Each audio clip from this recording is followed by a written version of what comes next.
Good morning, everyone, and welcome back. It is finals day here in East Germany at the Motorsport Arena here in Mülsen, just an hour and a half's drive from Dresden International Airport. So 134 or so minutes of racing, 10 races after what we saw yesterday. We saw torrential downpours, hefty winds, plenty of rooster tails from the rear tyres on every single axle on the karts that are with us this weekend. Out of 18 races covered by 5 different classes, we had 11 different race winners. But here is where the real hard work begins. Yesterday was about consistency, conservation, and survival. Today is where everyone goes to the limit of adhesion, puts everything on the line, and those that will shine brightest of all will be those that will be in the spotlight, front and centre, at our season finale at Wackersdorf between the 3rd and the 5th of September 2021. We'll also be giving away a ticket to the eKart Grand Finals later on today with our first ever Project E20 weekend winner in Euro Trophy history being crowned. Hello, it's Alex Goldschmidt, your official commentator, back with you once again, and a warm welcome to everyone watching wherever you are in the world. We bid you a very warm welcome. We know that we have got people from across the globe watching, having their very own eyes captivated by what we are going to see over the next few hours. For those wondering about the timetable, Junior Rotax kicks off the action at 10:50 this morning. Now, all races are elongated in duration. So for E20, which is normally 8 minutes plus an additional lap in the heats, it extends to 10 minutes plus a lap in the 2 finals. For Junior Rotax, 7 minutes plus a lap in the heats, 11 minutes plus a lap in the finals. And with all other categories, so Senior Rotax, DD2 and DD2 Masters, we had 10 minutes plus an additional lap yesterday. Today, it's 14 minutes plus an additional lap. The podium will take place at approximately 4 o'clock local time this afternoon in East Germany. But as you can see, the weather is a lot more kinder to us today. Current temperatures are just a shade under 20 degrees Celsius here in Mülsen. And it looks like we've got a combination of overcast and sunshine throughout the day. We've got a north-northwesterly wind of around 10 kilometers an hour. Humidity is at about 82% currently. Hardly any precipitation on the cards, which is a good sign in comparison to what we had yesterday, which was rather torrential and biblical at the same time. So we have about 6 minutes, so there's some information that I need to give you all whilst we have the opportunity. And first things first, the intermediate classifications, which we posted on our relevant social media channels yesterday. It was Denmark's Mikkel Pedersen that, with two sixth place finishes and a second yesterday, managed to take the lead in intermediate qualification, with the top 4 covered by just 4 points. So the top 4 in the respective standings. So Mikkel Pedersen with 14 points sits on provisional pole for final number 1. And you can see the drivers are sitting there. And there is Mikkel Pedersen to the left, Kai Rielets. You've then got Farin Mega. And then along with that, you've also got Bruno Mulders and Nick Gerhards. And one of the youngest competitors, if not the youngest competitor in this grid, Kasper Schurmans to Nick's immediate left-hand side.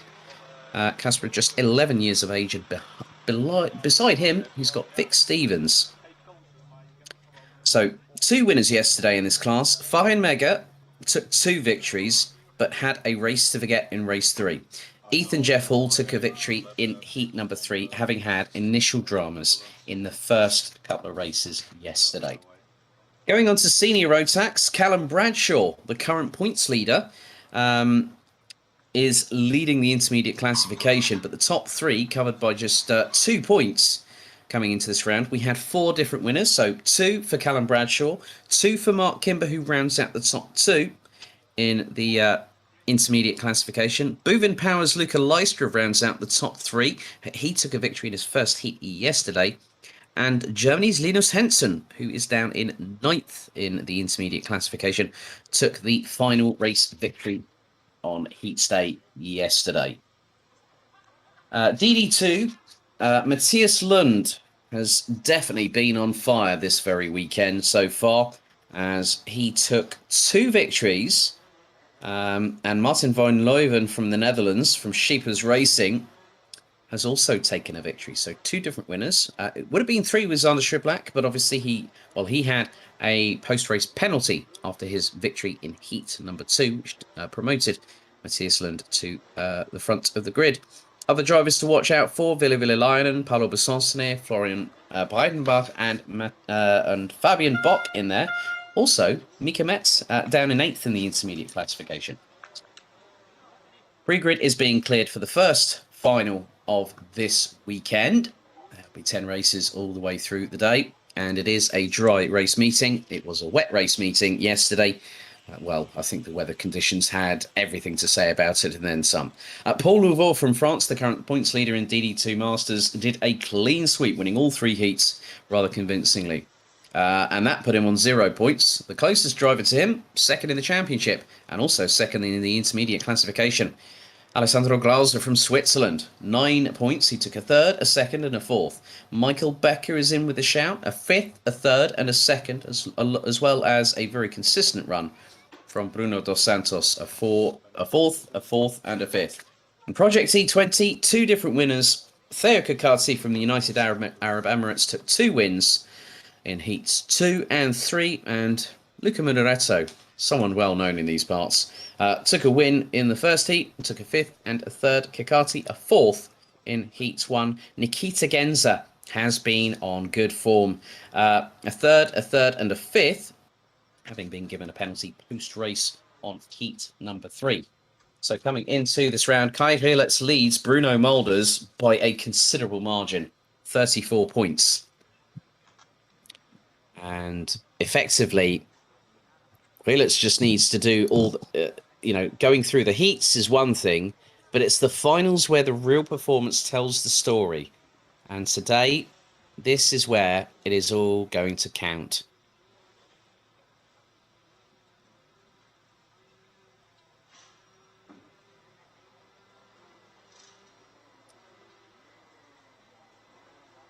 So just over a minute remains until we get finals day off and running. You can see quite a few drivers there.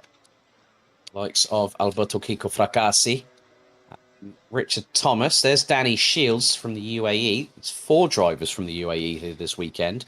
2 in Project E20. We've also got Lachlan Robinson over in Senior Rotax. They will have their first final after this one.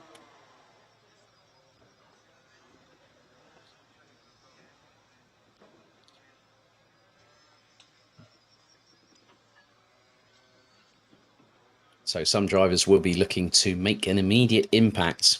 And one driver I know for a fact who will be motivated is the driver down in 22nd position, Austin Lee. 3 non-finishes yesterday, and he's got all the motivation he needs. He might be frustrated, but he'll be motivated to push his way through the order.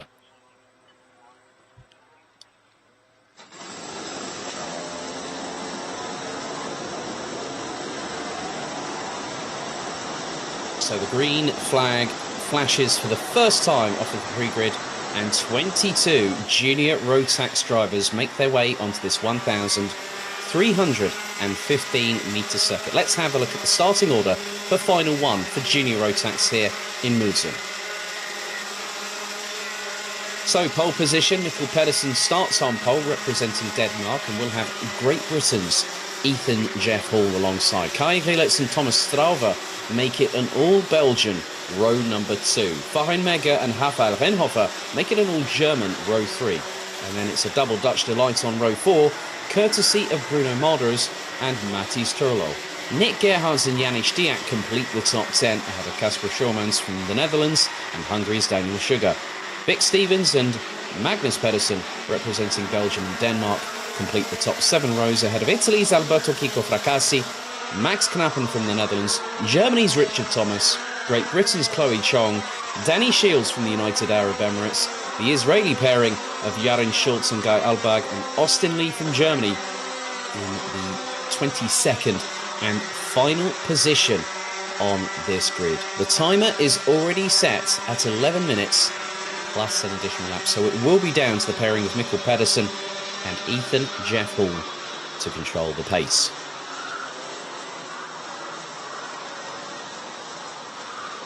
Now with dry weather very much in prominence here, it's front and centre, and the drivers will be revelling in these conditions. Amidst what happened, everyone was soaked and saturated to the point of no return yesterday. But today, with sunshine, a clearer weather aspect, it provides a bit more of excitement and anticipation. Drivers start weaving from side to side, getting themselves prepared and ready to go racing. So it's Pedersen, Jeff Hall, Hilert, Strauver, Mega, Renhofer, Mulders, Turlo, Gerhards and Stiak. That is your top 10. The final one of Junior Rotax. They come out of the final corner. Into the tram lines we go. The revs start to increase. Are we ready? The lights are out. We are off and racing. And it's a great start by the likes of Hilert, Mega and Mulders, who managed to get past Jeff Hall, but Jeff Hall already back into second position. Oh, there's been a bit of a bump, and that's taken off Thomas Strauver, and with that has gone Nick Gerhards. He got a little bit of a touch there as well, as they all filter their way into turn 4 for the first time. And 2 drivers going off the track. Richard Thomas is off, Danny Shields is off, and everyone's scrabbling for traction and jockeying for position in this early phase. It's not easy on the very first lap. That's the thing when everyone's trying to get into the same piece of tarmac. So at the moment, you're about to complete lap number 1 of this race. Bruno Mulders has got it ahead of Kai Gillitz in the meantime. Mulders is the closest exponent in terms of the championship side of things, but at the moment it is Ethan Jeff Hall leading ahead of Mikkel Pedersen into turn 2, and it's Mulders, Gillitz, Farin Mega, Nick Gerhards, Kasper Schormans, Vic Stevens behind Mathis Turlo and Magnus Pedersen. Great run by Chloe Chong.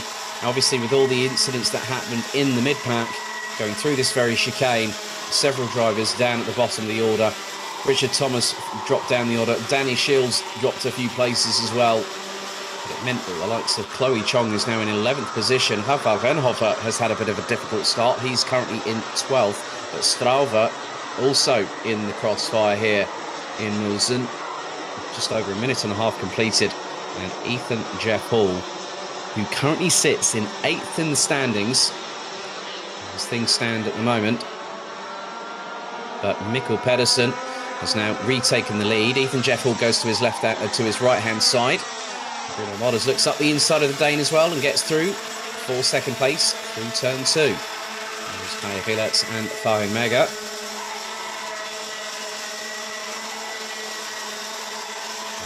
The JJ Racing pairing go past the driver from RS Competition. Nick Gerhards in 6th place at the moment. Austin Lee has made up a couple of places. He's actually got past the Israeli pairing of Guy Albag and Yaron Schultz, who round out the grid, who round out the field, all 22 of them. Thomas Strauver has got past Rafael Renhofer for 12th place, so the young Belgian needs to make some headway.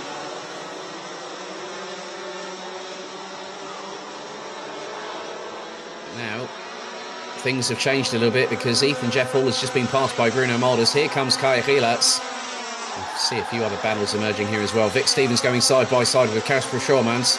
And look at the cavalcade of colour making its way across the finish line. And there is the 269. That's Vic Stevens. He's gotten ahead of Kasper Schormans, but up ahead, things are very much intensifying in terms of heat, as there goes Thomas Strauver up the inside of Kasper Schormans, and that's to now take 9th position. But the battle for the lead was quite close. Going over the line after the previous lap, lap 3 completed. It was just 0.175 seconds between Mulders, Jeff Hall and Gilets. 7.5 minutes to go. And Mulders still leads. Jeff Hall in the slipstream, waiting for the opportunity to pass. I think the person that's the most dangerous out of this quartet is the one at the back of the train. That's Farin Mega.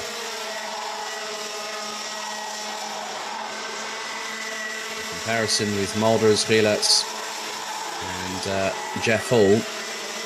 Farin Mega is the one out of the quartet that has done the most track time here. He raced here last weekend. He also raced here last season when Rotax Max Challenge Germany had their season opener here in late August of 2020.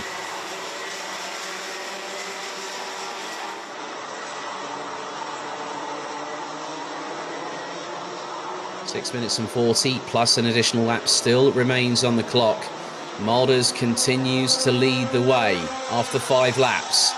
Ethan Jeff Hall waiting. Farin Mega looking up the inside and takes 3rd place from Kai Gilets, who looks over his right shoulder to see where Mikkel Pedersen is. And Pedersen is about 1.2 seconds back off of the current points leader. So it's 25 for a win, 20 for second, 16 for third, 13 for fourth, 11 points for fifth, and then for all the way down it's then a reduction by a further point, so 6th will be 10 points, and all the way down to 15th, which will be 1 point. So Daniel Sugar is on the cusp of, well, he's in the danger zone, so to speak, down in 15th position. Drivers that are trying to move forward will include the likes of Janis Diak, Alberto Kiko Fracassi, Danny Shields, as Ethan Jeff Hall sweeps to the right-hand side, as does Farin Mega, and Bruno Mulders going into turn 2, loses the lead and drops 2 positions. And there goes the signal from Farin Mega saying, right, come along with me, boys, let's get past him. And now Farin Mega leads the JJ Racing assault, and all 3 of them through turn 4 get through. Now that's a sign of great teamwork there by those 3 drivers. Farin Mega, the newest recruit to that team, having joined them after the Euro Trophy season last year, and has found a very, very welcoming new home. So at the moment it is a JJ Racing 1-2-3. Ethan Jeff Hall will now come into the clutches of the likes of Mikkel Pedersen and Mathis Turlo, who are closing. 4 minutes and 48 seconds still remain on the timer, plus an additional lap. Top 6 drivers covered by 1.4 seconds. As Max Knappen has dropped down the field like a stone thrown into a pond. And he has ended up at the back end of the field, which promotes everyone a place. I would imagine that Max Knappen might not be taking any further part in this encounter, which has just over 4.25 minutes still remaining on the clock to go, plus an additional lap. Farin Mega will now lead for the 2nd lap that has been completed out of 8. So through the final corner of the 1,315 metre circuit, it was 1.4 seconds between the top 6. It's now 1.1. Things are going to get rather hairy rather quickly, as Max Knappen has parked the kart, it looks like, and also Rafael Renhofer has been given a warning by race control, as there was a bit of a sideways movement from Bruno Mulders. That has opened the door for Kai Gilets, Ethan Jeff Hall, Mikkel Pedersen. That happened so quickly I had to take a breath. Mathis Turlo have all gotten past Bruno Mulders, so literally within one chicane. Bruno Mulders drops from 2nd, or a couple of points on the circuit, from 2nd to 6th place, but don't count him out. Seen good things from Bruno Mulders before, and here could be no exception. Farin Mega now starting to extend his lead, and Farin Mega coming into this round 21 points. He only scored at Adria, no luck at Genk, so he could be on course to really help himself go up the grid, go up the standings in Junior Rotax.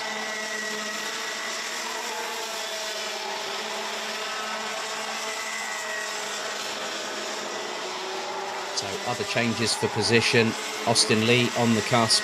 Well, he's not on the cusp. He's trying to get closer to Alberto Kiko Fracassi. Austin Lee now up into 16th place, 3.5 seconds behind the Italian. Danny Shields is also with Austin Lee at the moment, down in 17th place. Richard Thomas and Guy Albag have recovered. Max Clappen, unfortunately, has retired. As look how close Farin Mega was to that wall. He is absolutely wringing the scruff of the neck of that car around this circuit. That helps to carry a little bit more momentum into this hairpin here. We have just under 2 minutes to go. Alberto Kiko Fracassi has gotten ahead of Janis Diak, who looks to have suffered a little bit of strife and could find himself out of the points. There is Max Klappen's car, which apparently looks to have broken down. So down to 21 drivers. Farin Mega with a minute and a half to go on the clock has a lead. And it's a slender one. It's 0.769 of a second between him and Kai Rielats. Now this will help Rielats no end, but Rielats has just been passed by not just Ethan Jeff Hall, but also Mikkel Pedersen. I'm not too sure if there was a bit of a... well, I think it's mainly because of the fact that the minute they come out of the final corner, you're better off being behind the competition and getting past them that way, which makes things a little bit easier. Bruno Modders, in the meantime, has got past the Netherlands' Matthias Turlo for what is 5th position on the road. Austin Lee now in the points, having got past Janis Diak. We had a lap or two that were a bit out of sync, so to speak, of 56.4 for the number 239 from Germany. That was on the completion of lap number 10. We're about to complete lap 12, and Farin Mega still leads, and now Kai Rielats slingshots his way past Mikkel Pedersen, going into turns 1 and 2 rather easily.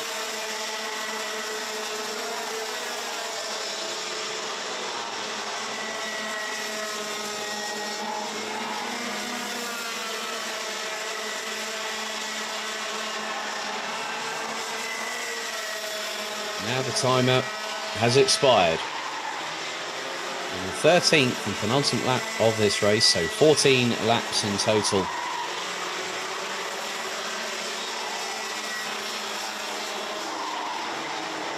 And for Farin Mega, having taken 2 wins yesterday, he now goes on to the final lap, so just under 1.3 kilometres to go.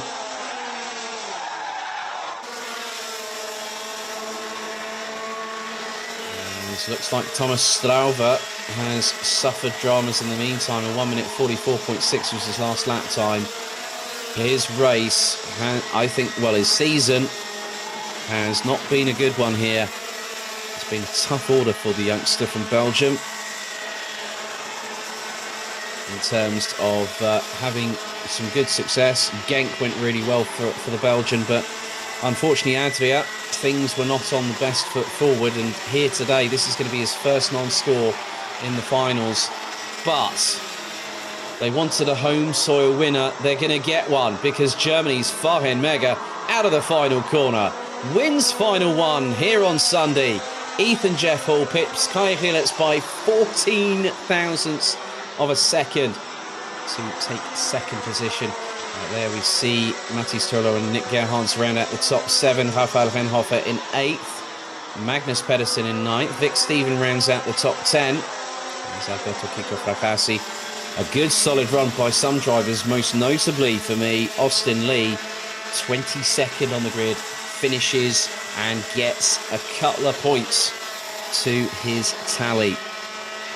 So that's good for him. 14th, but Farin Mega wins final number 1. No real surprise for me there. That was one of the drivers that I was sort of eyeballing out for this weekend, and he takes the victory, and with it, 25 points. Let's have a look at the rest of the results. So Ethan Jeff Hall in 2nd by just over a second behind Farin Mega. Kai Rielats in 3rd. Mikkel Pedersen started from pole, finished 4th. Bruno Molders was in the hunt for the victory. He ended up 5th place at the end of it all. Then we've got Matthias Turlo in 6th, Nick Gerhardt, Rafael Reinhofer, Magnus Pedersen, Vic Stevens, Kasper Schurmans, Alberto Kiko Fracassi, Janis Diak, Austin Lee, Daniel Sugar, Danny Shields, Guy Alberg, Richard Thomas, Chloe Chong, Jaren Schultz, Thomas Strava rounding out the 21 that finished the full race distance, and Max Kniepen unfortunately retiring on lap number 7.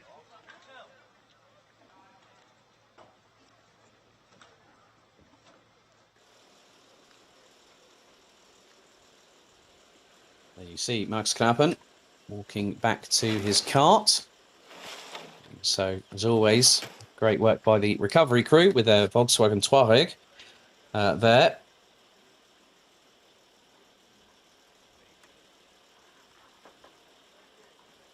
So, a little bit of a few tyre scruffs there on the front bumper, on the outer edge, on the right-hand side, and also on the numbers.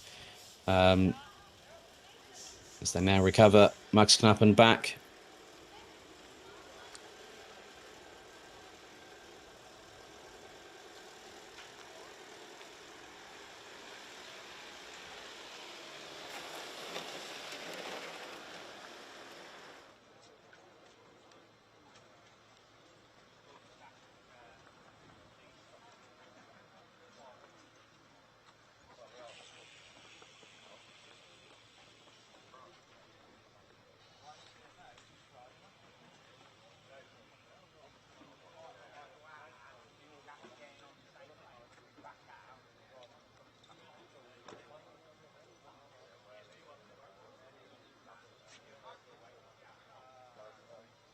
So there we have 31 senior Rotax drivers. As always, one of the most explosive, action-packed classes in the Rotax racing family.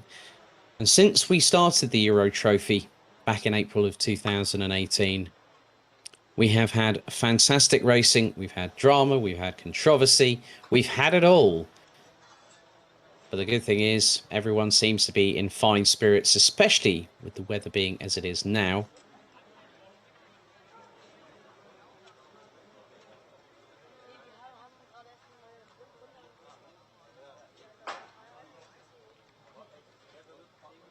So, a look back at the standings coming into this round of the championship. It's been 2 second places at Genk and 2 victories at Adria that has seen Callum Bradshaw from Strawberry Racing end up at the top of the standings. And at the moment, it's just 16 points between him and his teammate under the same awning, Mark Kimber. He's taken 2 wins at Genk, a 4th and a 5th at Adria. Luca Lystra is going to be one to be reckoned with this season, as he took a total of 17 points at Genk and 2 second places at Adria. Lachlan Robinson, 3rd in last year's championship, is currently on 50 points, and he was so close in the second race at Genk to possibly get a first ever final victory here in the Euro Trophy, and that would have been a defining moment for Euro Trophy history in its own right. He's taken a 5th, a 3rd, a 6th, and a 4th, which has put him on 50 points, 4th in the championship. Germany's Linus Henson, one to watch today, and with good mind here as well. The German currently leading the point standings in RMC Germany after 2 rounds, but also is their defending champion, has been one that has definitely caught my eye this season. And probably not just mine, maybe a few eyes in the paddock as well. A solid couple of 4th place finishes for him in Genk, but it was a difficult weekend in Adria, where he took a total of 17 points. He currently sits 5th in the standings on 43. Last year's runner-up, Sean Butcher from KR Sport. It's been a bit hit and miss. The first round at Genk, 2 7-point finishes. But Adria, things went along a lot better for the Australian based out of London, even though he runs on a UK licence. A 5th and a 3rd at Adria has kept him in the top 6, and the top 6 at the moment are covered by 49 points coming into this round. a lot of other drivers who would be here this weekend. Lewis Gilbert, otherwise engaged in other karting championships, is 10th in the standings, but had a weekend to forget at Adria, and his weekend didn't exactly go to plan back at Karting Genk. If anyone might remember when we saw in 2 races where Lachlan Robinson had someone go over his back bumper, and then all of a sudden, Eliska Babičková, I think it was Teresa Babičková, went over the back, or Eliska Babičková, I can't remember which one, but it's one of the Babičkovas that went over the back bumper of Lewis Gilbert, and then 3 laps from the end, the Scotsman ended up with an exhaust baffle that flew off, and had to see him being pulled in for a technical. But today is now where we see our challengers rise to the front. We're going to see who are going to be those that are going to be most talked about in terms of who will end up in one of the podium positions for the championship come the end of this season at Wackersdorf in just a few weeks' time.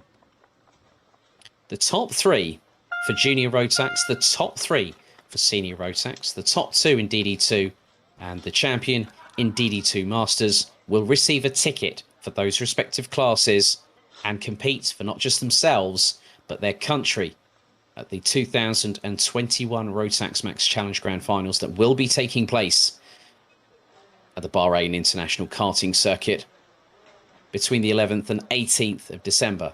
So literally, everyone will be home in time for Christmas. But a lot of the drivers here will also be partaking in the 2021 Rotax Max Challenge International Trophy that heads to the Le Mans karting circuit in in Pays de la Loire in France. A short drive from the site of where 24 Heures du Mans takes place, the 24 Hours of Le Mans at Circuit de la South.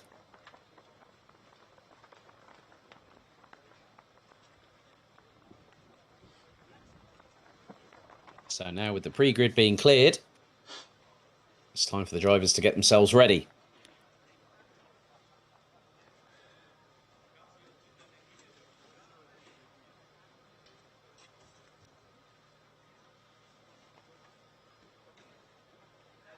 So some drivers will have a point to prove this morning and this afternoon. I can guarantee you that much. There will be those that are wanting to make up for what happened yesterday.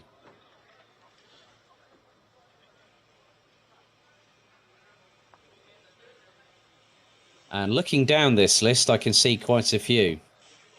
Elia Galvanin, Luca Costa, Lachlan Robinson, Sean Butcher. Don't count out the Kovac drivers. Zomborg down in 26th. That is something that I haven't seen from Zomborg Kovac in a very, very long time. Zino Kovac rounds out the top 8. Linus Hensen, Benedek Vida. There are so many drivers in this ultra-competitive field that could provide that mushroom cloud explosion that we need to really shake things up. Callum Bradshaw and Mark Kimber will be considering their strategy because they've got to think about their approach towards how things go at Wackersdorf. They'll want to make sure that if they can't get to the top step this weekend, they're going to do enough to make sure that they're at the front. Now, Luca Lystra, Lachlan Robinson, Linus Hensen and Sean Butcher can make an impact today. They can make an impact. And looking at the warm-up, Lachlan Robinson was top of the timesheets by a considerable margin, by nearly 3/10 on morning warm-up. It just goes to show that you never can predict what is going to happen. And it was a KR Sport 1-2 because Lachlan Robinson, his best time was a 51.384. Sean Butcher, a 51.662. So the drivers are now being released, all 31 of them. Now we wait for the pins on the grenades to be pulled and for us to go racing. Senior Rotax, final one. Let's have a look at the starting grid. That It's a little bit different to what I remember. But the ranking after the heat shows it as follows. Callum Bradshaw starts on pole position. Mark Kimball will be alongside. Luca Lystra and Nick Cuppins, row 2. Luca Thiel, Sean Butcher, row 3. Christian de Klein, Zino Kovac, row 4. Linus Henson, Benedek Vida, row 5. Lachlan Robinson, Luca Kirster, row 6. Lucas Hartmann, Tobias Poschek, row 7. Erhard Turker, Patrick Doneker, row 8. Victor Frostbay, David Lackner, row 9. Max Stemmerding, Luna Blum, Felix Jansson, Flint Schuring, Elia Galvanin, Morris Schmeis, Sasha Klavadetcha, Zombor Kovac, Alexander Abkazava, Sam Bergstein, Beard Dodderstein, Christopher Zaxter, and also Gilles Couet. That's your 31 strong grid.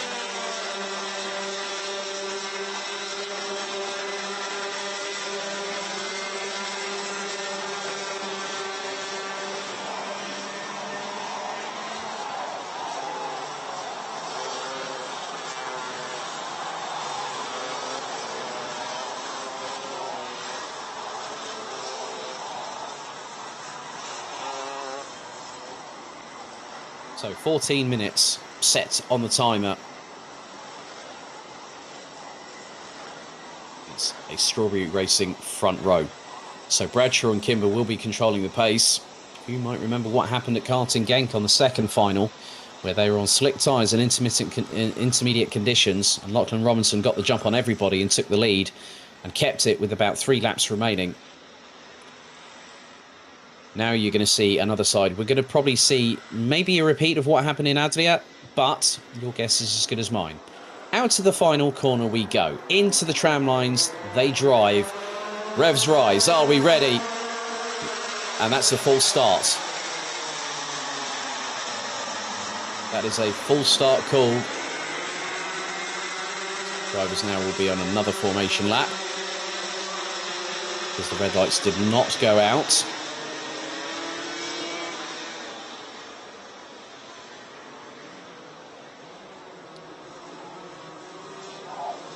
Just judging by the warm-up results this morning, Elia Galvanin placed P6. 0.4 off of Robinson. Luca Kirster was down in 19th. So, another formation lap.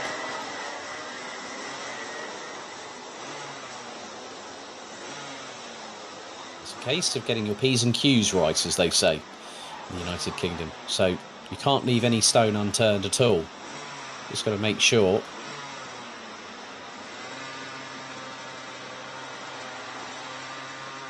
what you do is the right thing. So, out of the tram lines once again. Now the revs start to rise and increase. We're up to full racing speed. The lights are out and we're off and racing. And Kimber goes towards the outside of Bradshaw, and there is the likes of Sean Butcher, who's already trying to make his way up. He's getting really aggressive there, is Sean Butcher. Linus Henson has shot his way up the order. Robinson is up there too, and Robinson is battling away with Luca Thiel. Also the 346 he's got in his peripheral vision as well. That's Benedek Vida. So Lachlan Robinson trying to charge to the front of the field rather quickly. Some of the drivers are tripping all over each other, but at the moment it is Mark Kimber leading. Callum Bradshaw second, Luca Lystra, Sean Butcher. And Butcher's going, he went round the outside of Luca Lystra at the penultimate right-hander. Sean Butcher is pushing like crazy, and now everyone's going to feel the heat. Callum Bradshaw back into the lead. And there is Nick Cuppins. Nick Cuppins, he's gone for the lead, he's got it! Oh, as the two Strawberry Racing drivers tangle coming out of turn 2. And Lachlan Robinson round the outside of Callum Bradshaw. It came to blows. Nick Cuppins threw the cat amongst the pigeons, and they all scarpered. And now he's got the lead on lap number 2. Oh, that was an inspired move by the Belgian. And I'm sure that Jan Dams was jumping out of his trainers right then. So now this race, this championship is alive as Lachlan Robinson makes his way up the inside of Linus Henson. and now is up into P5. Bradshaw starting to fight back. No, Robinson's up into P4, and he's P5, and he's closing on Lystra. The pace at the moment, Lachlan Robinson is the fastest out on the track, as there is Erhard Turker battling away with Callum Bradshaw. There's Luca Thiel and Linus Henson.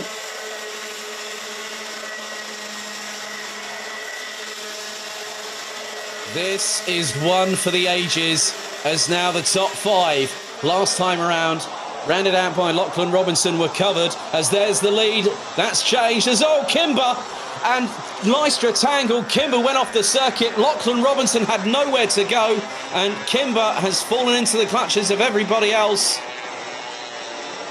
It's all gone wrong for Strawberry Racing's Callum Bradshaw and Mark Kimber within the first 3 laps of this race.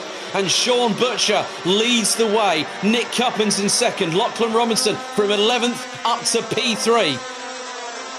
And now he's got Callum Bradshaw closing in on him. Lystra, Henson, Kimber down to 7th. Patrick Donica out of the race. Zeno Kovac also looks to have gone out. I think Luca Thiel might have a problem. As now Erhard Turker up the inside of Flint Shearing in the 316, as someone else has gone wide. That's Benedek. That's probably one of the KSB carts. That'll be Patrick Donica. For some reason, he's showing twice on the timing. So my apologies there. So Sean Butcher leads the way on lap number 4. This championship is not done and dusted yet. Oh, we've got a cracker on our hands, and Sean Butcher is rubbing his hands with glee, I bet, right now, because he leads as they are about to complete lap number 4. Zeno Kovac into the pits, unfortunately. Butcher leads by just under half a second. Robinson is pushing. He's put in a 51.5, and he's within 6.5 tenths of Nick Cuppins. So Robinson showing his pace. He's just he's just over a tenth and a half off of his pace in warm-up this morning. As there is Christian Decline. There's also the 369 of Victor Frostbay, who's just scythed his way through past Benedek Vida. There's David Lackner going up the inside of Beard Dorrestein and tangling nigh on with Christian Decline in the 399 CRG entry, running as a privateer. Oh, well, you thought that yesterday was a good one. Now that we've got dry weather conditions, the gloves are well and truly off. Luca Thiel looks to have also parked the cart, and he's out of the race. Robinson is closing, and he's within a sniff. He's within chargeable range to get up the inside of Nick Cuppins. There's Erhard Turker. He's ahead of Flint Shearing and Zombor Kovac, who's made his way up into P10. Kovac was all the way down in 26th position.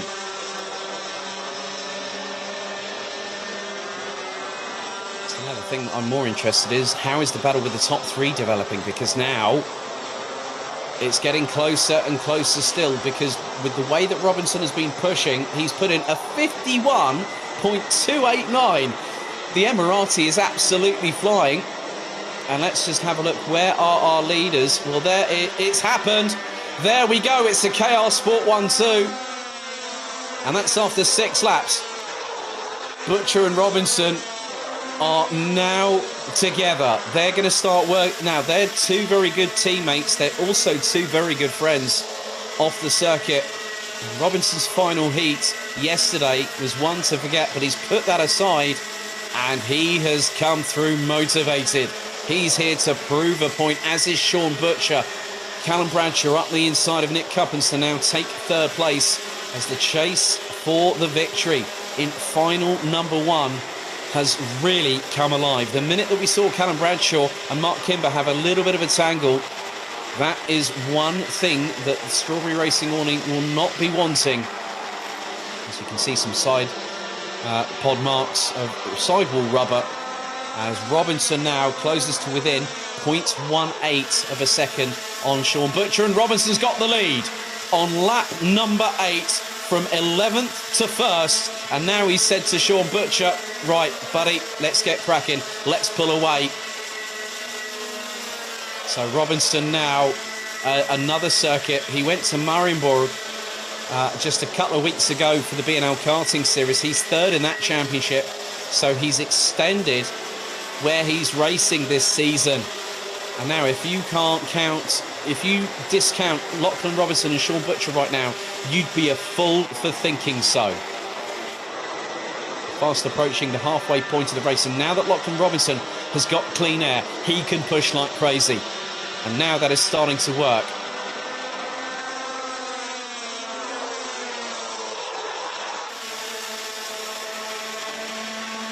There is the move for fourth place, courtesy of Luca Leicester up the inside of Nick Cuppins. A little bit further behind, Mark Kimber's been pressurised by Linus Henson. And Henson could get past the 3:57 at the drop of a hat. Well, he's not going to do it right now as they go through turn 4 into the 5-6 chicane.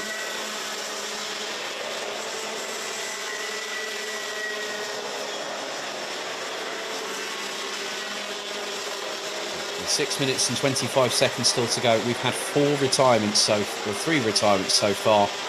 Zino Kovac on lap 2, Luca Thiel on lap 3, Tobias Poschek, the latest casualty. 2 warnings have already been given out, and that is to Luca Leicester and Mark Kimber. So race control are watching. Lachlan Robinson continues to lead with just 9 laps in the books. We've got just over 6 minutes to go, plus 1 lap. And Luca Leicester now trying to close in as well. Callum Bradshaw has started winding up the wick. He's put in the fastest lap of the race as the Brit. 1/1000th quicker than the best lap time I think that Lachlan Robinson has set, which is very, very close between the pair. Robinson still leading from Butcher. Bradshaw in third. Leistra, Cuppins, Kimber, Henson, Ehad Tucker, Zombor Kovac all the way from 17 places that man has gathered up to 9th. They had a Flint Schuring, Luca Costa, Benedict Vida, Victor Frostbay, Felix Jansson and Austria's David Lackner round out the top 15.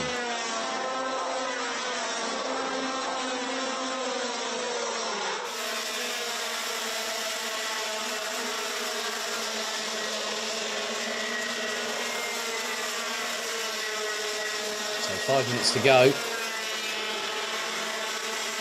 It's Robinson and Butcher that lead for KR Sport. Strawberry Racing's Callum Bradshaw is closing in. He wants to keep that championship lead very much intact. He will want more than 16 points, but Lachlan Robinson on course to win his first race of the season. He gets to that point within the next 5.5 minutes as we now complete our 11th lap of racing. As he opens up the air flap on the radiator on the right-hand side of the car, just to give a little bit more airflow. Not opening it fully.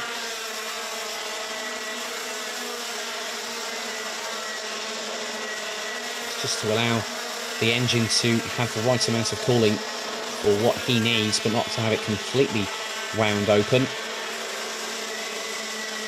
4 minutes to go. Other positional changes at the moment. Gilles Plouet, who started at the 31st, now up to 25th place, having got past Christopher Zaxer from Denmark.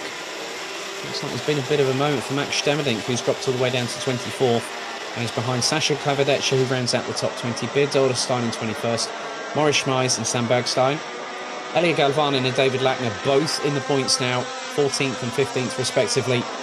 And the lead that we have at the moment between Lachlan Robinson and Sean Butcher, just under 0.3 of a second. Callum Bradshaw a further 0.6 of a second adrift. Luca Leistra has put in the fastest lap time of anybody, a 51.133. Mark Kimber's also put in a 51.186. So now things are starting to concertina a little bit at the front of the field. But Robinson leading the way. Sean Butcher in second. Callum Bradshaw in third. All results today, called by myself on the live stream, are provisional, pending any technical and sporting checks. Robinson leads them over the line to complete 13 laps of racing. Still 2 3/4 minutes to go. After the fire and brimstone that we had in the first few laps of the race, things have started to become a bit more spread out, a bit more calmer, but there'll still be paddling like heck underneath. It's a bit like a duck. Calm on the surface as, oh, now there's dramas for Linus Henson. And Henson had dramas yesterday. He had a DNF. Could the technical gremlins be striking the 3-3-4 once again? That looks like it could be drivetrain related, but I'm not 100% sure on that. He looks at the right-hand side of the car, which looks towards where the engine and the radiator are. And there is 357 Mark Kimber coming along up to try and pass Nick Cuppins. Robinson has just set a personal best. Here goes Kimber up the inside of Cuppins to take now what is 5th place.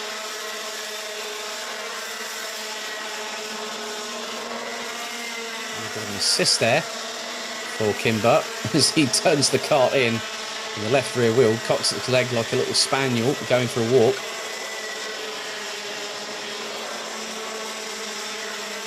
One minute and 20 still to go. Linus Henson looks like he's going to be retiring from this race. A real shame for him. He started 9th. He was in the top 6, battling actually at the sharper end of the field. But it's not going to be his day this morning. 15 laps in the books. Robinson leads by nearly half a second. Callum Bradshaw has not been able to make as big as an indent as he would possibly like, but he's catching Sean Butcher ever so slightly into the last 40 seconds or so to go. And Robinson is starting to get some daylight at the end of the tunnel. The closest Robinson has been to a race victory has not only been this season.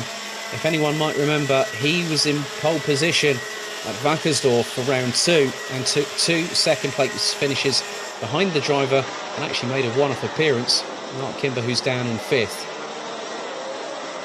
So 18 laps will be the duration of the race in terms of distance. So we go on to the 17th and penultimate lap.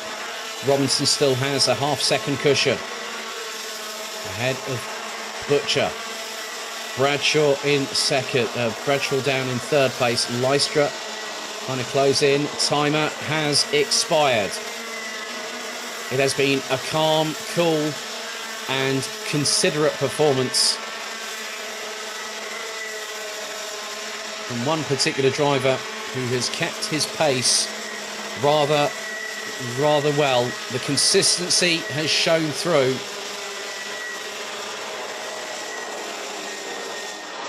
The lap times tell the story of what could have been yesterday.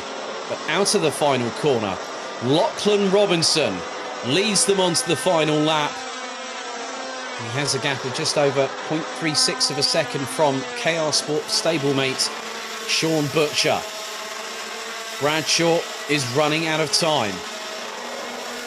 He might have a chance at second, but the lead slipped out of his grasp earlier on in this race.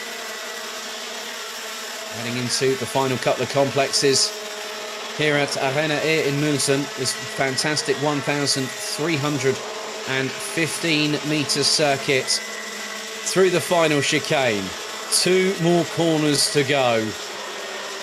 And it's going to be an emphatic one, because now, from 11th on the grid, Lachlan Robinson becomes the first driver from the United Arab Emirates to win in the Euro Trophy Roll of Honour by 0.4 of a second.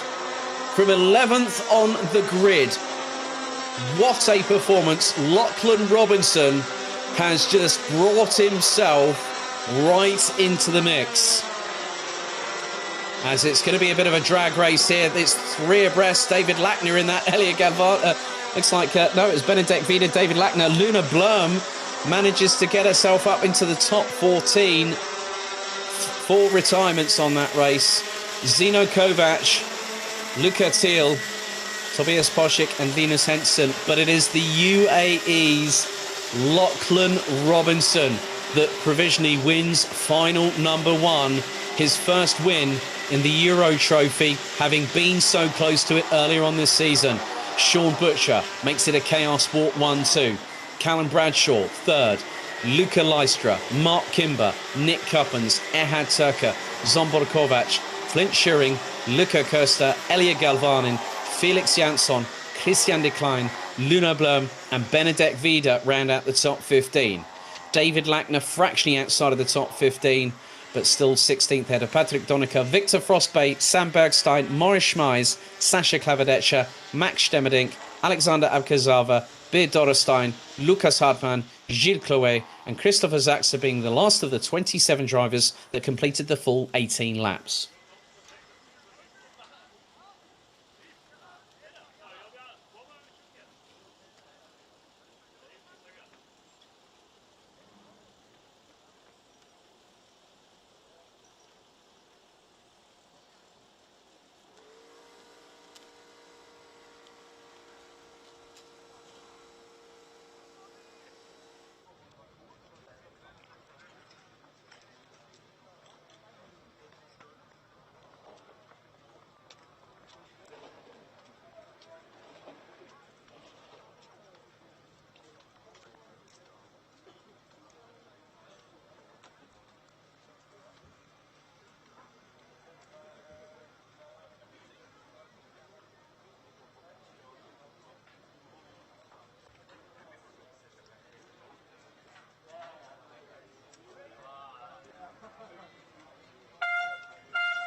So now we head to DD2.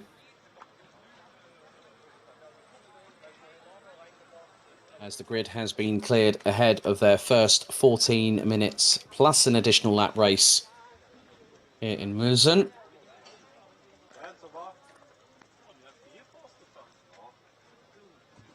So again, we'll have other drivers looking to prove a point here today. And looking at the standings coming into this round,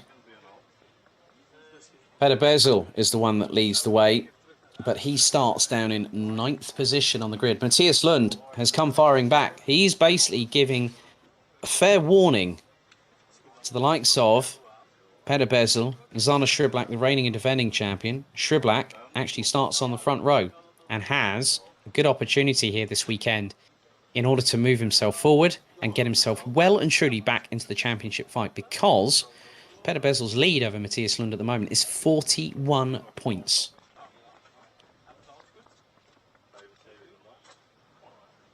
And that just goes to show that even though we're in the penultimate round of the season, anything can happen. There is a maximum of 50 points to score today. So it's got to be the case that if Matthias Lund and Sander Shriblack between them take a share of victories and second places, Peter Bezel has to have a massive bad day in the office in order for this to facilitate a fair shootout at Wackersdorf in early September.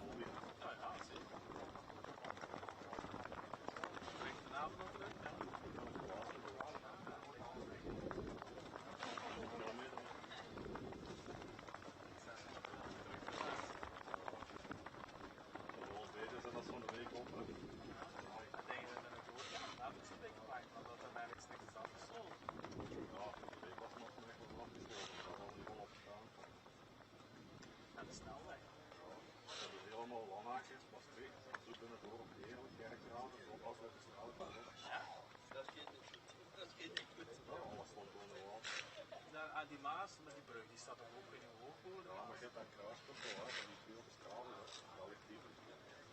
Dat stond Holland. Dat stond volledig om.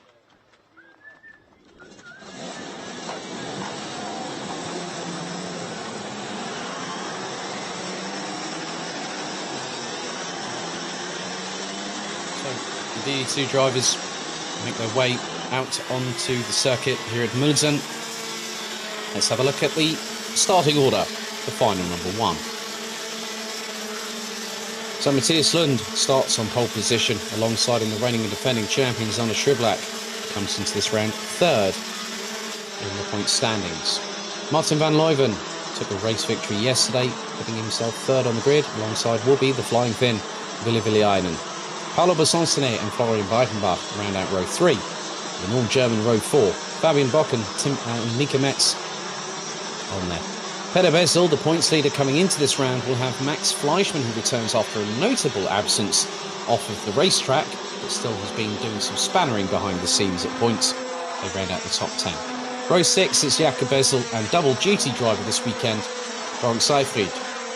Hannes Bode and Sebastian Janchevsky round out the top 14 ahead of Robert Schopian, Leo Kirschenbauer, Ragnar Virus, Rasmus van der Bo, Mikkel Tigerson. Marc Bartels rounds out the top 20 with Leon Arndt, Johan Veen and Belgium's Maxime de Riche rounding out the 23-strong grid.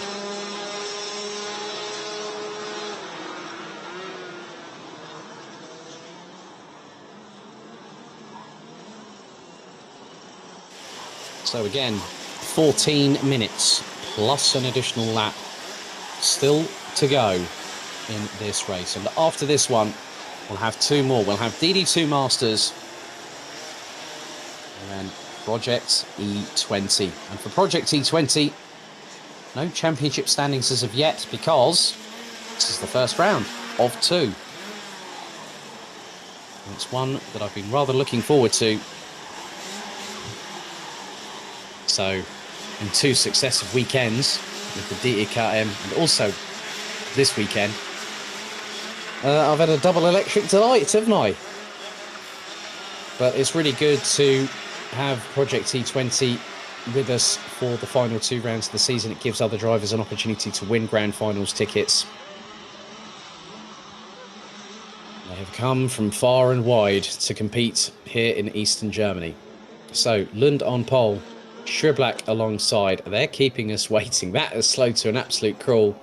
Matthias Lund is just waiting for the right time. He'll see Zana Schriblak alongside. Now the revs start to increase. Revs rise and lights go out. They are off and racing as they head through turns 1 and 2 for the first time. Van Leuven now chasing down Matthias Lund. There's the 2 FM racing drivers, Seyfried and Fleischmann, looking to get a bit further up the order. They're just behind Fabian Bockers. Oh, we've had someone go up into the air onto 2 wheels, and that will be one of the Birlart Baltic carts. I would imagine that's going to be Johan Veen from Estonia. That basically did a Knight Rider ski mode there, and that was an unwanted assist, whoever did that.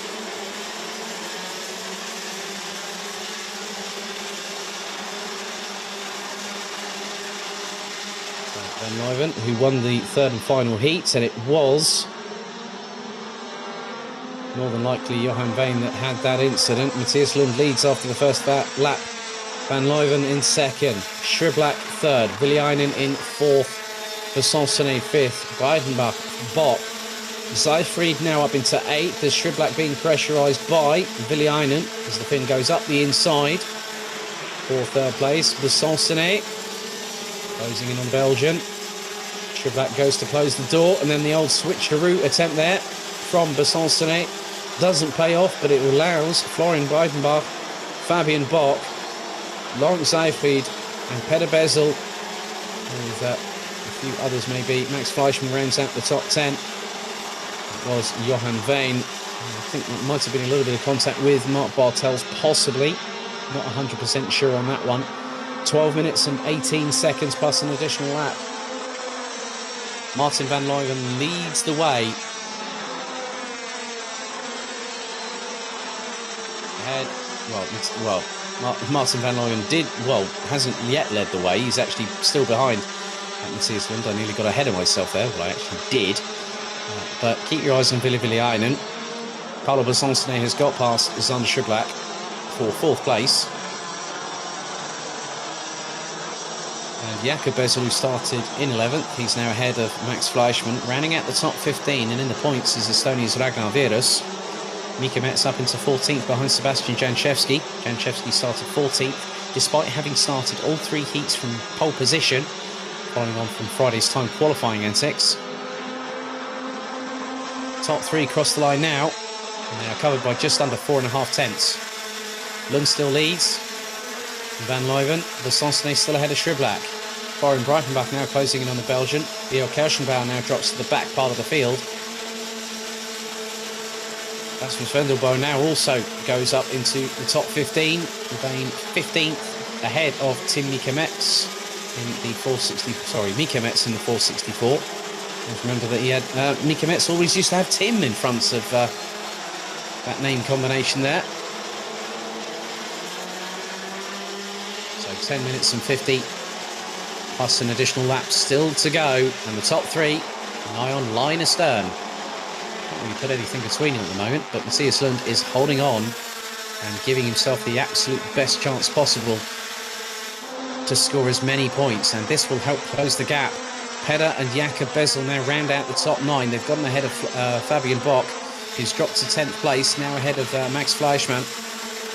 And there is Schublack, he's being pressurised. There's Florian Breitenbach, there's Laurent Seyfried, and Besançonnet has dropped down the order ever so slightly, so Schublack has gotten past. Oh, that was a drama there for Florian Breitenbach. He's not just lost one position, he's lost 4, maybe nearly make that 5 if Fabian Bock got past, but then Max Fleischmann actually got past Fabian Bock in all the melee.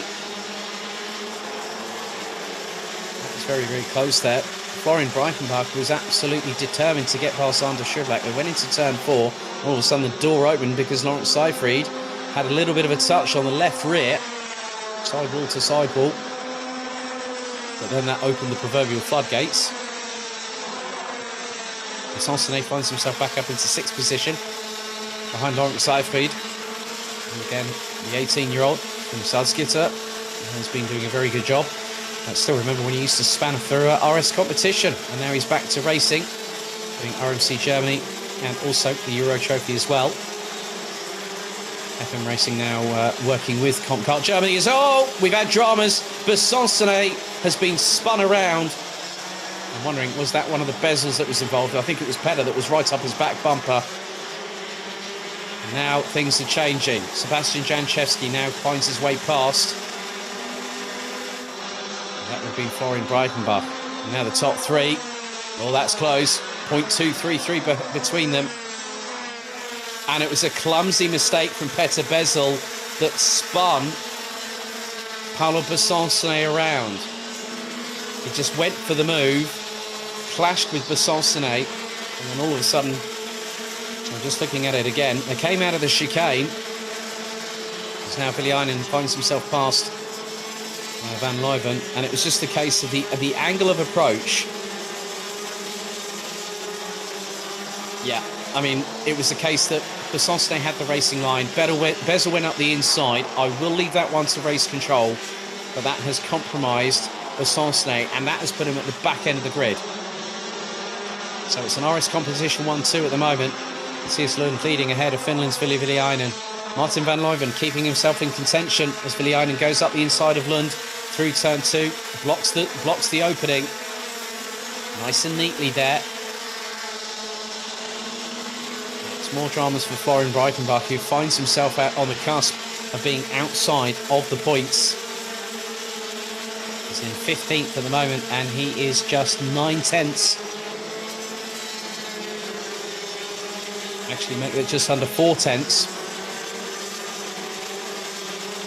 ahead of Maxime Deriche, who started at the back part of the grid. And Leuven's got himself past Lund, but now Lund returns the favour through the penultimate right-hander. But going on to lap number 8, it's Ville Villiainen that leads the way. Matthias Lund, Martin van Leuven, Sander Schublack. Good work by Laurent Seyfried, who started down in 12th, now up into 7th. Jakob Bezel, Fabian Bock, Ragnar Virus, Peder Bezel, Rasmus Vendelbo. This title fight is very much split wide open because Matthias Lund is on course for 20 points.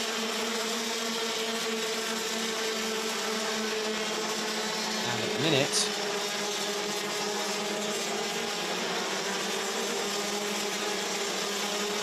it's more a case of how much damage limitation can Peder Bezel exercise after that contact with Paolo Besançonnet. I don't think he's out of the woods with that one, but race control will decide.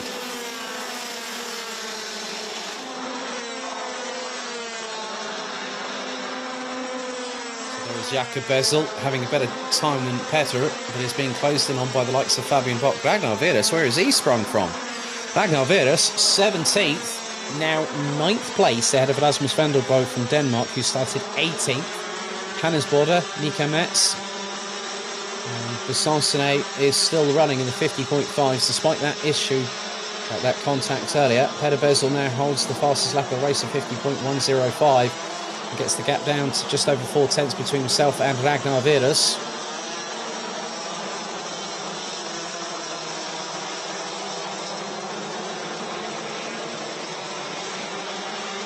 Battling up and down the order, the likes of, I spy Robert Chorpian, who's got, more than likely, that's one of the Dawn Motorsport karts, probably more than likely Leon Arndt behind in the number 442.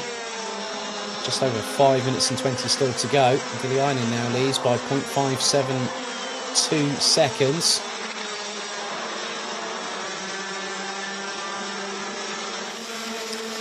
Besançonnet has got himself past Johan Veen, so now the Frenchman has climbed up the order.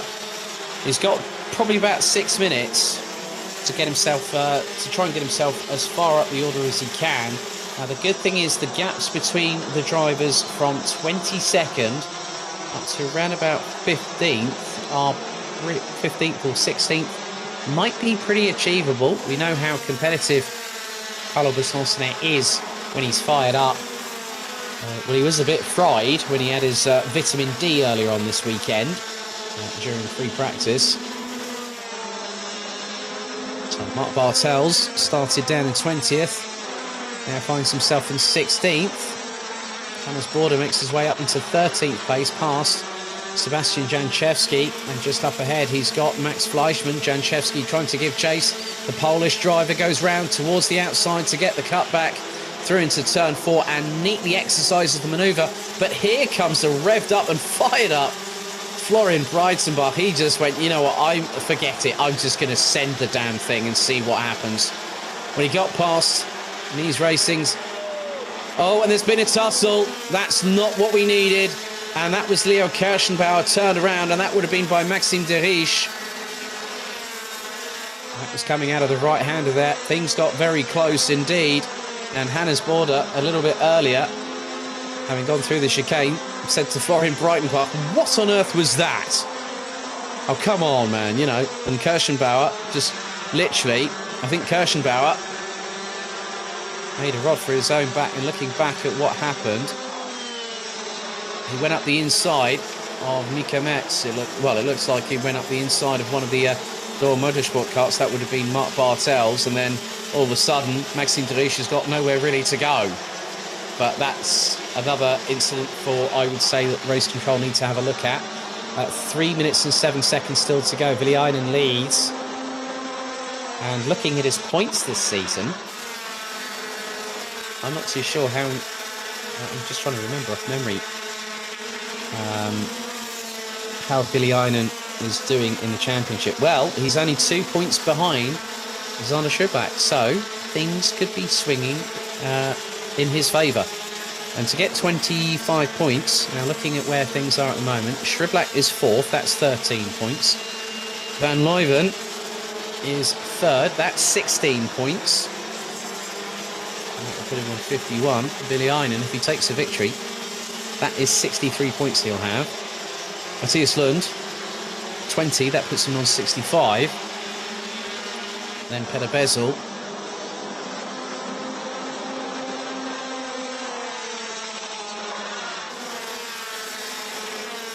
Peter Bezel will get 7 points.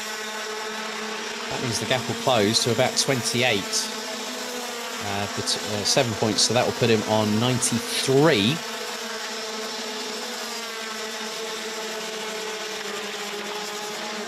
So yeah, Matthias Lund would be within 28 points going into the second final later on today. And that, for me, tells a little bit of a story, because if you are in the mid-pack and you have dramas, that can cause problems.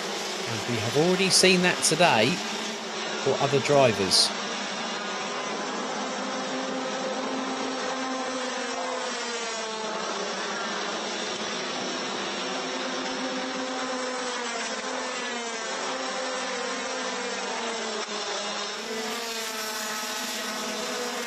Alexander Shrivlak being hustled now by Lawrence Seyfried. Seyfried looking to get an opportunity to close in for what is fourth on the road.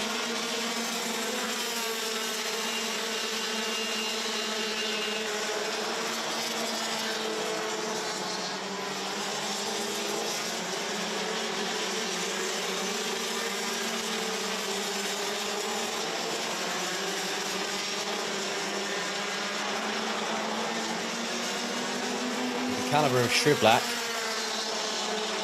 being the reigning and defending champion, obviously having switched teams. And I spoke to him back at Karting Genk at the first round of the season. He said, I'm really enjoying being in the awning at SP Motorsport. Well, that is a good thing to hear, but then you have things like this. Lawrence Seyfried's just basically saying, come on, look, I'm getting a bit quicker than you. We need to get away from the guy behind. And the guy behind is Jakob Bezel. That is not exactly what Lawrence Seyfried wants.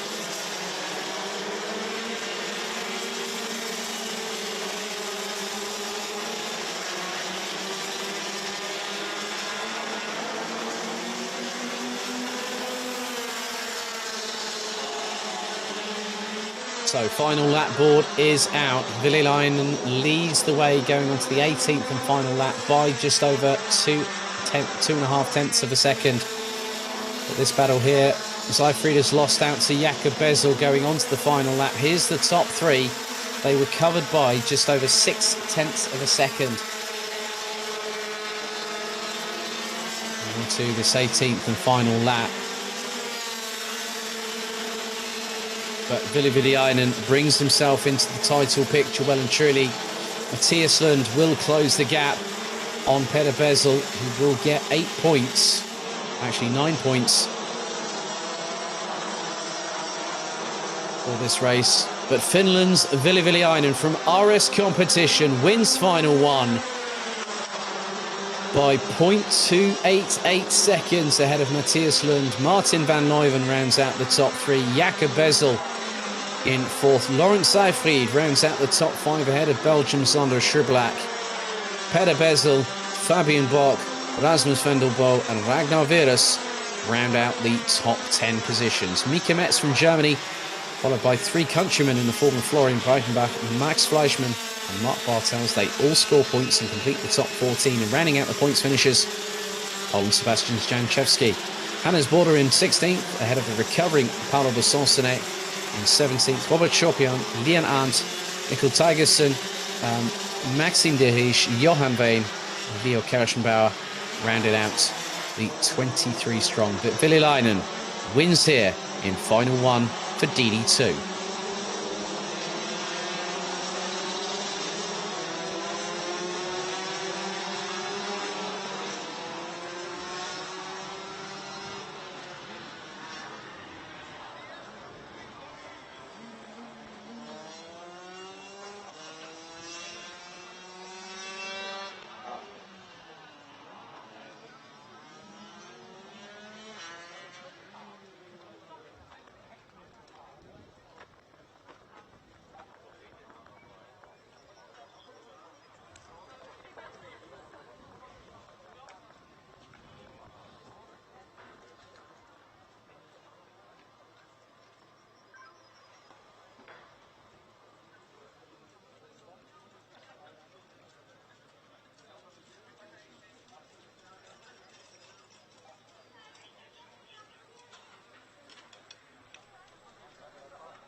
So we have 2 more finals for the first part of the day before we go on to our official lunch break, which will take place between 12:50 and 1:50 local time. And then we will get our second set of finals underway here at Mülsen, which will then see us crown our weekend winners and also see who will be our championship leaders going into the final round at Wackersdorf in early September. So, as I mentioned earlier, Paul Louveau is the one that has not a lot of work to do, but he's probably got a pretty good amount of time in order to get himself at the front of the field. They now release the drivers out onto the circuit. So let's have a look at the starting order for DD2 Masters Final 1. So after 3 straight victories yesterday, France's Paul Louveau on the Red Speed chassis, the 9-bert 564, leads the way and will start from pole position. Alessandro Glauser starts second alongside, and he is second in the championship coming into this round.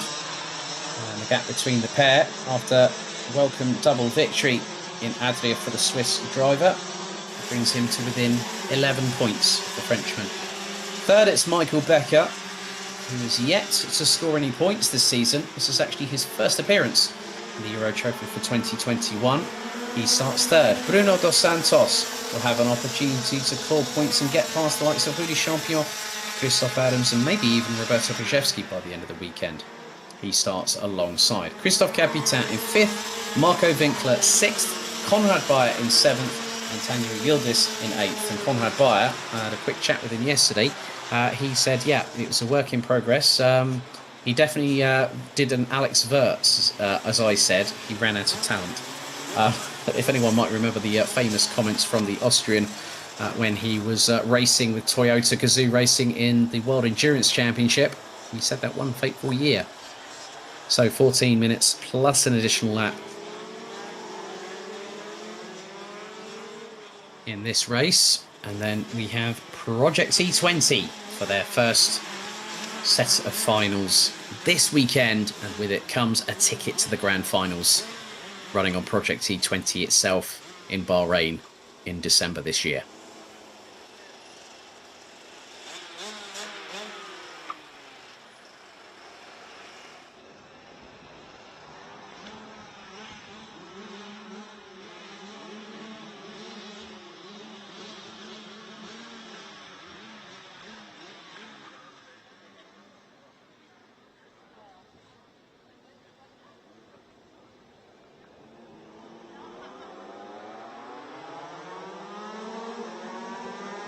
So revs rise, and it's a full start. No stop.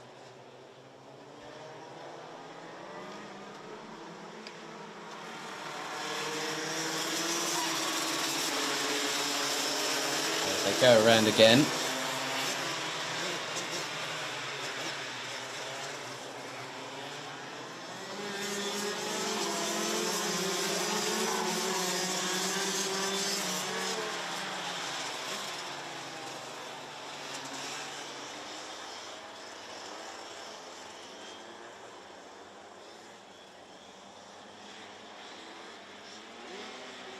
So once again, these drivers are going to have to get themselves in order. Well, I think they all knew it was going to be a matter, a formality, that they were going to have to restart the race.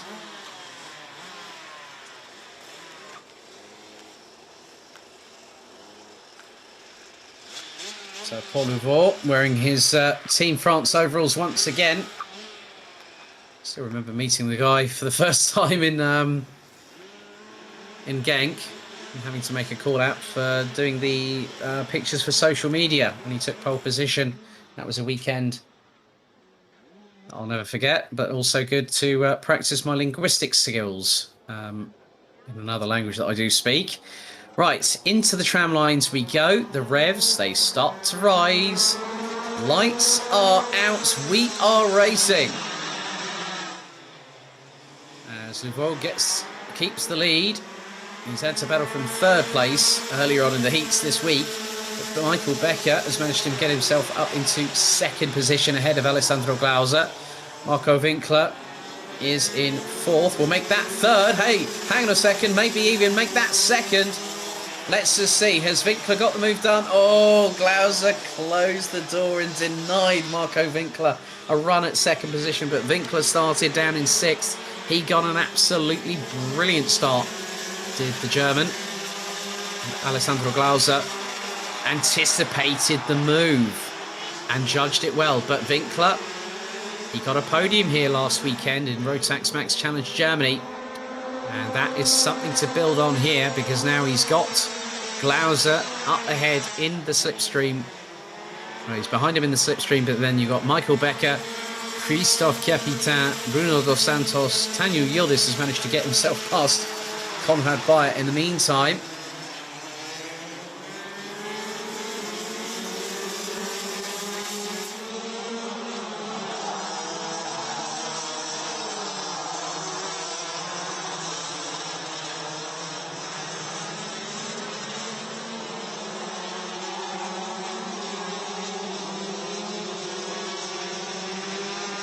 Now, Winkler appears to be dropping off a little bit. As Michael Becker goes alongside. Side by side between the pair. Becker will have the inside run going into turn two. But if Winkler was quick enough, which on that particular occasion he wasn't, he would have been back up the inside and retaken third place. But Christophe Capitain in the 502. Closing in on the 566, running on a Paralin chassis these days.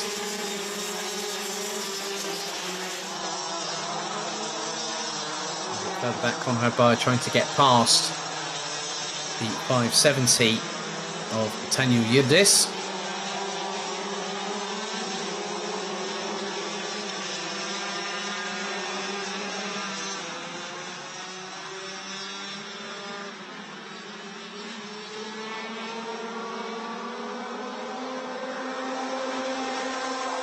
Now Paul Louvaux being hunted down by Alessandro Glauser.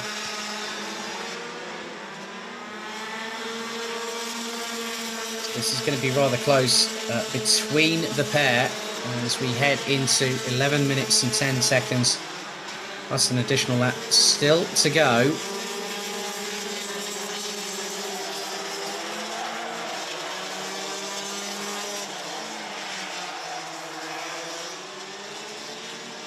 Paul Louvaux has been able to win by some margin in some of the races here at Mülsen.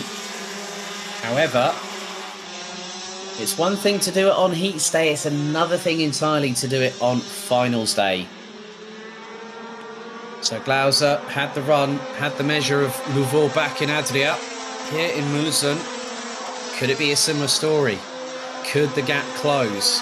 Because if Glauser wins both finals and Louvaux takes second in both races, that is going to be a 1 point differential going into the final race weekend of the season at Wackersdorf. And Paul Louvaux will want to make sure that he has an advantage. If he wins this race, it's an additional 5 point advantage he gains and will put him on 16 points ahead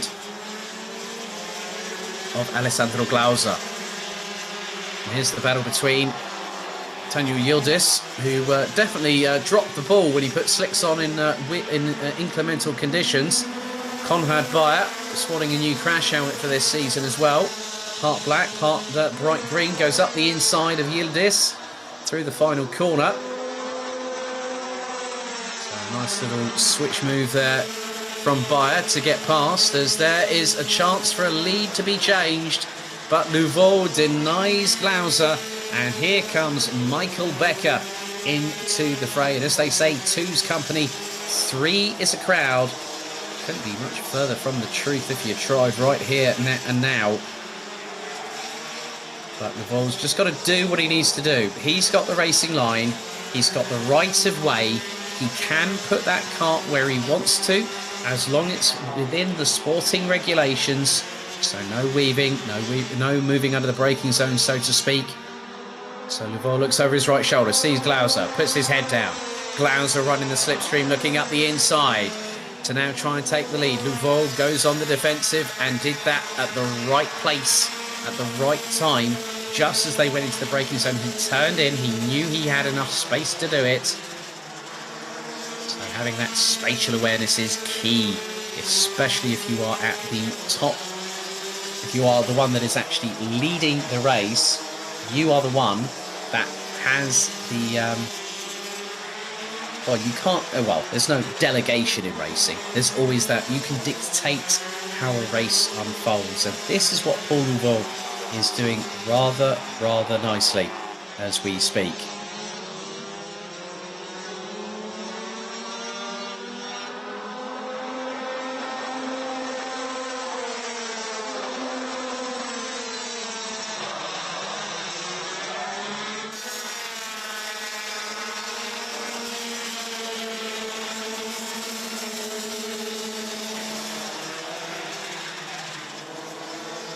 But the top three last time around were covered by just over 0.3 of a second. Now we have a little look back between Christophe Capitan, Bruno Dos Santos and Marco Winkler. Winkler was gunning for P2 at one point, but it seems like his times have dropped off quite considerably here in Mülsen.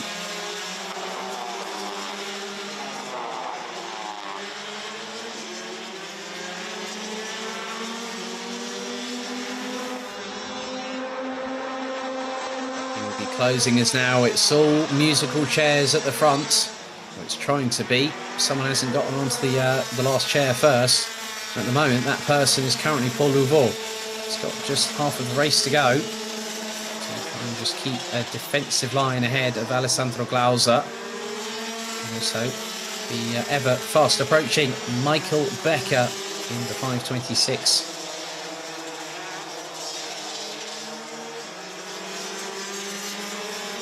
Christophe Capitan is the fastest driver out on the circuit, 50.909 for the French driver. Currently sitting in 4th place on the 5:02 Tony Kart entry. But the battle for the lead is very much at a stalemate at the moment. Nouveau still leading. Glauser is now looking over his right shoulder as well. He knows how close Becker can be. And Glauser goes up the inside. Will Nouveau get the switchback? Not on this particular occasion. And Nouveau is not wanting to work with Glauser. He's wanting to fight him for the lead. And now that brings in Michael Becker. Nouveau gets a little bit aggressive going through turn 4. And now that has cost him a little bit of time. That's put him into the firing line of Michael Becker. So if things were to finish as they are now, Paul Nouveau's lead would drop from 11 to 6 points heading into the final race of this weekend. And what's more, that will put Glauser on pole position. However, with that being said, there could be another twist in the tail. What I mean by that is that could give Nouveau the impetus he needs, the motivation to close on in and get that lead back. So, top 3 were covered by less than 0.4 of a second. Now, hang on. Has Glauser had a problem? Has Glauser got a problem? He's letting drivers past. Oh no, Glauser knows that race has just gotten away. He was leading and he's pulling up to the side. Alessandro Glauser the frustration, the anger, the disappointment, so visceral and so visible. He kicks the barrier with his right foot, and now that gives Paul Louveau a bit of a lifeline, because now his biggest title rival is out of the picture. That means Alessandro Glauser will start 8th in the second final later on today. So Paul Louveau knows that it's irrespective of where he wins. He will extend his championship lead. He will extend it to 36 points after this race if he stays ahead of Michael Becker. 4 minutes and 6 seconds, but we were denied of a potential title-changing moment through a technical failure for Alessandro Glauser. And as always, striking crew KCT helping us out here as Louveau gets to 9 a bit sideways coming out of the final corner. Christophe Capitan now embroiled in a really good battle here. This is for P3 with Bruno Dos Santos. And Konrad Bayer has managed to get away from Daniel Yildiz. Marco Winkler is now sitting in 5th place. But it was just that frustration, the adrenaline coursing through Alessandro Glauser's veins, that just showcased how much of an emotional moment that was. And that just shows how passionate these drivers are, irrespective of the class they run in. Everyone has that will to win, that wish to win. And when it gets ripped out of you like that, like the carpet pulled away from underneath your feet, that shows how quickly your emotions can change and how destructive it can be. But Paul Louveau now knows he's got to hang on for about the next 4 minutes, or just under 4 minutes, ahead of Michael Becker. We're now on to lap number 13 of this race, and the Frenchman looks to continue that winning streak. And it's very much reminiscent of what happened with Genk. However, had Alessandro Glauser not retired on lap number 11, it would have been a very, very different story. I can assure you of that.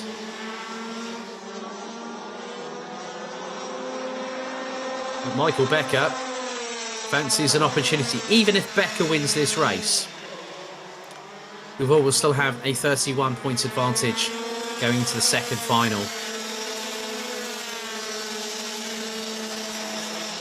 And effectively, if he wins the second final later on, effectively he's done enough to put the title out of Alessandro Glauser's reach, and that could be a deciding moment on the penultimate round of the championship. We've seen titles provisionally decided before the end of the season, but it's always when we get to the first final, at the last round of the championship, you know who's going to secure that title, who's going to be on the top step, and who's going to be going to Bahrain. So on to lap number 16. 18 laps will be completed at the end of this race, as we've got just over a minute to go. And Louveau still keeping ahead of Michael Becker.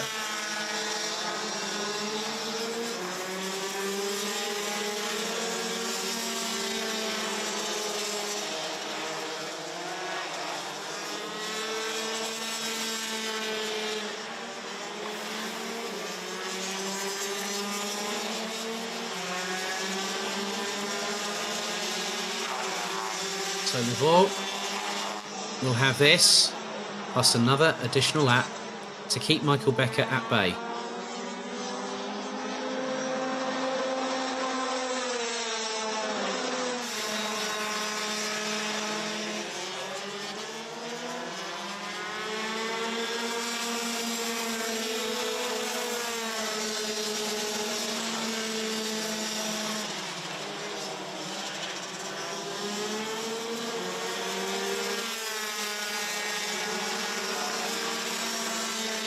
Glauser's retirement, the biggest talking point in the dynamic of the DD2 Masters Championship, because it looks like we will have 4 different champions for 4 different seasons. Paul Louveau is 1 lap away from taking a further step forward. It will be his 3rd victory of the 2020 season. Michael Becker in close proximity. Last lap board is out.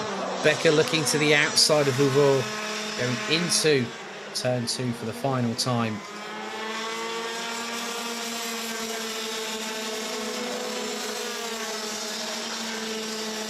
But Louveau keeping himself ahead of everybody else, not letting Michael Becker have an opportunity to get up the inside. Louveau is maximising his points advantage going into the second final of the day. Their second final will be at 3:05 p.m. local time here in Germany, as Louveau looks over his right shoulder, more than likely for what is going to be the final time of this race. As he comes out of the final corner, the 100% winning streak here in Mülsen continues, as France's Paul Louveau wins DD2 Masters Final 1 by just over 1/10 of a second ahead of Michael Becker. Christophe Capitain managing to get past, and a bit of solidarity and sportsmanship and a thumbs up there from Michael Becker, saying to Paul Louveau, well done, mate, well defended. Christophe Capitain rounds out the top 3. Bruno Dos Santos in 4th, Marco Winkler in 5th, Konrad Bayer in 6th, with Daniel Yildiz about to cross the line. But Alessandro Glauser, his title charge has been dealt a significant blow. Can the Swiss driver claw it back in final 2? We'll have to find out later. But at the moment, Paul Louveau, another 25 points in the bag and another step away from championship glory.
So very soon we'll be getting back underway with our last final in the first set of finals. We'll have final 2 starting for relevant classes at the following times: 1:50 p.m.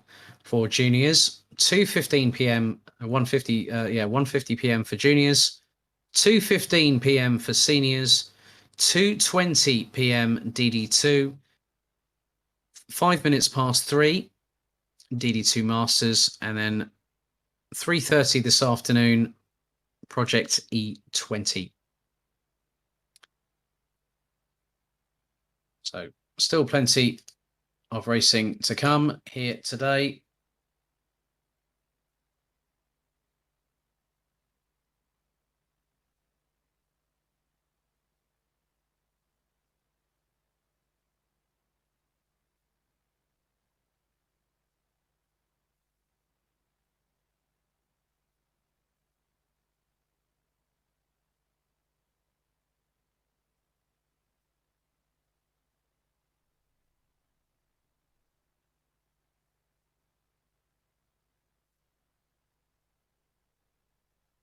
Looking back at yesterday, 2 different winners.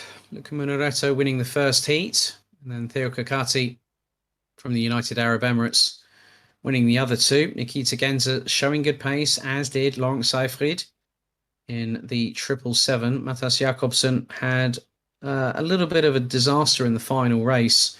Actually did not finish.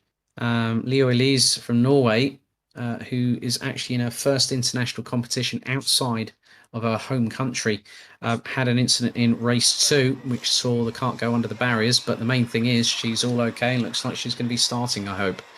Let's have a look at the first ever grid lineup for final 1 for Project E20.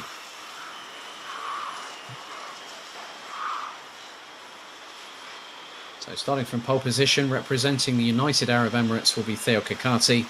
Luca Munaretto from Italy joins him alongside with Nikita Genza and Lawrence Seyfried. That is an all-German row 2. Mathis Jakobsen and Jan Matjaš from Denmark and the Czech Republic, row 3. Luca Neuenhuizen, who won the final heat yesterday. Who was close to winning one of the heats yesterday at one point. He starts P7. Yannick Nielsen and Elis Spiezia are 8th and 9th. Mette Argun from Austria completes the top 10 with Mats Johan Overhoff, Nadim Kneiser, Mina Pedersen and Leo Elise from Norway rounding out the 14 strong. Once again, for E20, it is standing start only. Now that Kakati's on pole position, he doesn't need to point that cart towards the inside of the first corner, as it looks like Mette Argun just trying to slot into position.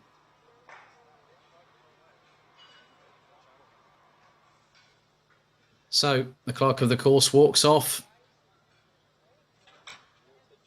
Drivers get themselves primed and ready. Red lights on the gantry. Are we ready? Lights are out. We're off and racing. A good start from Theo Kakati as they hurtle their way through to turn 1. Fully charged at the moment. Lawrence Seyfried's already got himself up into what is third position, as he's got the 757 of Jan Matjaš, who has got past Nikita Genza. Well, Genza has been passed already as well. So they're making their way through. Elis Spiezia bumps over the curbs through turns 5 and 6. As there is Luca Munaretto, who's kept himself in second position, but Lawrence Seyfried could be a danger here, as could Jan Matjaš. So 10 minutes plus an additional lap, as Munaretto actually went around the outside, as it's getting a bit elbows out here. Munaretto takes the lead on the penultimate right-hander ahead of Kakati. Seyfried still in third. Genza in fourth. As Neuenhuizen trying to go up the inside of Jan Matjaš. Seyfried, gets a little bit of a snap-on oversteer as Nikita Genza has gotten ahead and put himself up into third place. But now Seyfried is under threat. Matjaš up the inside. Oh, that was clumsy. Very, very clumsy indeed from Matas Jakobsen from that particular occasion. Hurtling his way through turn 4 as Elis Spiezia makes a few moves of his own. Oh, he's definitely bringing the dance moves as a young American, just 15 years of age. And he's showcasing what he can do. And he took his first ever pole position in international competition just on Friday. Oh, that's getting a bit close. Mattias Jakobsen nearly banzaiing up the inside of that. Looks to be Nadim Kneser as Kekati and Munaretto side by side. Kekati's got the inside run going down into turns 1 and 2, and he's got the lead. And Nikita Genza gets past Kekati as Munaretto keeps the lead. 4th, it's Jan Matash. 5th, it's Lawrence Seyfried. 6th, that looks to be Mete Argun, who's jumped his way up from 10th position and does the switchback through turn 4. Up the inside goes Argun on Seyfried. As Spiezia closing in. And that looks to be Jakobsen in the 721, who looks to be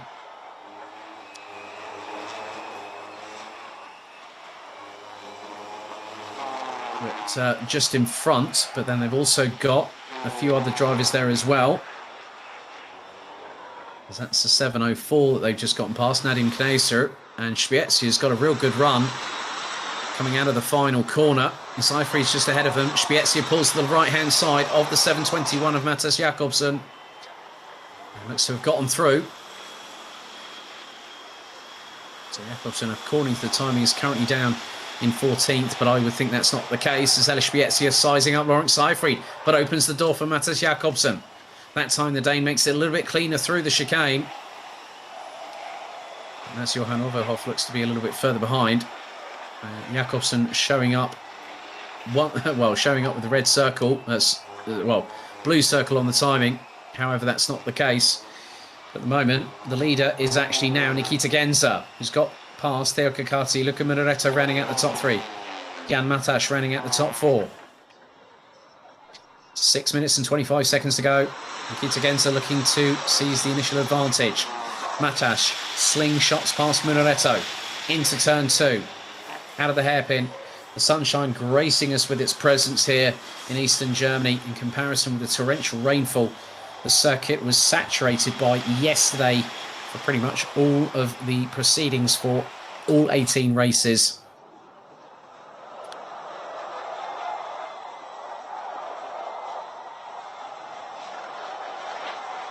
So Nikita Genza has got a transponder issue. However, at the moment, he is still leading ahead of Kekati, Jan Matash, Luca Munaretto running at the top 4 positions. So we're going to find out soon who will be in 5th place as they come across the line. Genza, Kekati, Matash, Munaretto. Mete Argun rounds out the top 5. Lawrence Seyfried in 6th, Luca Neuenhuizen and Elias Spiezia are battling away as you can see how close it's getting. Now there was a bit of a touch there. Seyfried went to the right, then all of a sudden the left front, bit of the bumper for Spiezia, got a little bit of a touch there and got slightly crumpled, but you can just see how hard they're pushing. Jakobsen going side by side with Spiezia, and someone's lost their front bumper. That is the 704. Nadim Kneser has lost his front bumper completely. Oh my goodness, that could be the first mechanical black flag of the weekend. Lawrence Seyfried's been given a warning by race control. But that front bumper on Nadim Kneser's, where is it? That is missing. And there we go, technical black flag has been shown. And Kneser knew it and has pulled in. That has ended his race. So that opens up some of the floodgates, but now Elias Spiezia trying to battle away with Mattias Jakobsen. Lawrence Seyfried drops down into what is now 9th position, having got past Yannick Nielsen, going through into turn 2. As more moves, Lilo Elise, reinvigorated after yesterday, got past Mats Johan Overhoff. There's Lawrence Seyfried going side by side. That's with the 713 of Yannick Nielsen. They are swapping positions. And that is for 9th. Elias Spiezia seems to be dropping off the bubble ever so slightly. And is behind Mattias Jakobsen in the 721. Seyfried has also been given a warning from race control earlier on, as we're into the last 3 3/4 minutes. And Kneser is out of the kart. He's out of the race. Now Lawrence Seifried finds that Mats Johan Overhoff is behind, but Nikita Genza is leading. Munaretto now trying to get past Mete Argun, who has got past the Italian for what is now 4th place.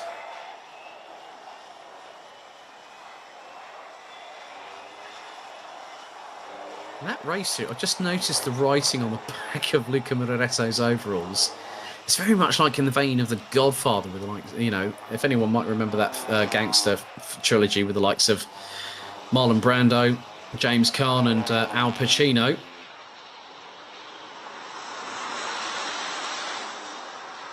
So Genza leads Kakati by 0.32 of a second. And Genza is looking to get an initial advantage. So the scoring is exactly the same for Project T20 here in the Euro Trophy. So Genza on course for a victory. That would be 25 points. Kekati 20. Matash would be 16. Mete Argun 13. Luca Munaretto 11. Neuenhuizen would take 10. Jakobsen 9. Spiezia 8. And probably, well, I think everyone might pretty much all score because we've got 14 drivers in this class. We got quite a lot of sign-ups towards the end of the race weekend, but with the opportunity of getting a Grand Finals ticket, no one's going to turn that down. Nikita Genza leads them across the line with just over 2 minutes to go, plus an additional lap. He was just 1/10 of a second ahead of Theo Kakati from the United Arab Emirates. There's Jan Mataš from the Czech Republic. The heats are one thing, the finals are something completely different. But Nikita Genza has the opportunity of just keeping ahead. He might have to use the boost button if he hasn't depleted that function already to stay ahead of Theo Kakati.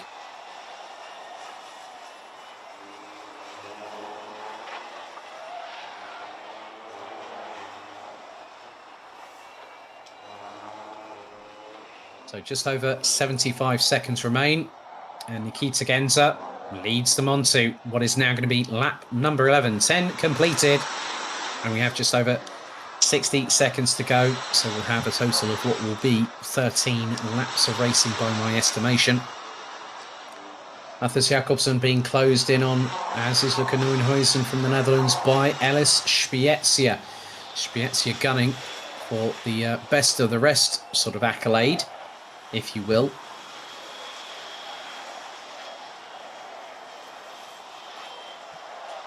But Nikita Genza is soaking up the pressure from the two behind like a proverbial sponge.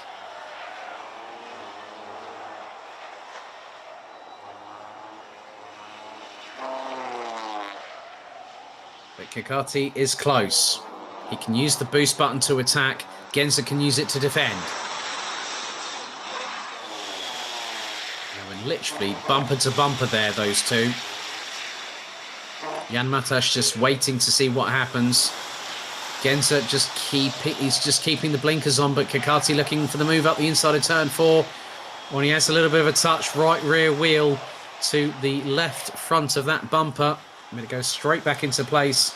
So Theo Kakati on the penultimate lap takes the lead away from Nikita Genza, who has been pretty much at the front of the field for the majority of this race when everything went by the wayside.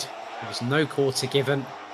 Nadim Kneser, the first casualty of today's festivities, as we go on to the final lap. And Theo Kakati will lead Nikita Genza over the line. 13th and final lap underway. Genza looking up the inside through into turn 2. He gets the run. Kakati looking to scrabble for traction and get the switchback and counter-attack Genza on that particular occasion. But he doesn't get the job done. Genza going ultra defensive into turn 4 and doesn't give any room for manoeuvrability for Theo Kakati. So we've just got a couple more chicanes. 3 right-handers to go, and that is it. Job done. Nikita Genza, who started 3rd on the grid. He could have had had a pretty good run yesterday. But Kikati's going to try and steal it on the penultimate corner. He goes through, but Genza's going to try and get past. There was a block there from Kikati, who's going to power out of the final corner. But Genza's going to try and drag race him to the finish. Who's going to use the boost button to its efficiency? It's Kikati. The winning margin, 5/1 thousandths of a second. The closest, I repeat, the closest finish in Euro Trophy history. And it's provided by the all-electric power plants of a Project E20 kart. Theo Kikati wins by 5/1 thousandths. If there was a couple more yards, I think Nikita Genza could have gotten it. But Theo Kikati from the United Arab Emirates wins the first ever Project E20 final here in Mülsen. Nikita Genza denied by the slightest of margins. Jan Matash in third. Mete Argun in fourth. Luca Muretto in fifth. Ellis Spiezia does get P6 at the flag ahead of Matthias Jakobsen. Luca Neuenhuizen, Mats Johan Overhoff, Yannick Nielsen, Lawrence Seyfried, Mina Pedersen, and Leo Elise round out the top 13 that all finished 13 laps of racing. Nadim Kneser being pulled in for a mechanical black flag for a missing front bumper after just 5 laps.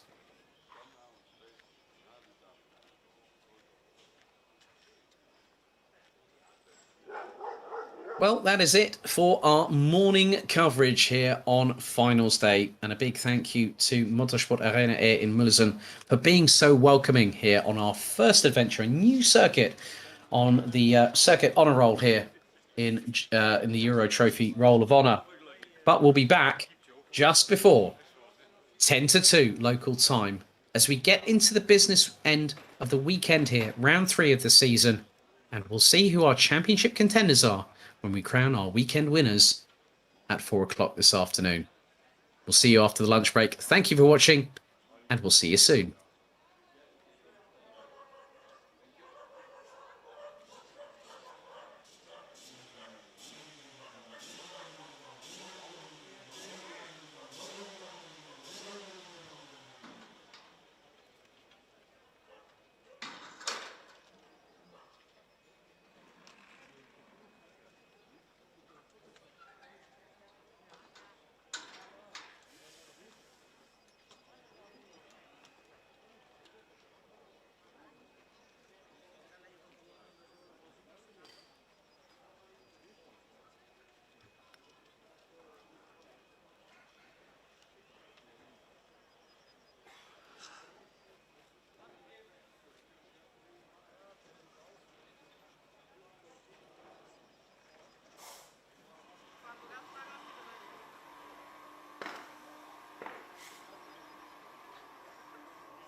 Schreibt schon Worte.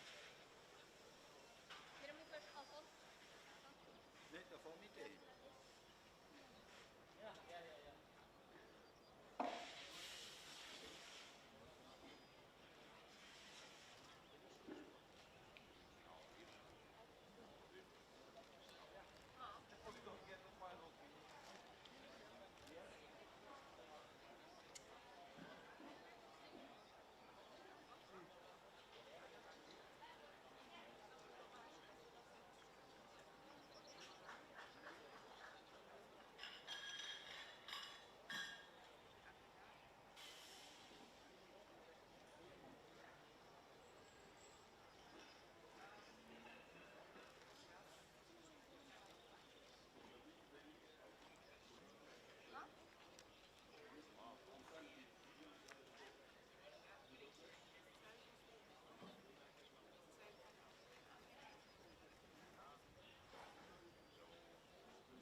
Beta.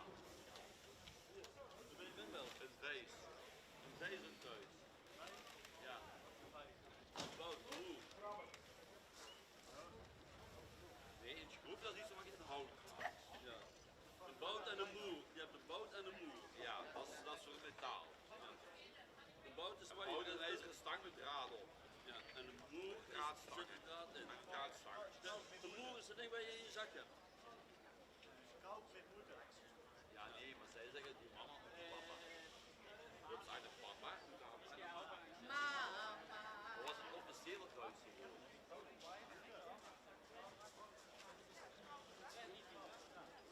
Ja, maar een schroef is bij ons een auto. Ik heb er niet op gehoord, want Zangen.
Mülsen, u trolley de karretje, uw aanwagen meenemen. Ik ben blij tegen u.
Good afternoon, everybody, and welcome back to the second half of finals day here in Mülsen.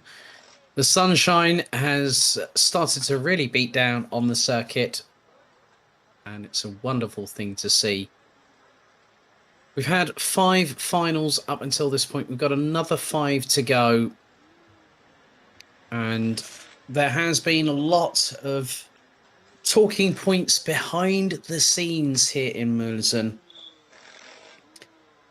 Every single result that normally is called by myself is always provisional, pending any decisions that have been made. Now, firstly, we're going to talk about them respectively as every single final comes up. So, the declared race winner was Ethan Jeff Hall, 297 from the United Kingdom. However, there were several drivers that subsequently, post-race, were found to have front bumpers out, which meant it was an automatic 5-second time penalty. The drivers listed as follows: 255, Mikkel Pedersen; 274, Kai Rielers; 206, Nick Gerhards; 244, Casper Schomans; 269, which was Vic Stevens; the 218 of Chloe Chong; and the 276, which was Farin Mega.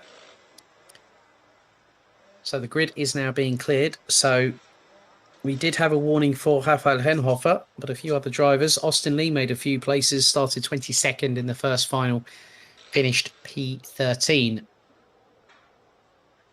after it was all said and done. So the mechanics now have cleared the grid. There sit all 22 drivers. So the standings as per calculations I've made during the lunch break, Kai Rielers now has a 25-point lead coming into this race. Bruno Mulders, his nearest competitor, is on 72 points. Thomas Strauver has 56 points. Ethan Jeff Hall's victory propels him up to 4th in the standings on 55 points, just a point ahead of Mathis Turlo for the Netherlands. Farin Mega puts himself a little bit further up the table, 34 points for the German at this moment, putting him 3 points behind Max Knappen, who had a first final to forget here today in Mülsen in eastern Germany.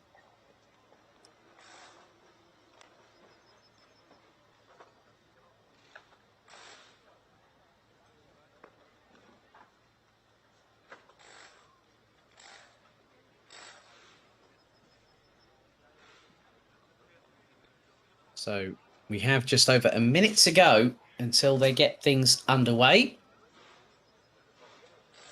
for their last race of the weekend.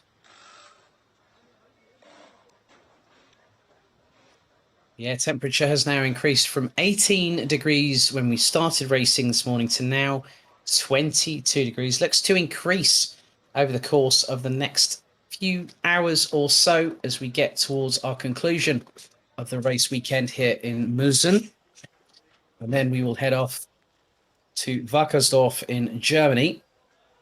And that will be from the 3rd to the 5th of September.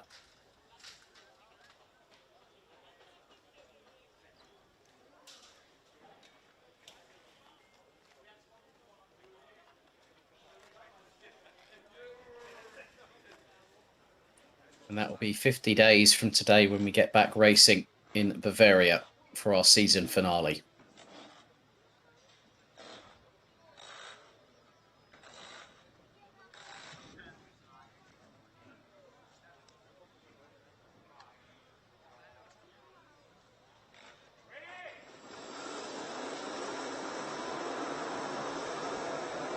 So the green flag waves and sent on their way. One sighting lap and then one formation before we go into battle for one final time here in Eastern Germany for Junior Rotax. So let's have a look at the starting grid. Ethan Jeff Hall starts from pole position, having won the first final earlier on today. And Bruno Mulders lines up alongside and has closed the gap to Kai Rielers. Mathis Turlo and Farin Mega round out row number 2. It's Kai Rilets and Mikkel Pedersen, row number 3. Thomas Strauve and Rafael Venhofer, top 4 rows. Magnus Pedersen and Nick Gerhards complete the top 10. Alberto Kiko Fracassi from Italy. Janis Stiak from Germany round out row 6. Row 7, it's Austin Lee versus Daniel Sugar. Danny Shields versus Vic Stevens on row number 8. Kasper Schormans and Guy Albag, row 9. Richard Thomas and Chloe Chong rounding out the top 20. With Jan Schultz in 21st. Not too sure if Max Klappen is actually starting this race. He's starting from the pre-grid there. So just keep your eyes on the 2:48 from the Netherlands over the duration of this race.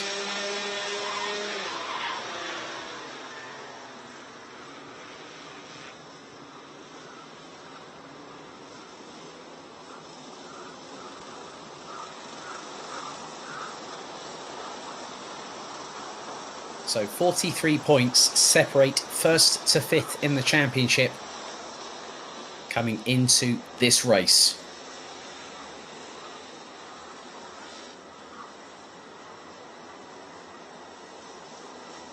So there are only 2 drivers in Euro Trophy history that have defended their titles. One is Mike van Vugt, the other is Matilde Olsson. So could we see Kai Rilets successfully defend his title? Or could someone upset the apple cart? Well, that journey to find out the answer to that pretty pertinent question starts right now. 11 minutes on the clock. Jeff Hall and Mulders on the front row. Into the tram lines we go. Revs rise. And we are lights out and they are off and racing.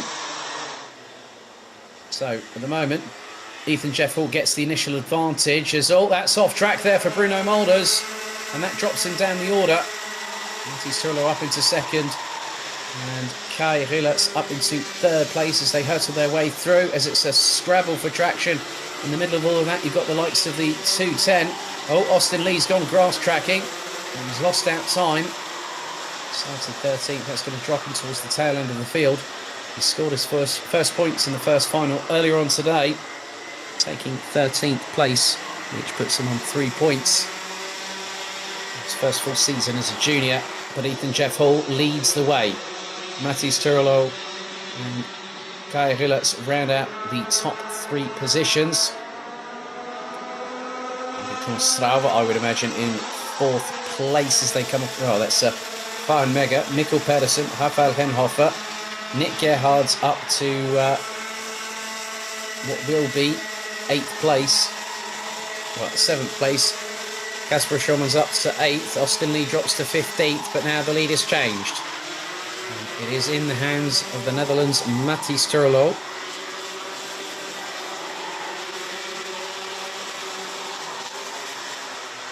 Thomas Strava has dropped right to the back of the field. Max Klappen's already making initial incremental increases in position. Oh! Now, who was that? That was either Mikkel or Magnus Pedersen. I think that's Mikkel Pedersen that went wide. He exited stage left. So, Mikkel Pedersen's run this weekend has come to a bit of an abrupt end as Fahren Mega gets ahead of Kai Rilets, and then Ethan Jeff Hall does the old switchback on Mathis Turlo. And that is going to change everything. And now it's 2nd and 3rd for JJ Racing. Now the thing is, that is actually Thomas Strauve in the 2.99 behind Mathis Turlo. And that is a genuine battle for position. There might be a transponder issue for Strauve there. And that has now changed. I was correct. And it was Mikkel Pedersen. Mikkel Pedersen lost a few places, dropped to 8th place after that off-track excursion.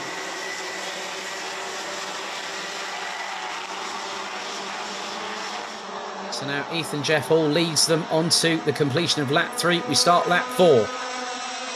Fahren Mega and Kai Rilets line astern, 2nd and 3rd. And there's been more dramas. Well, I think the thing is that Thomas Strauven's transponder has a significant issue here.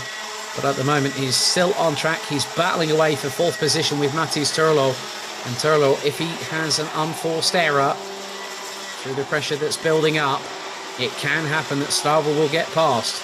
And Stava, when he's put into clean air, can be rather rapid. The so can Mathis Turlo. They've got the ringside seat with the 3 in front. Nick Gerhards looks to be up behind them. 7th place for the Dutch driver with Rafael Venhofer in 8th. So 7.5 minutes to go. And Fahin Mega now going for the lead on Ethan Jeff Hall. And gets through, I would imagine, heading into the hairpin. That has happened. So that's affected a change. Bruno Mulder's down in 8th position. That was going to net him effectively 8 points. As Rielitz now gets past Jeff Hall. And that is going to help his championship lead be extended further. And now Rielitz goes for the lead, gets it. Mega sort of gives them a little bit of room. Ethan Jeff Hall went straight through past Fahin Mega, and Kai Rielitz managed to get his opportunity. Now Rielitz can really put himself up the front of the order, and if he gets 25 points, that is going to put him on the best part of that's going to put him on a lot of points in front of the rest of the opposition. But Ethan Jeff Hall wants to fight back, and fight back he does.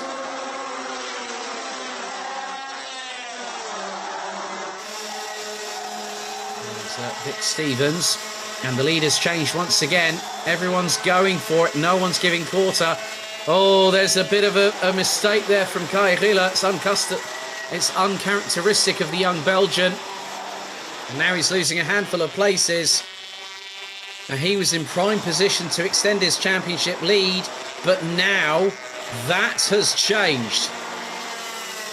And that could be a considerable one, because Rielitz had to give racing room for everyone else, stumbled over the curbs, and then all of a sudden the floodgates open, and now he finds himself a far way down, and he's actually ahead of Mikkel and Magnus Pedersen. And Rielitz finds himself in 8th place as Mulder's up the inside of Gerhards to take what is P6. Ethan Jeff Hall looking to do the double here, as that's Matthias Turlo up the inside of the 233. Rafael Renhofer, that is for position. That will be for 4th place.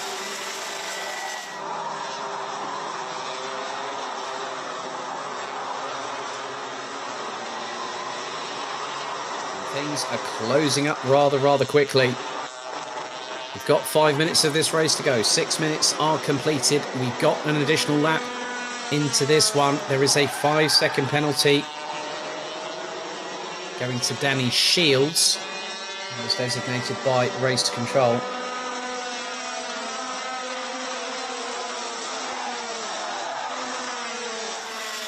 But Rielitz looking to get his way past Nick Gerhards, and that will be for 7th on the road. So the fight back from Rielitz starts now. He was battling in the top 3. He was close, and then some towards the lead of the race. And he's basically saying to Nick Gerhards, come on, just work with me. But then you see 2 hard-charging Danes as, it's getting a bit awry for Fahin Mega. He's lost an absolute schlackload of places. Renhofer's got past him. Mulders has got past him. Oh, the Pedersens have already tripped all over each other. Oh, my goodness. And Mikkel Pedersen, it looks like Mikkel Pedersen's front bumper is a bit askew there. Massive black mark on the front of it. Unfortunately, Magnus Pedersen had a massive drama as a result of that. Just looking back at it, they all started tripping all over each other, and it was when Nick Gerhards had to try and close the line up between himself and Mikkel Pedersen. Magnus got the short end of the stick, unfortunately. So the reason why, if anyone's wondering, if you are watching the live timing, that Thomas Stauver's transponder has a low battery. Fahin Mega closing in on him. So the changes within this race have been rather dynamic, to say the very least. Looks like Richard Thomas and Kasper Schulmans have come into strife a little bit. Another 3 or so minutes plus an additional lap as Fahin Mega closing in on Thomas Strauver.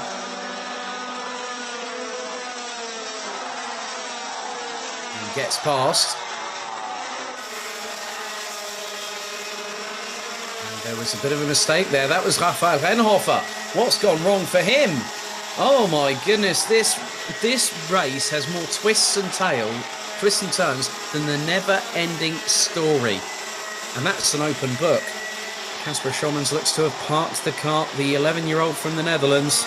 Unfortunately, it looks like his race and his weekend has taken an early turn for the worst.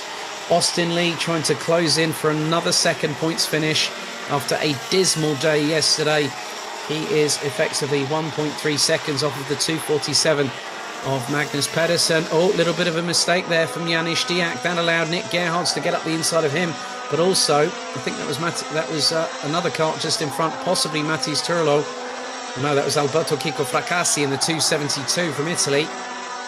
Ethan Jeff Hall is fast getting away from Mattis Turlo. Bruno Mulders's championship hopes are given an extra lifeline because at the moment Kai Rilets is down in what is 10th position.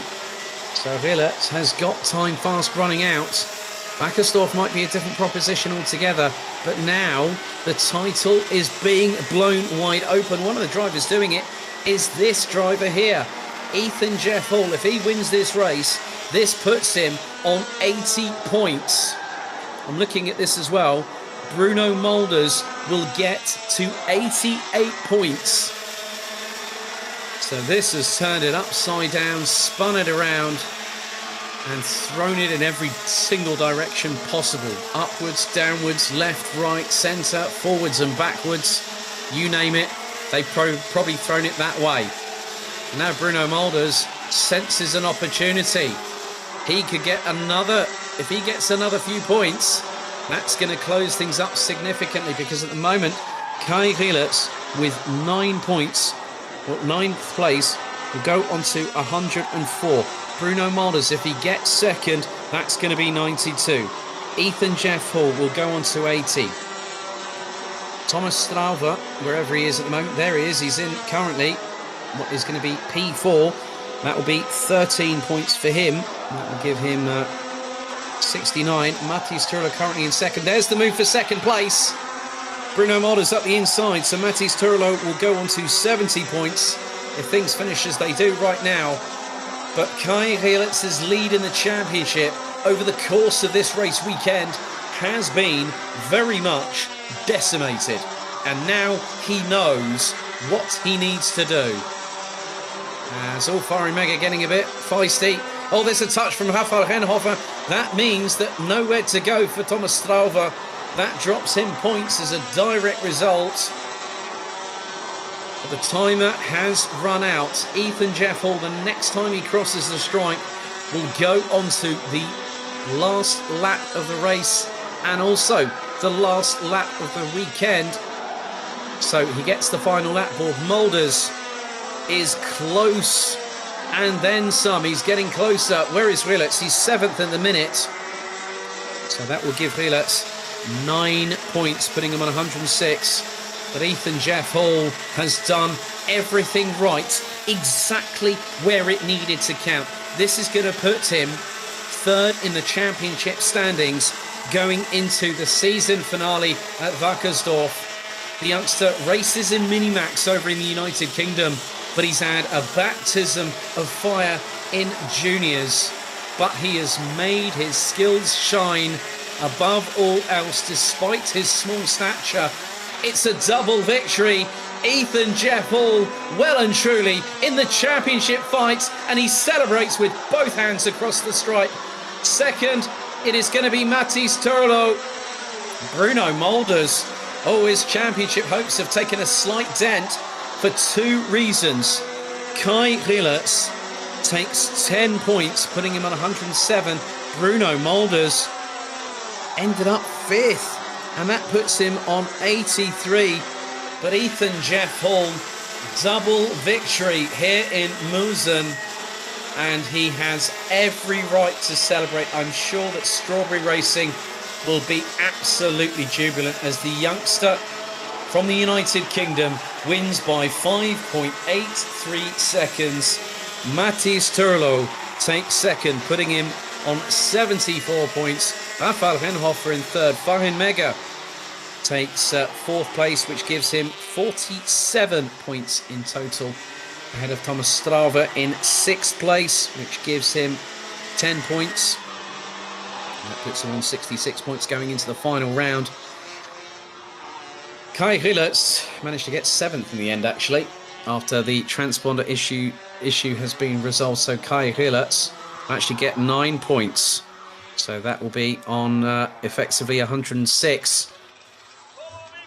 Then looking down at the bottom part of the field, Nick Gerhard's 8th, Alberto Kiko Fracassi 9th, Janis Diak 10th, Max Knappen 11th, Magnus Pedersen, Mikkel Pedersen coming together, and unfortunately 12th and 13th respectively. Daniel Sugar, Vic Stevens, Austin Lee, less than a second away from getting back into the points again, having had a bit of a difficult start to the race. Danny Shields in 17th, Yarin Schultz, Chloe Chong, Guy Olberg, Richard Thomas, all completing the distance, but Kasper Schumann's unfortunately retiring on lap number 8.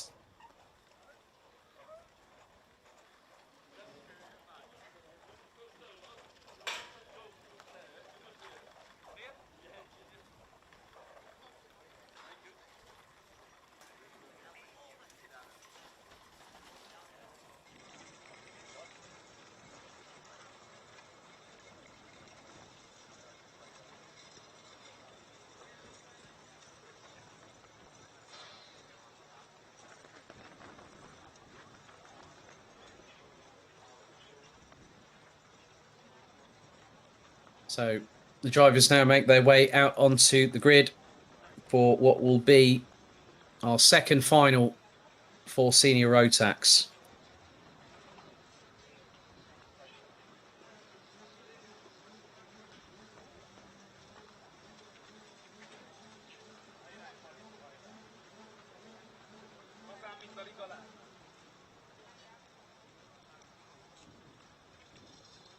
So Sean Bircher won the first final earlier on today, and multiple drivers actually received front fairing penalties.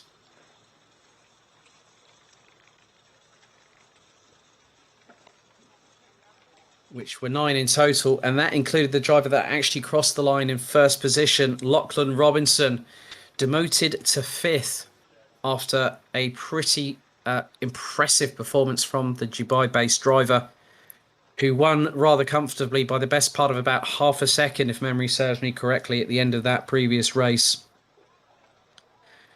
So what that meant was that Sean Butcher, Callum Bradshaw and Luca Lystra rounded out the top 3 places. Mark Kimber ended up in 4th place.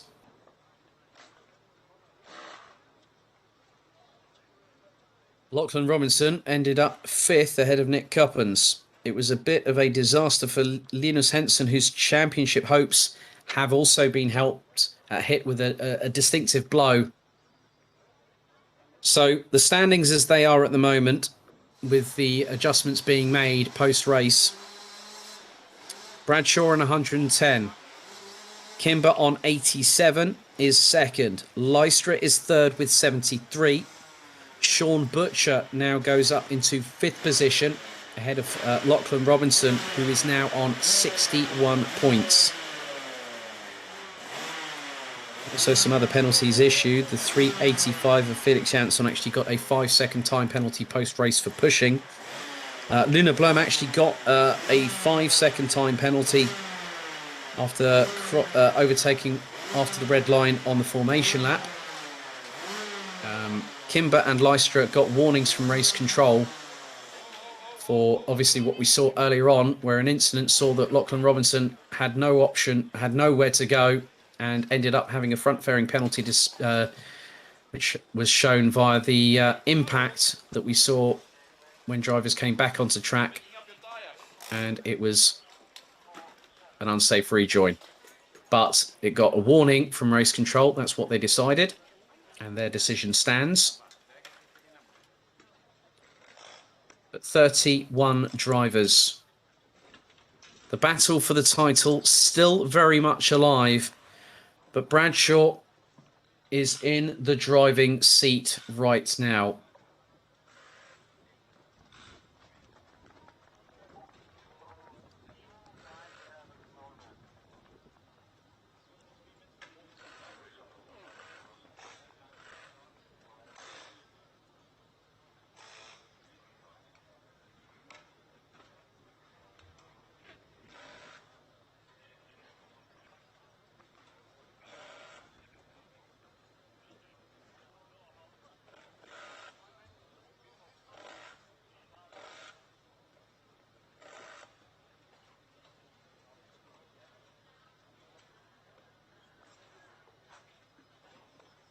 So in just a moment's time, in about 40 seconds, the horn will be blared, instructing all mechanics to leave the grid.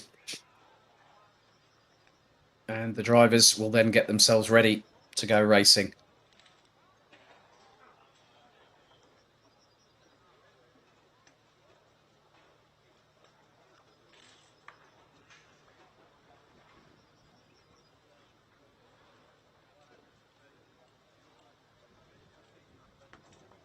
Now, looking at it from this perspective,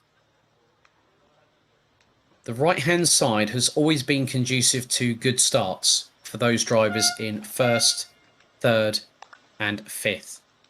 So it just depends on how quickly the likes of Bradshaw, Kimber, Kuppens react to those on the inside of them.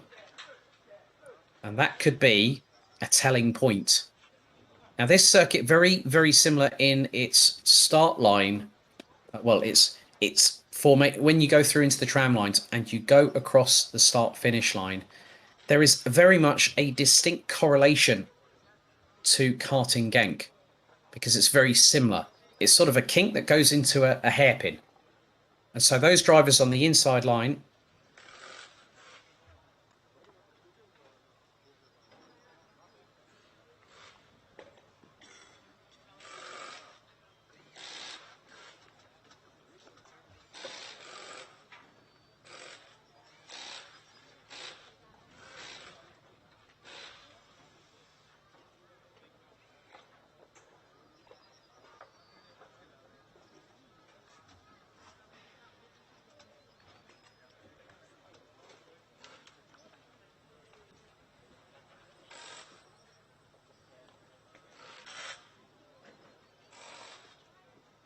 the drivers now get themselves primed and ready. 31 drivers, that's 15 and a half rows of competitors will go into battle for one final time. So the top three at the end of this season will get a ticket to Bahrain. And when you look at the top five, especially the battle between second, third, fourth, and fifth in the championship, anything is possible. Any driver worth their salt will push to the absolute limit, and we could very well see that this afternoon. We saw what happened, how people got their elbows out in the first final. 9 drop-down penalties for front bumpers. And we also had 2 5-second time penalties issued post-race.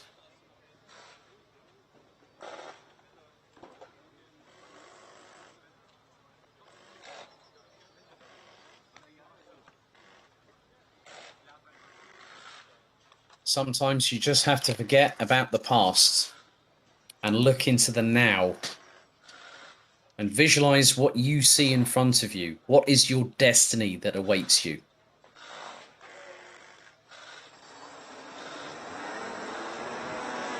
So the green flag waves and we get underway. Let's have a look at the grid for final 2 for Senior Rotax. Sean Butcher will have Callum Bradshaw alongside on the front row. Luca Lystra and Mark Kimber, row 2. Lachlan Robinson and Nick Kuppens, row 3. Zombor Kovac and Flint Shearing, row 4. Luca Costa and Ehad Turka round out the top 10. It's Eliavet Galvanin and Felix Jansson. Christian de Klein and Benedek Vida. Patrick Donica and Sam Bergstein.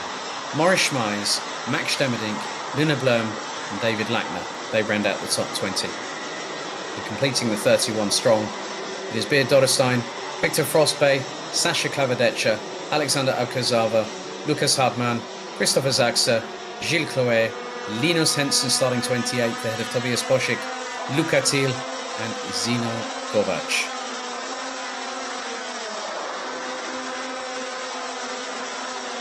So 14 minutes on the clock plus an additional lap. It will be down to Sean Butcher and Callum Bradshaw to control the pace. They will be informed to slow down.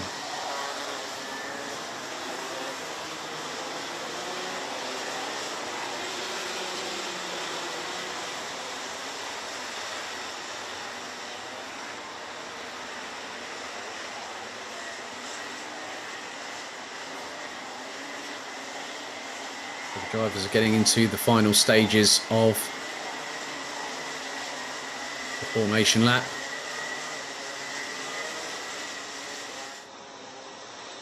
We're going to have to get into formation rather quickly, and then we can go racing.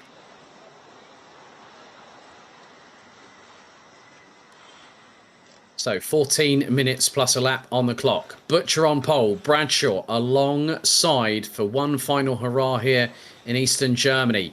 Into the tram lines, red lights on the gantry, the revs rise. Are we ready? Let's go racing.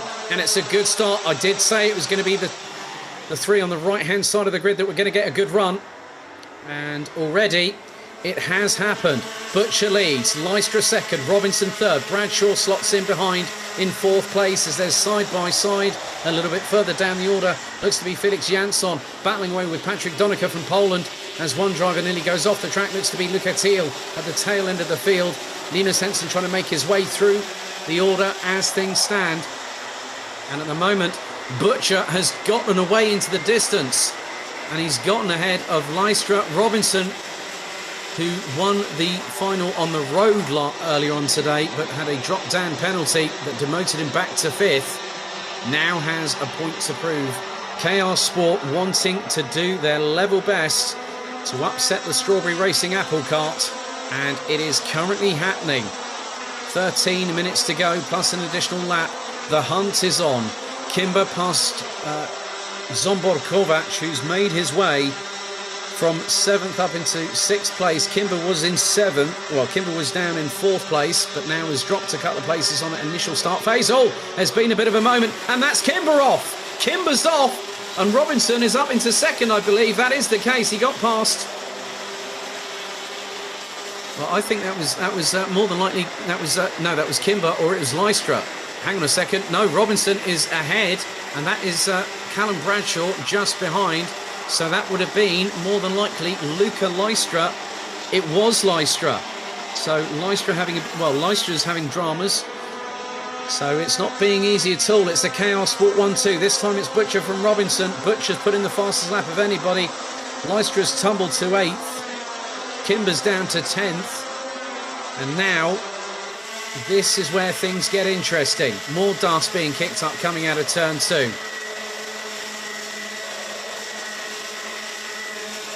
Fastest lap of the race so far is by Max Stemmerdink, down in 18th position with a 51.850. So this has changed quite a bit. What is happening today? And there are some waved yellows coming out of the chicane off of turn number 4. We're about to complete lap number 3. Butcher still leads. Robinson trying to close on him, and Robinson has put in a 51.463. And then Callum Bradshaw has put in his own fastest lap, 51.426, stealing it by less than 4/100ths of a second. There's Flint Schuring, and he is battling away with the 371 of Italy's Elia Galvanin. There is the recovering Luca Leicester coming through and trying to go up the inside, and he does. So does the 356.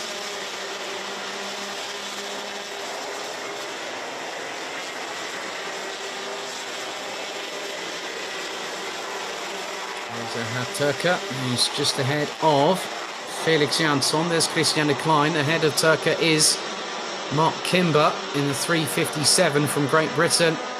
But Robinson is closing once again, 51.6 for the second place driver, and Butcher a 52.0. The thing is that Robinson is closing in. He was 4/10 quicker last time round, but with the slipstream assist from Butcher, you can see that the teammates are wanting to get away. But Callum Bradshaw, we've seen this throughout the season so far. He's known to keep it conservative in the heats, but then in the finals, it's a different driver we see. And that's what's kept him at the top of the table so far. Mark Kimber is going to be very much looking at a very difficult end of the weekend. And what that could mean is that his challenge for the championship might be given a little bit of a faux pas as Robinson up the inside of Butcher through turn 2 on lap 6. Now the KR Sport boys working together. Robinson leading, Butcher in second. As the sunshine continues to beat down here in East Germany, what we've got now is a firecracker waiting to be lit. And then just wait for the forthcoming and resulting explosion.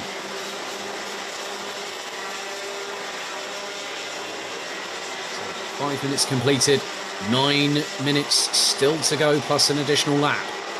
Robinson from Butcher. Bradshaw rounds out the top 3.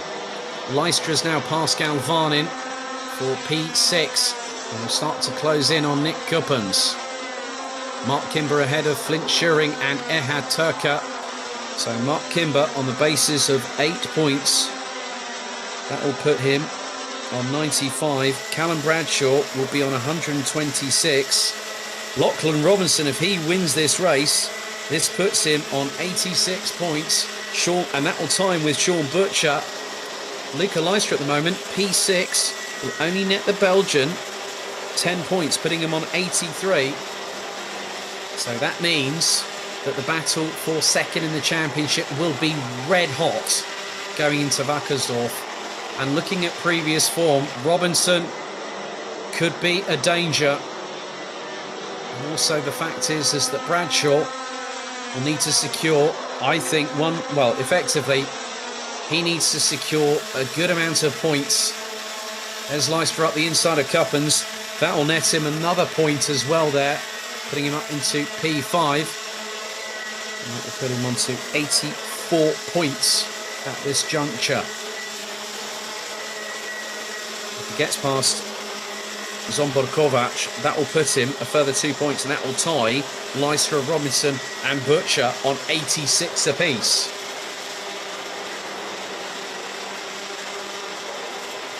Top 3 covered by 0.810 of a second. Callum Bradshaw is winding up the wick on that Rotax engine on his Tony kart, and he's put in a 51.229. But the biggest thing here is that Robinson and Butcher are countering that.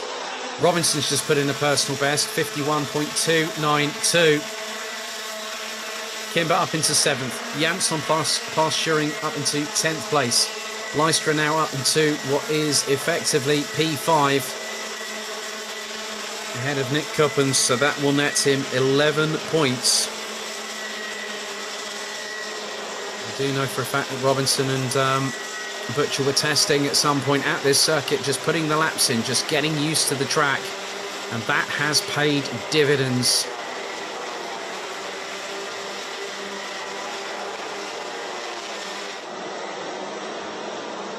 So the drivers that were 3rd and 2nd in the championship last year lead the way. Robinson in the lead, Butcher 4/10 behind, Bradshaw nearly a further 4/10 behind, and Bradshaw consistently running anywhere between the 51.2s and the midpoint of the 51.3s. And there is Luca Lystra looking to close in on Zsombor Kovac for what is 4th place, and that could net him a further couple of points. And if that does, then that's going to help him no end. But if he's going to hit the curbs like that, Luca Lystra, he's going to lose time, he's going to lose momentum. All 31 drivers still circulating. Beard Dotterstein has just been passed by Sam Bergstein for 23rd. Tobias Boschek has got past Denmark's Victor Frostbait for 28th place.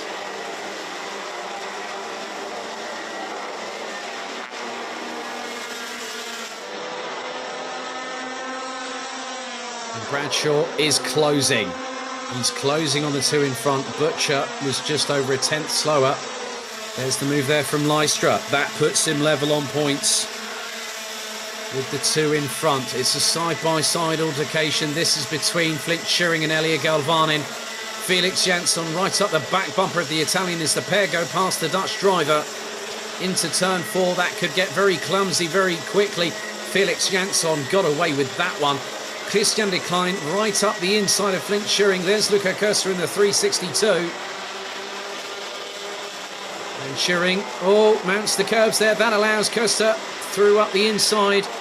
And with him, I think that is going to be another of the JJ Racing carts. That looks to be Luna Blum. Oh, Linus Hansen off the track. Oh, the second final has gone away from him, just like the first final did when he had technical dramas. And it's getting rather heated. It's getting rather feisty a bit further down the order. So Linus Hansen drops to 23rd position.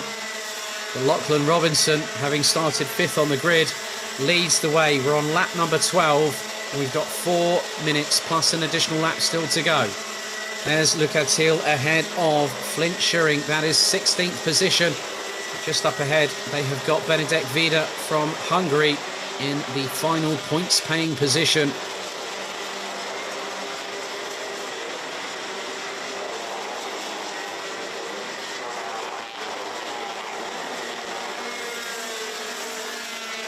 Luca Thiel looking up the inside of Benedek Vida, could get the move done up here. Yep, gets the job done, and then Flint Schuring just decides, well, you're going to open the door. You've opened it really, really wide for me, and gets through and gets the job done. There's Luca Koester trying to go up the inside of Christian de Klein. That is for 11th position. The pair side by side coming out of the corner. Christian de Klein does not need to gesticulate right there and then when they're at full speed coming out of turn 2. Koester up the inside through turn 4, switch back from Decline, up the inside of the 362 and retakes the position. And just behind they've got Max Stemmerding. Patrick Donica from KSB Racing in 16th position has set the fastest lap of the race. But the biggest thing here is that Lachlan Robinson is pulling away. Bradshaw is now 2nd. Butcher is 3rd. Lystra is now 4th. And as the way things stand, I'm looking at it from this perspective. It's going to be close in terms of who hits the podium. But the way things stand at the minute, just doing a quick calculation on the fly, Sean Butcher will be on 41 points. Lachlan Robinson, that'll be 36. Callum Bradshaw, 40 points. Luca Lystra will be on, hang on a second, 29. And Mark Kimber, if he finishes 4th and 3rd, that is going to be... So that could mean that we have some more drivers on the podium. But at the moment, Lachlan Robinson has got 2 minutes to go. He's pushing. Bradshaw's also pushing, but not pushing hard enough to close in on the Dubai-based driver. The 326, currently 3rd in the championship standings with 1 round to go in the B&L karting series, which he is doing as a dovetail to this championship.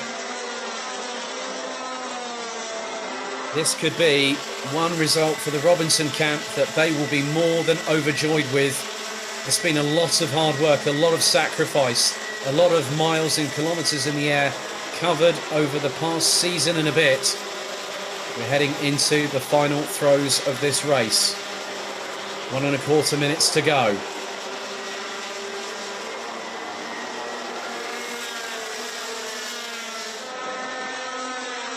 Robinson leads by 0.626 as they head onto this lap, which is lap number 16. We'll have a full 18 laps of racing, which in terms of distance will be 23.67 kilometres.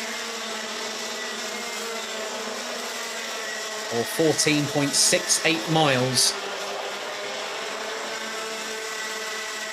As now Kimber has actually got himself past Leicester.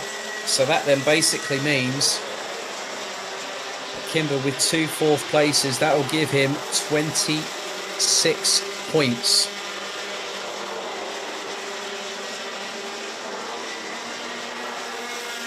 Getting into the last couple of laps, 15 seconds on the clock. Robinson has this and one more lap remaining. Bradshaw is not close enough at this juncture. Look at the gap. Robinson got himself into the lead and he has not looked back. He's decided, but you know what? You guys want a point to be proved. Well, that's exactly what he's doing right now. Yesterday's final heat would have motivated him to the point where he thought he's going to put the warning shot across the bow. And right now, Lachlan Robinson has done exactly that. Bradshaw could be about half a second adrift as they come across towards the final lap board. And there it is. Robinson's got the sign he needs. 6/10 is the gap. Bradshaw is more concentrated on the championship because this will put him on 130 points coming into the final round in just 50 days time at Wackersdorf. And Robinson looks over his right shoulder. He now knows that he's got to keep it together, keep it composed, because Bradshaw is starting to put the pressure on in the dying moments, but I don't think it's going to be enough. Robinson now has 2 more corners. Another look over the left-hand shoulder of the 326. It's been a long time coming. It was nearly the case in Wackersdorf last year, Genk earlier on this season, but he's got a chance to celebrate, and Lachlan Robinson takes his first victory in real-time form here at the Euro Trophy by 0.3 of a second ahead of Callum Bradshaw, who extends his championship lead going into Wackersdorf. Sean Butcher, a win in the first final and a third in the second final, I think pretty much puts him on the top step of the rostrum for the weekend here in Mülsen. But Lachlan Robinson once again has showcased his skills he has developed over the past year and a bit. He now can race in wet. He's an expert in the dry. We've already known that. But this is the culmination of something a little bit bigger for the Emirati driver. Robinson wins by 0.3 of a second ahead of Callum Bradshaw, Sean Butcher, Zsombor Kovac, Mark Kimber, Luca Leistra, Erhard Turker, Elia Galvanin, Nick Kuppens, Felix Jansson, Christian de Klein, Luca Köster, Max Stemmerdink, Luna Blom and Benedek Vida running out the top 15. David Lackner in 16th ahead of Patrick Donica, Luca Thiel, Flint Schuring, Zino Kovac, Sam Bergstein, Lucas Hartmann, Maurice Schmeis, Tobias Poschik, Gilles Clouet, Victor Frostbay, Alexander Abkazava, Beard Dorestein, Christopher Zaxa, Linus Henson and Sasha Klavedetscher. Every single one of the 31 drivers made it to the checkered flag, but Lachlan Robinson from the UAE takes the victory in the penultimate final 2 of the season.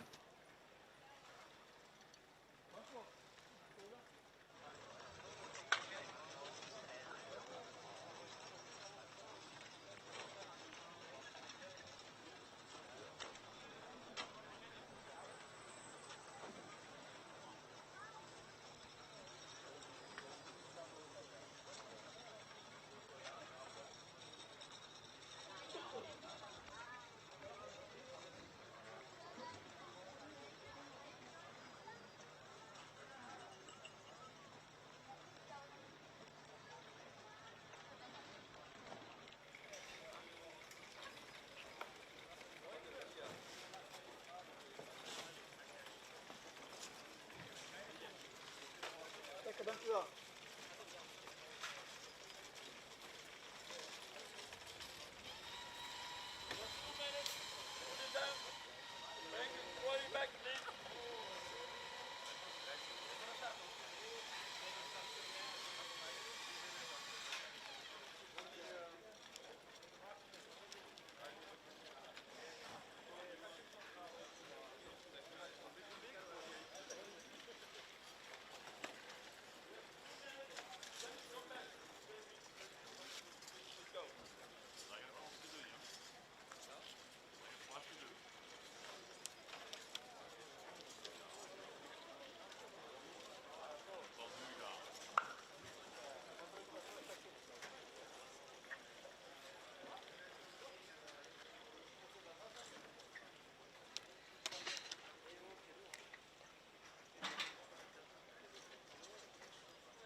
So including this race, we have 3 more to go.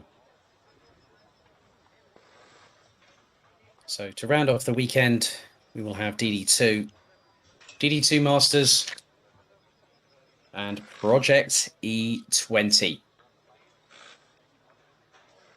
Sunshine continues to beat down on the circuit.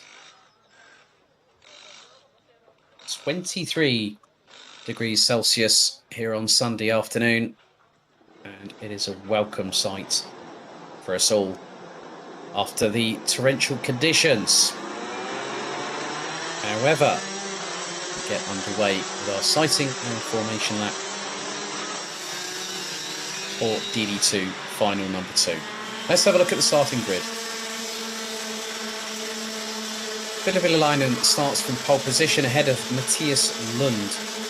Martin van Leuven rounds out the top 3 ahead of Jakob Bezel with Lawrence Seyfried and Zana Schriblak rounding out the top 6 positions on the grid.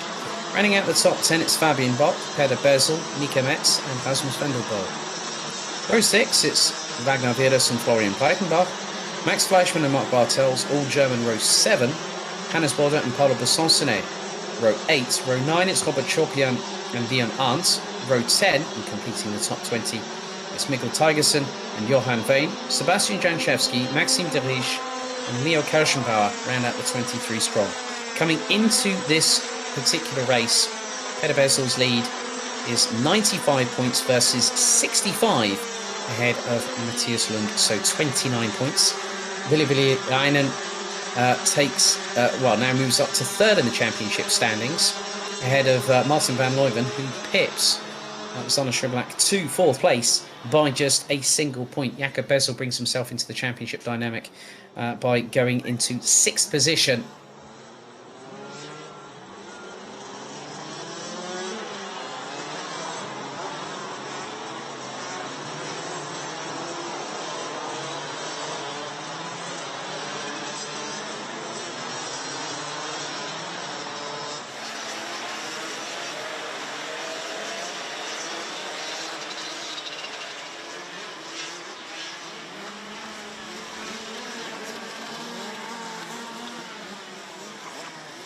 So another championship lead could be truncated depending on what we see over the next 14 minutes plus an additional lap. The top 10 set in stone: Villalainen, Lund, Van Leuven, Bezel, Jakob Bezel, Lawrence Seyfried, Zana Schriblak, Fabian Bock, Peder Bezel, Mika Metz and Denmark's Rasmus Vendelbo. That is your top 10 positions. So they split, they head into the tram lines for one final time. Revs start to rise. Are we ready? Lights out, let's race. And it's a good start by Villalainen. Lund goes on the defensive, but Jakob Bezel looking to go up the inside of the Dane through the first couple of corners, but doesn't get through. Schriblak already passed Seyfried, heading up towards turn 4 as Seyfried goes defensive on Peder Bezel. As someone's gone a little bit wide, looks to be Mika Metz possibly, who was starting in 10th position. And Matthias Lund wants to start breaking away from those behind, especially the biggest one that he's got an idea of where he might be on the circuit is Peder Bezel. And Peder Bezel already passed Fabian Bock up into 7th position. And not even 60 seconds into this race.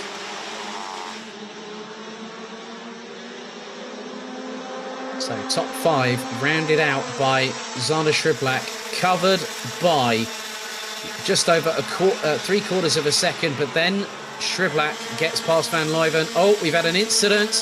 Fabian Bock and the 4:26, that is Max Fleischmann. So Fabian Bock getting out of the car. Fleischmann gets back underway.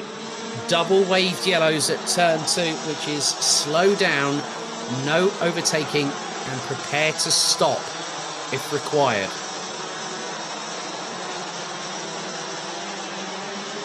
So a real shame that has ended Fabian Bock's race. He got himself up into P7.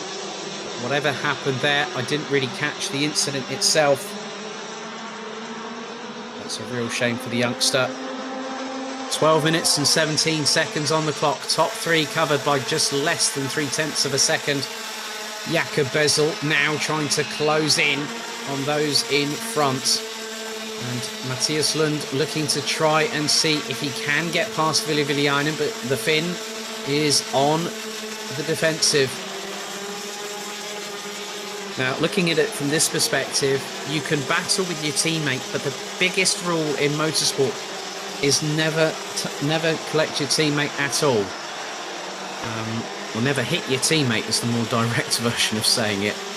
And you can see how much respect that Viljainen and Lund have between each other, but obviously when you have teammates battling, there will be no team orders because they are both battling for a spot in the grand finals. Van Leuven trying to close in once again on Schriblak. They're on the same type of chassis, and there's a bit of a melange of colour there. Fabian Bock out. Max Fleischmann unfortunately also out, and Fleischmann started 13th. So he's going to have an early spruce up before dinner tonight. And that's for the pair of them. Matthias Lund staying behind Viljainen. Petter Bezel is getting quicker and quicker as the session goes on. He's put in the fastest lap of the race of 50.687 for the 4:02.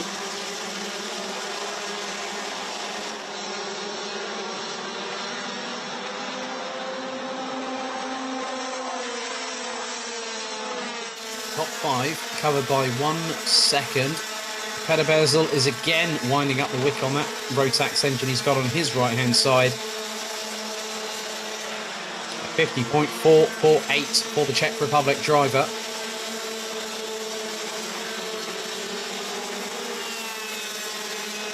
And looks like there's been dramas for Rasmus Vendelbo and Mikkel Tigerson from Denmark. That spells a possible disaster for the pair of them. They've dropped to the back of the field.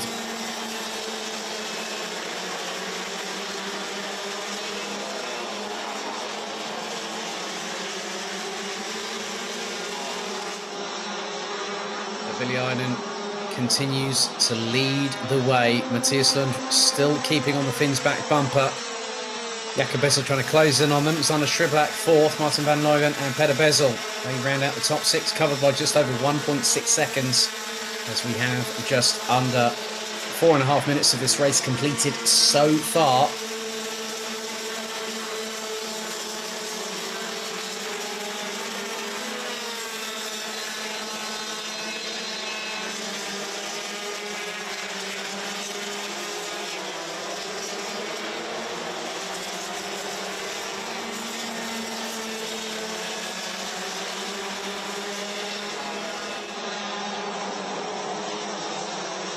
So as the way things stand, Matthias Lund will be on 85 points if things finish as they are. Looking at where Petter Bezel is at the moment, 6th place, will give him an additional... Oh, you know, I said this might be close. It's getting closer by the second. 6th place will give him 104 points. That is effectively 19... That would be... that'd be 19 ahead of Matthias Lund going into the final race weekend of the season. Obviously, that depends on how quickly Petter Bezel gets close to, which is what he's doing right now. And Xander Schriblak realises that, and Schriblak says, oh, hang on a minute, I've got to get out of here. He's Piggy in the middle of Xander. And there goes Bezel up the inside. That's another point. So that brings the gap up to 20 points in terms of virtual championship standing. So what Matthias Lund needs to do is start winding up the wick and start closing in on Viljainen once again to try and get past. And then drop the gap down to 15 points. We'll look at Lund now. He's right on the back bumper of the Finn. Jakob Bezel gets a bit curb hungry there, going through the exit of the chicane.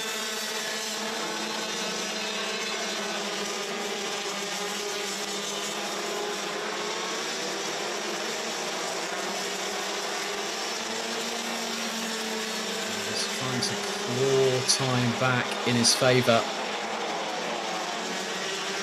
because one of the things that he can do as Peder's brother is to actually cause a bit of drama in the championship, and that is to take points off of those in front, and he's well within his rights to do so,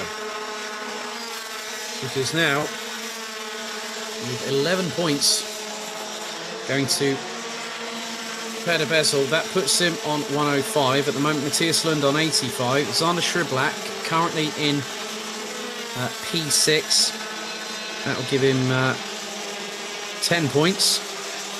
Villiainen, that will give him...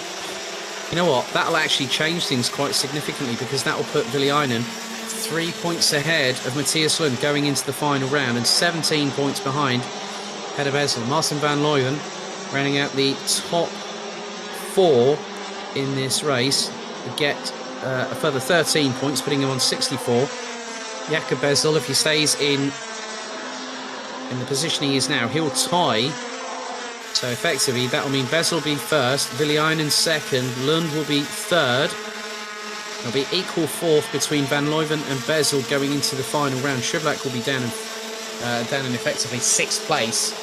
As here is Hannes Border closing in on Mika Metz. We've had multiple retirements in the meantime, and these are big ones. Besançon, his title charge has ended, 19th and out of the race on lap 4. Rasmus van der Boer and Mikkel Tigerson out of the race on lap number 3. Fabian Bock and Max Fleischmann retiring shortly after the very first lap had been completed, and it was through turn 2 that the pair found themselves spinning around, so to speak. And Bock would take no further part. He would not move any further forward.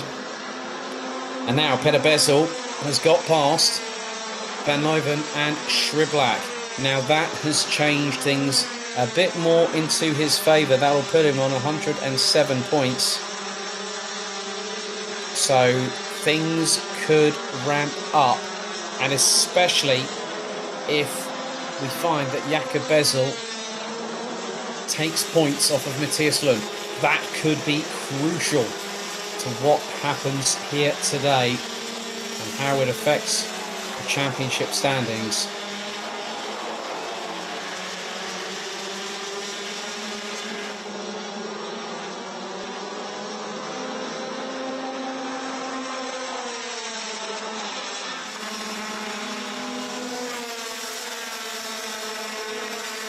So 4.5 minutes to go.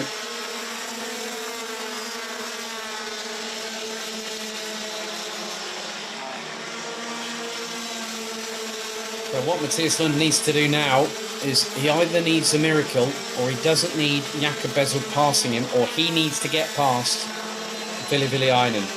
But that's easier said than done. We're on lap number 12 of this race. Villiainen has kept control of proceedings. He has not looked back. Bet you his eyeballs are on stalks right about now. Across the line they go once again. This time Matthias Lund was 0.133 behind. Now he knows that if he wants to get past Villiainen, he's got to do it in the next couple of laps. Villiainen's driving his own race. And effectively, if he finishes where he is... Oh, little bit of an assist from behind. That gave a little bit of a startle to the Finn. But he managed to keep it all together. Cool as a cucumber is Villiainen. Doesn't speak the best English in the world, but always got a smile on his face. And whenever he's seen me in the paddock, he'll always wave at me and say, "Hey, you okay?" And I'll go like, "Yeah, fine, good, you?" And he goes, "Yeah, good." And that's it, conversation done and dusted. So 14, onto lap 14 we go. Villiainen has been leading for pretty much the majority of the race.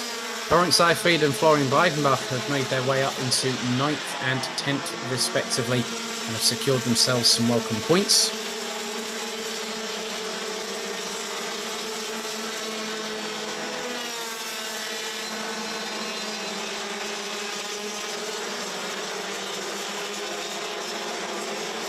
So Peder Bezel might have to watch his back bumper because Martin van Leuven is closing. I've also seen that Sebastian Jankowski started 21st on the grid. The pole now up into P7.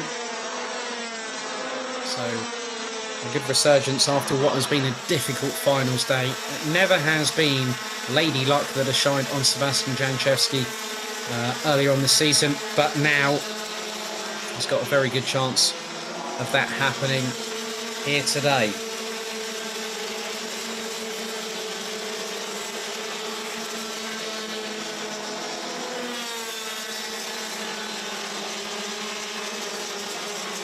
One minute and 40 to go, plus an additional lap. Villiainen not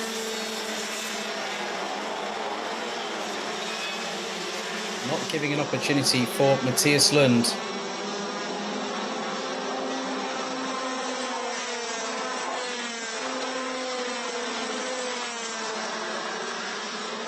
Jakob Bessel still leading the way and keeping ahead of everybody.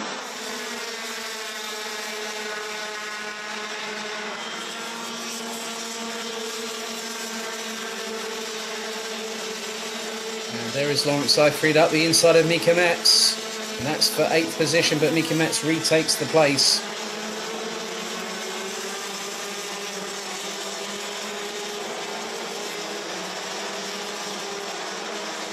Time is fast ticking away, and as the way things stand at the moment, Ville Villiainen will bring himself into second in the championship fight because Jakob Bessel has dropped off a little bit. As we go on to the 17th and penultimate lap of this race, the penultimate lap of the weekend here for DD2, with 2 more races to go.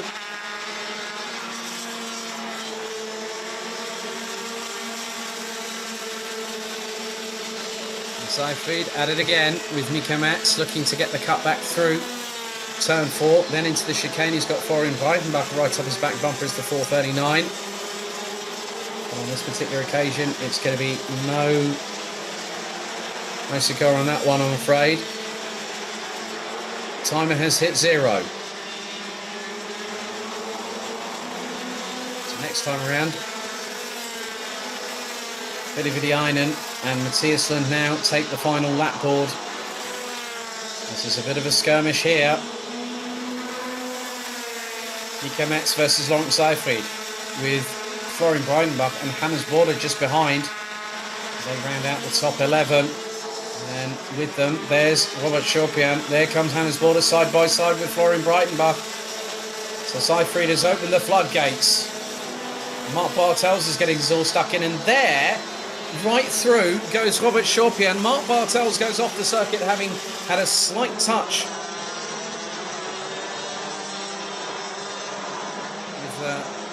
with Hannes Border there. So Hannes Border, but it's going to be 2 for 2. The Finn flies to the top step of the podium. Villiainen brings himself into the championship fight.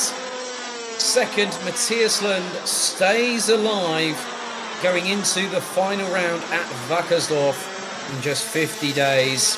Third place, it's Jakob Bessel, who helps himself very nicely to a good haul of points and ties, I think, with what will be Martin van Leuven from the Netherlands. Sander Schublack will leave here in about sixth place in the championship standings provisionally. But Villiainen wins it. Let's have a look at the results. Matthias Lund in second. Jakob and Peter Bessel rounds out the top 4. Martin van Leuven 5th ahead of Sander Schublack. Sebastian Jankowski, one of the drives of the weekend, 21st to 7th. Lawrence Seyfried not placing outside of the top 8 in both finals this weekend. Finishes 8th ahead of Florian Breitenbach, with Mika Metz and Robert Chopin rounding out the top 11. A quartet of German drivers there. Ragnar Pedersen 12th ahead of Maxime Derige, Hannes Border, Johan Veen, Leon Arndt, Mark Bartels, Leo Kirschenbauer. There's Fabian Bock about to get back behind the, get back into the seat of his cart when it gets recovered, with Paulo Bassoncini, Erasmus Vendelbo, Mikkel Tigerson, Fabian Bock and Max Fleischmann, unfortunately retiring from the race itself.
The 27th and penultimate race of this weekend takes us into DD2 Masters territory.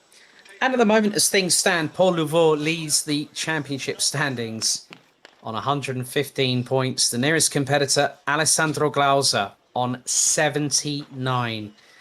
And that is pretty much a 36-point advantage. And Paul Louveau needs to win this race to have any chance of being provisionally declared the champion for 2021, booking his place for Team France at Bahrain this year. But they say that the unpredictability of karting can always throw a spanner in the works. And maybe today could be a bit of a different kettle of fish. We saw it with Alessandro Glauser earlier on when he had that disaster of a DNF after 10 laps, and the frustration was clear to see. However, he starts from the back of the grid as we wait for the green flag to wave for the penultimate time here in Mülsen.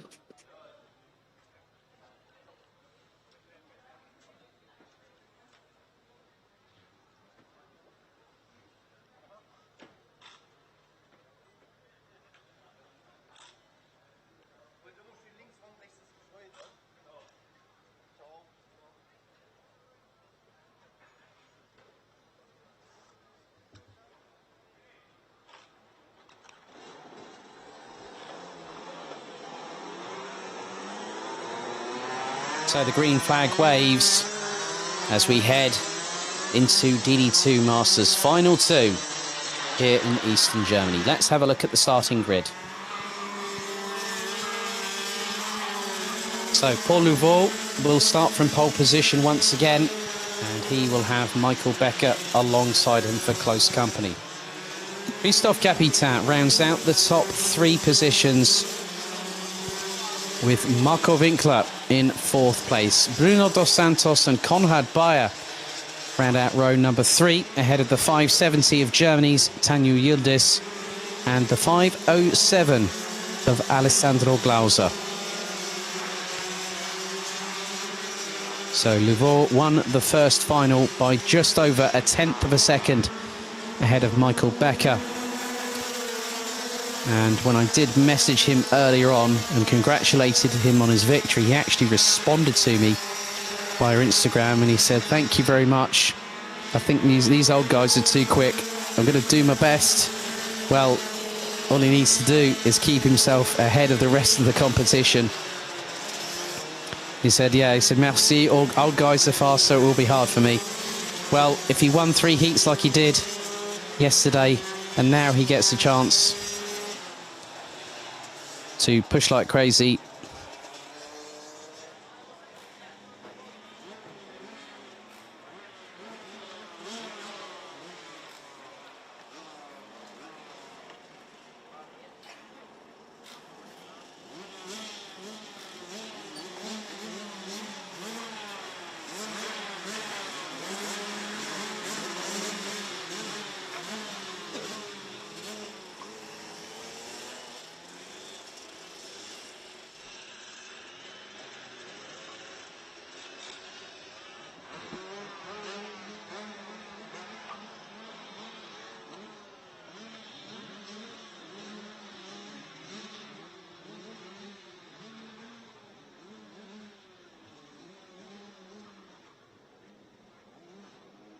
So over 25 minutes of racing still remain in this weekend. DD2 Masters head into the tram lines for one final time. And the lights are out, we're off and racing.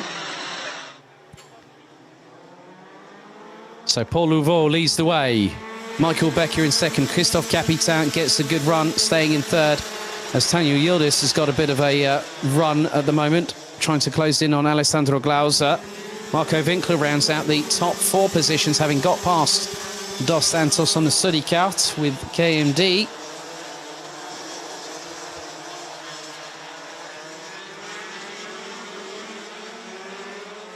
So Louveau trying to get an initial advantage over the rest of the opposition.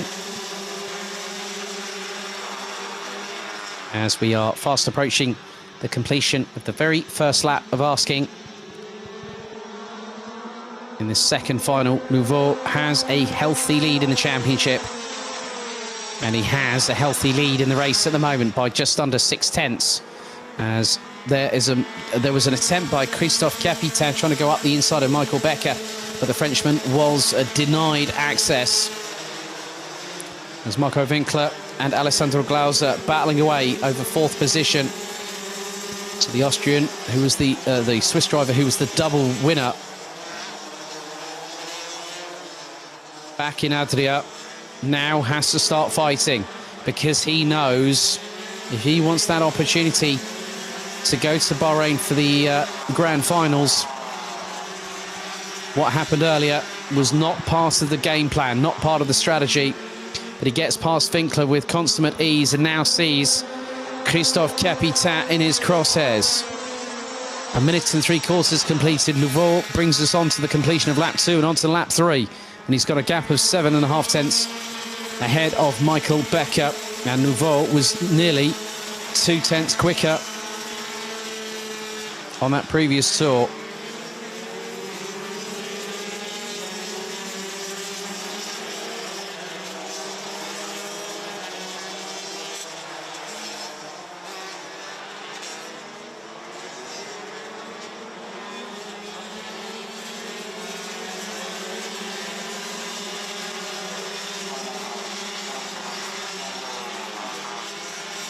So 11.5 minutes to go. Nouveau continues to lead the way. We're on to lap number 4 of this race. The Frenchman looking to secure his 4th win out of 6 races this season on finals days. And he's doing exactly what he needs to do, but Michael Becker is trying to close in on him.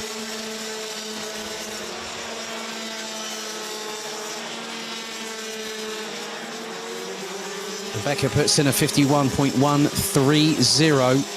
Christophe Capitan well over 2 tenths off of the 2 behind. 2 in front, my apologies there. But Christophe Capitan now coming under fire from Alessandro Glauser.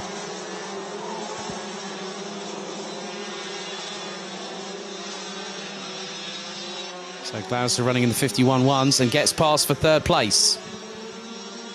Now he knows he's got to motor on. And the gap between himself, Michael Becker, and race leader Paul Louveau is now 2.4 seconds. That can be made up significantly over the next few moments of this race.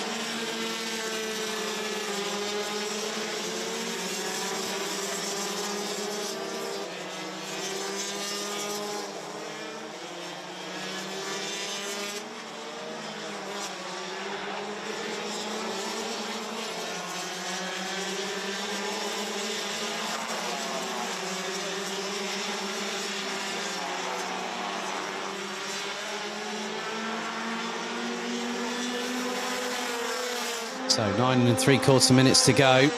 And Glauser has been passed by Capitan, so they're trading positions.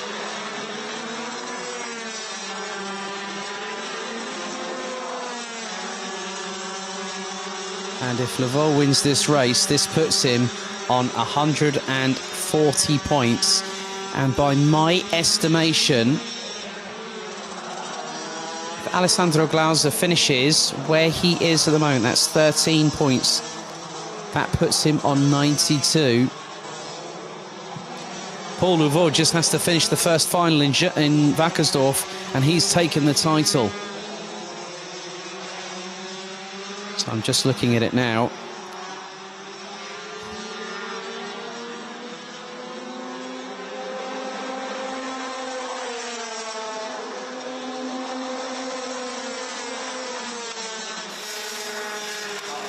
So effectively, 48 points will be the differential between Nouveau and Glauser going into the final round. So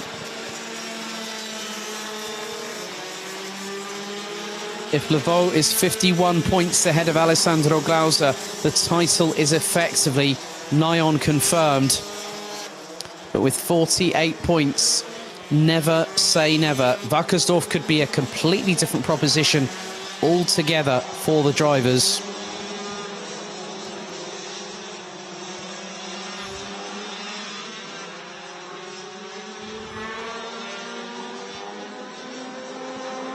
So just over 6 minutes to go.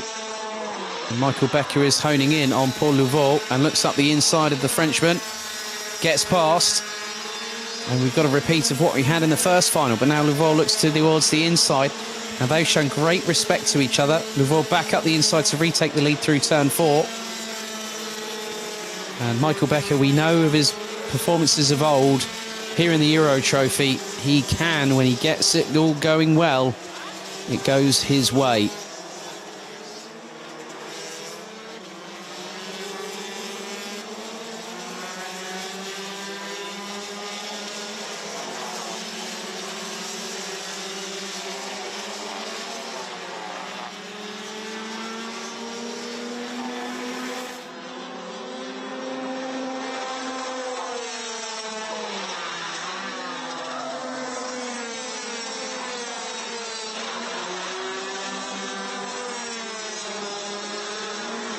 So the gap between first and second now hits just over a quarter of a second as well.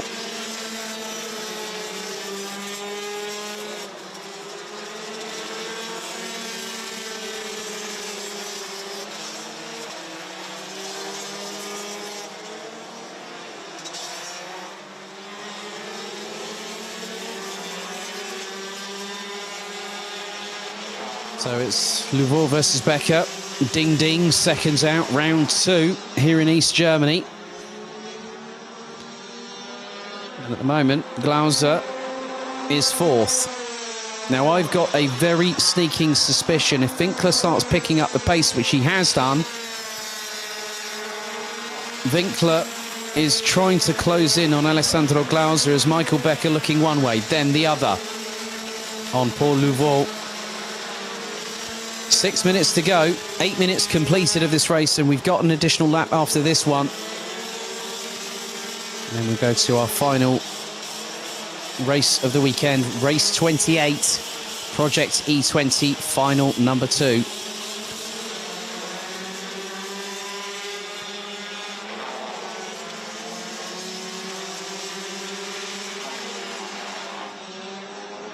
So the gap between Louveau and Becker last time around was just over a tenth. Becker's got the fastest lap, 50.757. Across the line they go, 78 thousandths between them.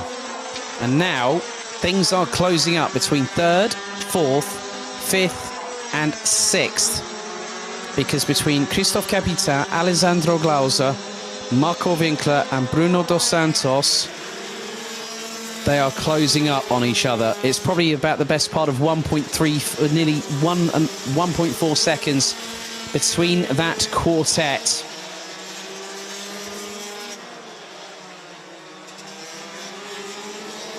So the equation is that if Louveau has 140 points at the end of this race, and he needs a 50-point advantage, he needs a 50, let's say 51-point advantage. Effectively, that means that Alessandro Glauser, oh, there's the lead changing, so the championship still will be open. But the thing is that I'm looking at it from this side, that 140 points, you take away 51, that's 89 points. So effectively, if Alessandro Glauser finishes 6th, that's it. He can't get the title even before we head to Wackersdorf in 50 days' time. But Glauser is currently sitting in 4th position, and that will give him 13 points, putting him on 92.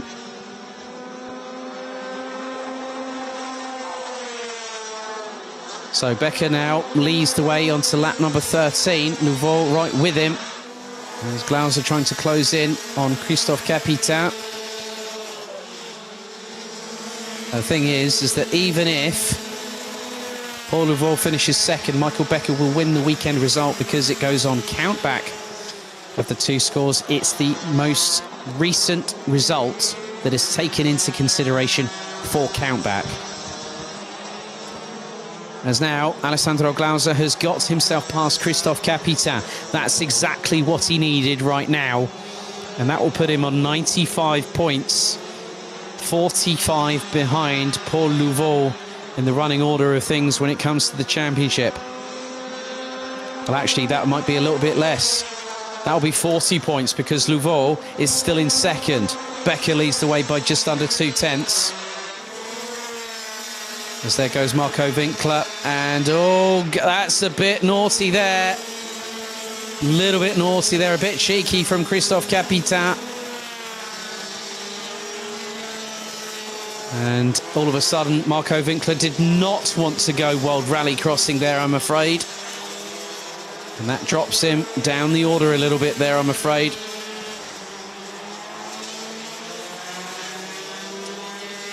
Yeah, far from happy was Marco Winkler on that particular occasion. Just having a look back. He had the right. He got up the he was around the outside, but then all of a sudden a cheeky little touch. So Capitan just turned left, or turned left or right, and then decided. Well, the back end stepped out, and then all of a sudden it caught Winkler unawares and put him on all four wheels on the grass.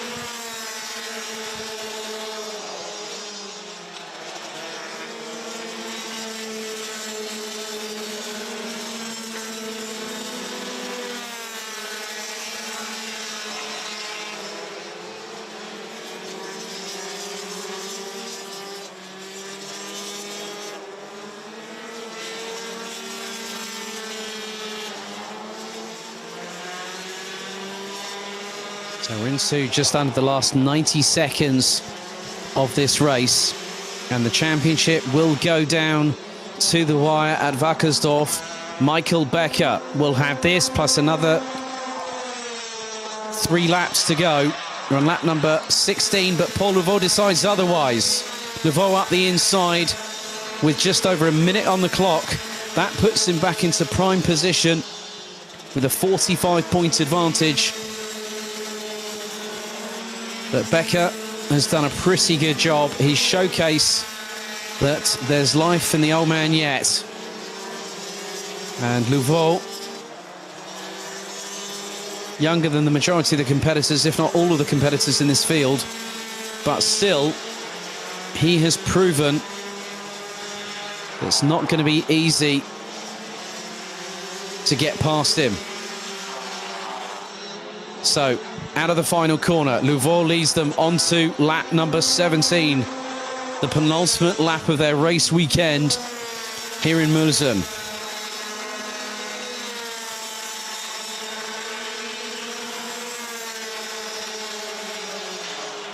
So, Louveau has kept Becker at bay.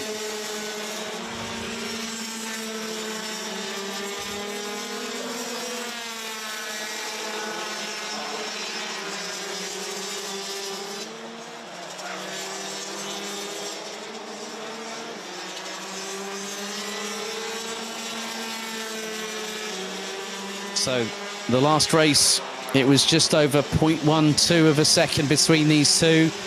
Could we see a repeat once again? Because now out of the final corner, one more lap to go. Louveau leads Becker.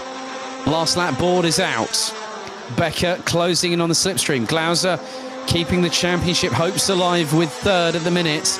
Capitan fourth, Dos Santos. There's Winkler. Bayer. As Becker now looks one way, then the other into turn 4. Louveau keeps it pinned, stays on the racing line, looks over his right shoulder to see exactly where Michael Becker is, and Becker's right up with him. Just a couple more corners remain. The final chicane on the circuit.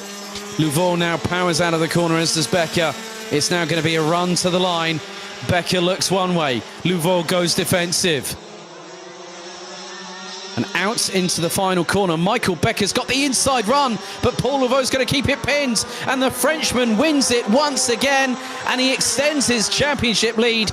Alessandro Glauser takes the championship fight to Wackersdorf in 50 days' time. And you know what? That is absolutely brilliant. They're having a little giggle, like a pair of little girls, those two are. Paul Louveau and Michael Becker just giving each other the thumbs up and complete respect there. But Paul Louveau does the double. He did the double in Genk. He took 2 second places at Adria, and now this is his 4th race win of the season. Louveau has the advantage going into Wackersdorf. So let's have a look at the results. Paul Louveau wins by 0.181 seconds ahead of Michael Becker. Alessandro Glauser keeps the championship hopes alive going into Wackersdorf in early September by finishing P3. Christophe Capitan rounds out the top 4 ahead of France's Bruno Dos Santos. Marco Winkler in 6th place ahead of Konrad Bayer, with Tanya Yildiz completing the top 8 drivers.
So we're getting ourselves prepared and ready for the 28th and final race of round 3 of the 2021 Rotax Max Euro Trophy season here in Eastern Germany, Motorsport Arena E in Mülsen. Thank you very much for welcoming us with open arms for our 3rd round of the championship. It's been a real pleasure being at this fantastic circuit.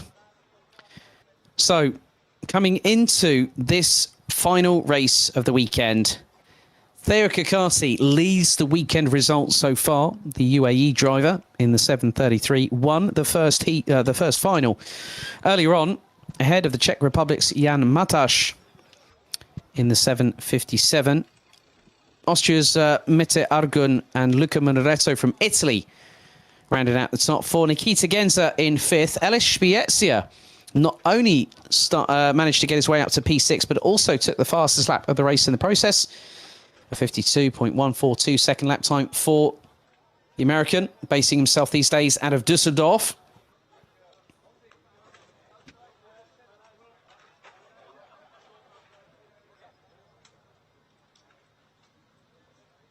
So quite interesting for those wondering about how they actually drop these carts onto the tarmac. Well, those particular trolleys that you see are cantilevers. So basically you have to lift the cart up. There are a couple of supporting rods behind the rear bumper. And then you lift the cart up until it's now on vertical, hook the cantilever trolley in, and then use a pendulum style swing in order to get it onto level track, onto a level sort of field, so to speak.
So the drivers are now getting themselves lined up and ready.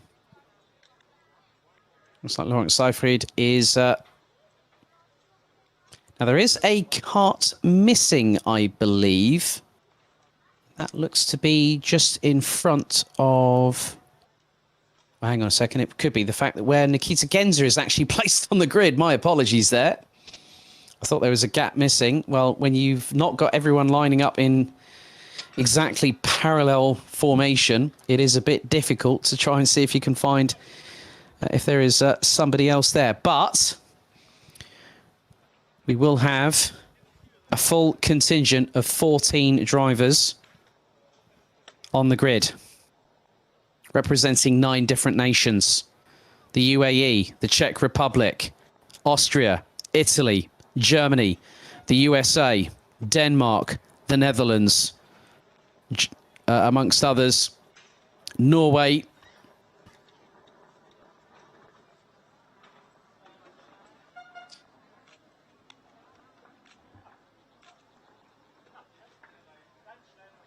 so there is your grid. Theo Kakati will start on pole position ahead of Jan Mataš from the Czech Republic. Mete Argun in the 730 will be alongside with Luca Minoretto in the 749. The 726 of Nikita Genza and the 711 of Ellis Spiezia round out the top 3 rows. Mathis Jakobsen and Luca Neuenhuizen from the Netherlands round out the top 8 positions ahead of Germany's Lawrence Seyfried and Mina Pedersen from Norway. Mats Johan Overhoff from Germany will be lining up alongside Yannick Nielsen, with Lilo Elise from Norway in the 705 on the inside of the final row ahead of the UAE's Nadim Kneisser, who was pulled in for a mechanical black flag after losing the front bumper of the Project T20 earlier on in the first race.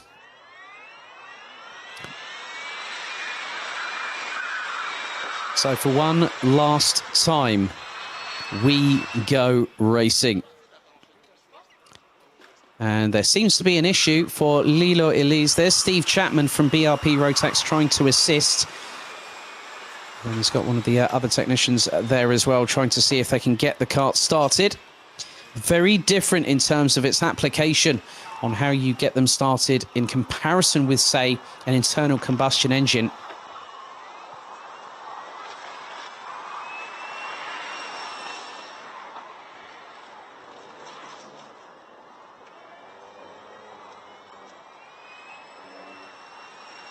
So hopefully Leo Elise's kart will be able to go on its own power. Looks like that is the case, that she will be making it into her grid position very, very shortly. But again, standing start for E20.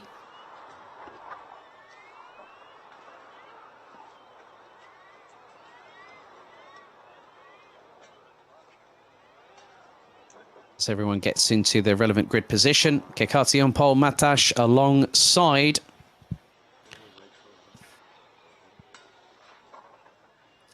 So I'd imagine we're just going to see if Leo Elise will make it round. There she is. And pulls up on the right-hand side of the grid if you were looking down towards turns 1 and 2.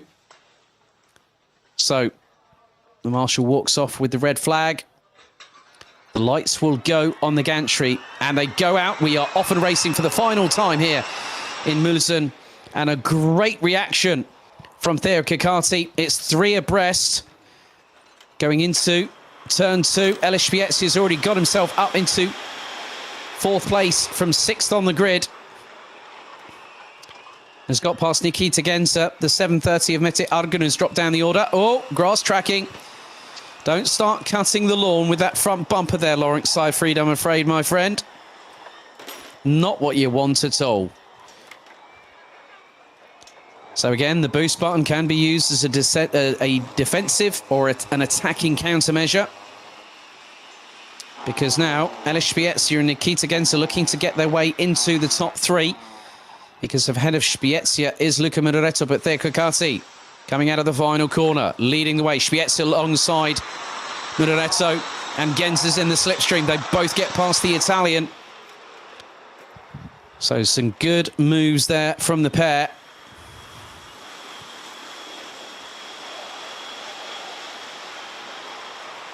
As Genza looks to close in. on Spiezia. Munuretto is there. Mete Argun is a little bit further behind, but Theo Kakati leading the way, was only just over a tenth and a half ahead of Jan Matash on that particular occasion.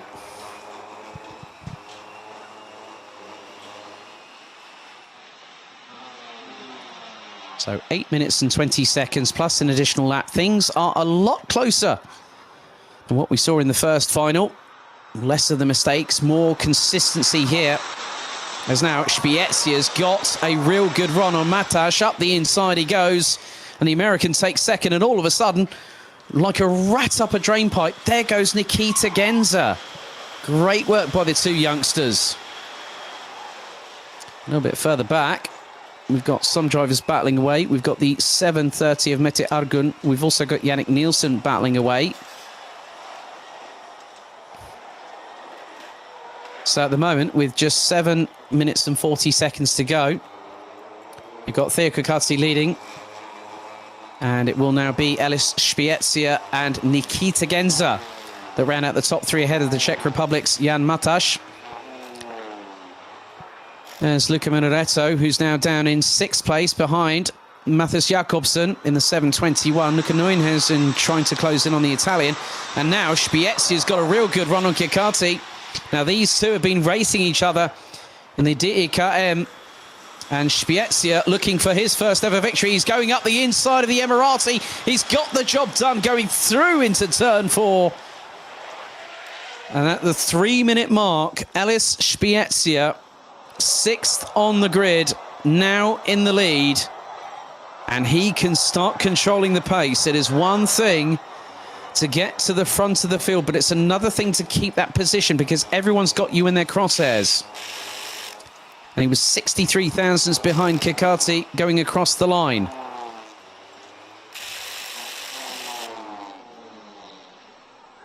Now, Spiezia has also taken a race victory this season in the DEKM. Kakati won day 1 of round 2 here last week for DEKM, as it's side by side a little bit further down the order. Probably with the likes of Mete Argun and Yannick Nielsen. Nikita Genza is closing in on Theo Kakati, as here's a scrap for position. A few sidewall marks on the side pods of the 704 from Nadim Kneser. At least he's kept that front bumper intact this time. 4 minutes down, 6 to go. And Spiezia still continuing to lead ahead of Kakati, Genza and Matash. And they were covered by just over half a second. The end of the previous lap. So we're on lap number 5 at the moment.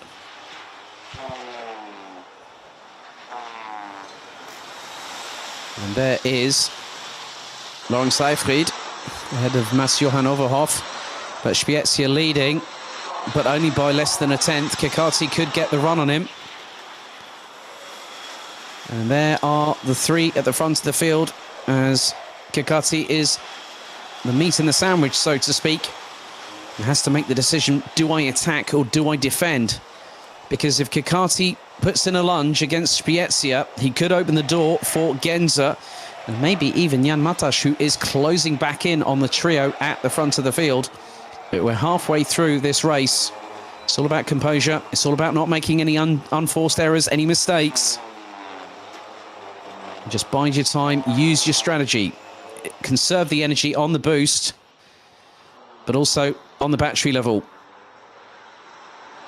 And Spiezia is punching the hole in the dirty air. 92,000 between him and Kakati. And Neuenhuizen now puts in the fastest lap of anybody, 52.246. Spiezia looking pretty good at the moment. But so are Theo Kakati and Nikita Genza. Jan Mataš looking to close in. And at the minute, the way things stand, Theo Kakati will hit the top step of the podium with 45 points here in Mülsen.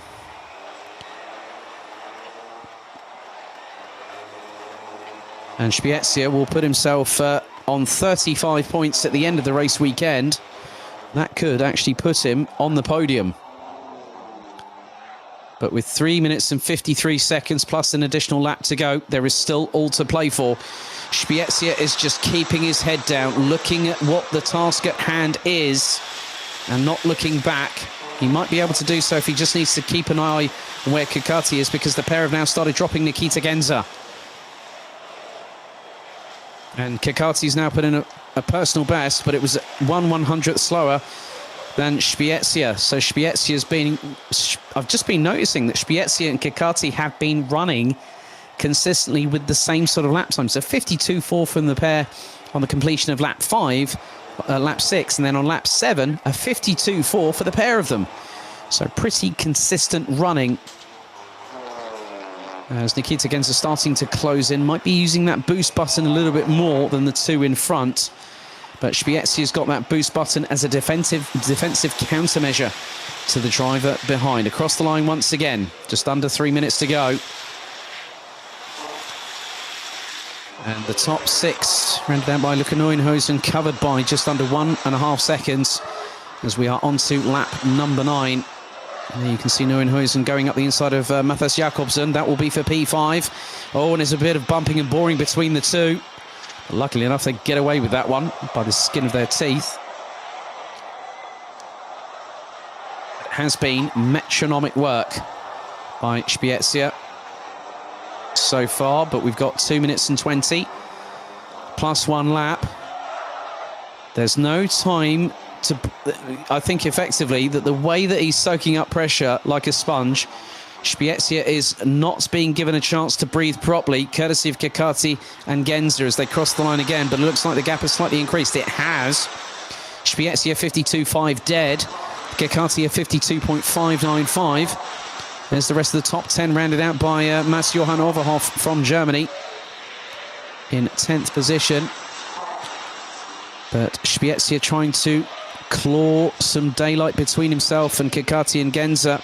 And at the moment, it has been fairly, pretty much a bit of a stalemate. But it will be down to who decides what happens next. Will Kikati decide to go for that move that could secure him a double victory here today? Well, not if Spiezia has anything to say about it. Keep your eyes on Nikita Genza just behind, because now we're going to go on to lap number 11. It will be a total of 13 laps once again, and Spiezia is starting to extend the lead. And there goes Nikita Genza up the inside of Theo Kikati. And at the moment, Kikati will still be the weekend winner as things stand. But he's looking up the inside, back up the inside goes the Emirati on the German, through into turn 4. So Spiezia now has a bit more daylight to deal with, and he's going to be happy about that one. He's just concentrating, he's focused, he's consistent. The lap times have been pretty good from Elis Spiezia. But also keep your eyes on Jan Mataš, because that Czech Republic driver is starting to come back in the dying stages of this race. But we go on to the 12th and penultimate lap of this race here. And here we go. Spiezia has a gap of about 0.67 seconds onto lap number 12. We'll have one more lap after this one. Genza looking up the inside of Kikati once again, going through into turn 4. So now this is where things count, because Kikati has done the job at hand and has gone on to secure the weekend pretty much. Even if Kikati was to finish 3rd, Mataš would not be close enough. But let's see. One more lap remains. And from the United States of America, Elis Spiezia. His mum and his dad, they've given up everything over in Hoboken to come over here for him to race. And he goes on to the final lap and he extends the gap further to nearly 0.8 of a second. Kikati and Genza pretty much intertwined, interlocked into battle. And it's going to come down, I think, probably to the dying moments. Remember when Genza was denied by fractions of a second last time out for 2nd place? But I know for a fact, well, his mum and dad are there They're actually filmographers by trade. But the man known as the Electric Renegade, Ellis Spiezia, gets his head down into the final couple of corners. He's won in the German Electric Kart Championship, but he's going to do it again here in Mülsen. Ellis Spiezia, sixth on the grid to win the race, ahead of Theo Kakati, who provisionally is your weekend winner here in Mülsen for Project E20. Nikita Genza denied by just 0.177 seconds and rounds out the top three after it is all said and done. But Spiezia, he's going to be grinning like the Cheshire Cat from Alice in Wonderland after that one. Sixth to first. Let's have a look at the results. Spiezia wins the second race for Project T20 in Euro Trophy history here in Mülsen. Theo Kakati, our provisional weekend winner in the 7:33, finishes 1.416 seconds behind Nikita Genza in third, Jan Matash in fourth. Luca Neuenhuizen rounds out the top five ahead of Mathis Jakobsen from Denmark. The UAE's Nadim Kneisser had a better turnaround, seventh in this one, ahead of Luca Minoretto from Italy, Austria's Mette Argun, and Germany's Mats-Johann Overhoff rounding out the top 10. Yannick Nielsen, Lawrence Seifried, Leo Elise and Mina Pedersen round out the 14 strong that completed all 13 laps of the race.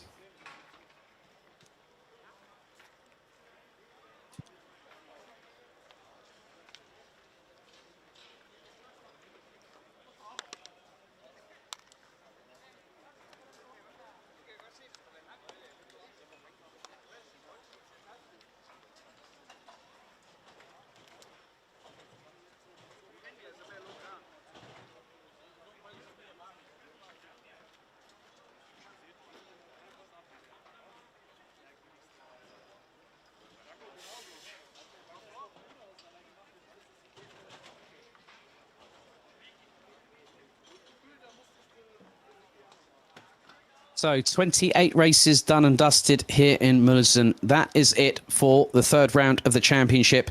Join us in 50 days' time. We head to Wackersdorf in Bavaria for the fourth and final exciting installment of the 2021 season. Thank you for joining us. We'll see you very soon. Goodbye.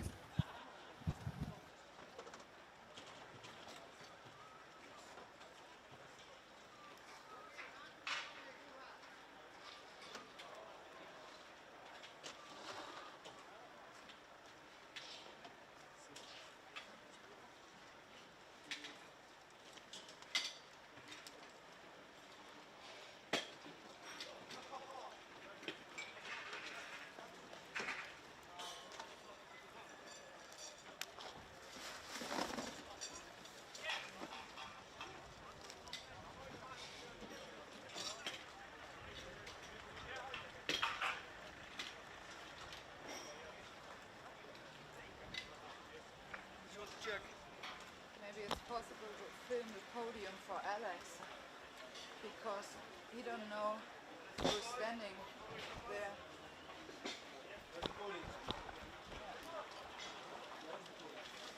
Here.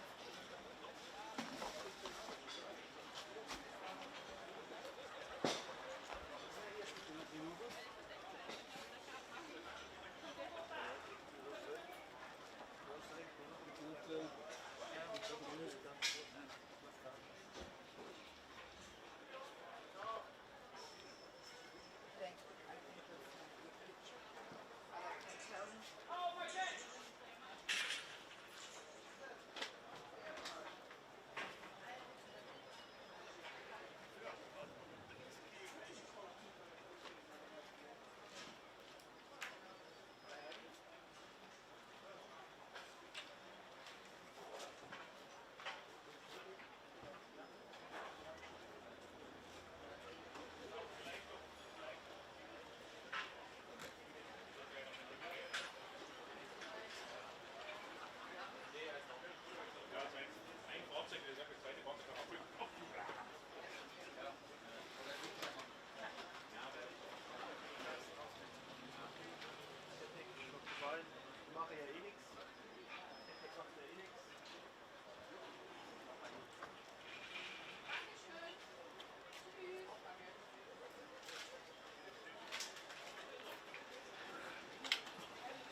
fast.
Nee, nee, stil, hier komt...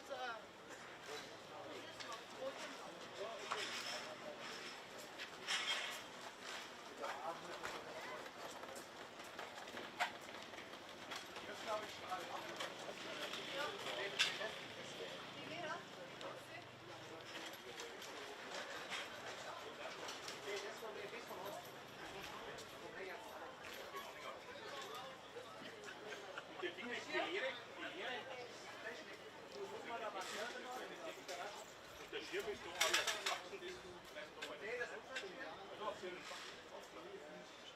Also normale ADAC-Schirm da. Da müssen wir die Stelle. Ja, die Stelle. Bleibt das bei irgendwo ADAC gewachsen? Müssen wir die Stelle machen. Der Rest kommt zum Hänger.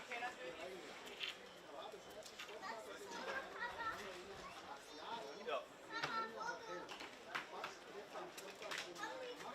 Das Grundsatzpapier des Lebens wird.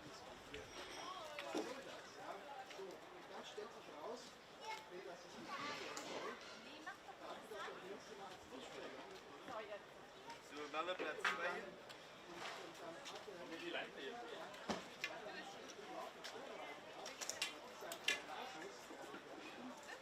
Hier. Dann nochmal. der ist dann zum Hotel noch hingegangen und hat im Hotel tausende Kopien gemacht, weil die waren ja alle zusammen im Sportbau. Das war das erste Seminar seit Jahren und jeder hatte Angst, wenn er da nicht hingeht. Ja, das ist auch die Prozesssitzung. Wir sind da in diesem Saal und da hat Ja, sei dazu, ne? Wo bleibt denn da noch Pechwurst?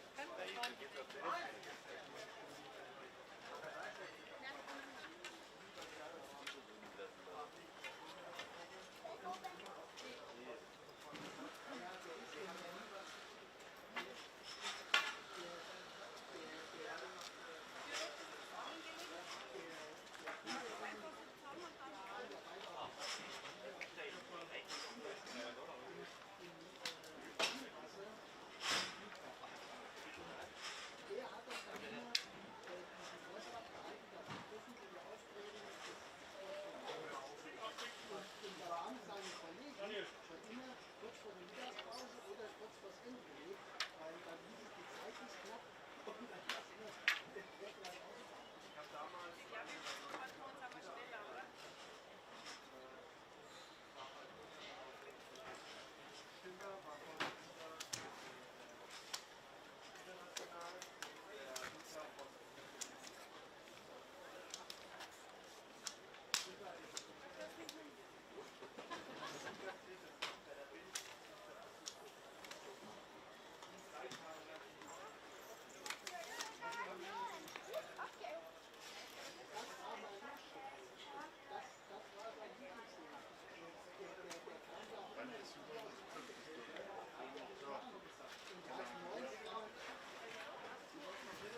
know what time the ceremony is? What? Ceremony? 4 o'clock now. Do you know how long you'll be?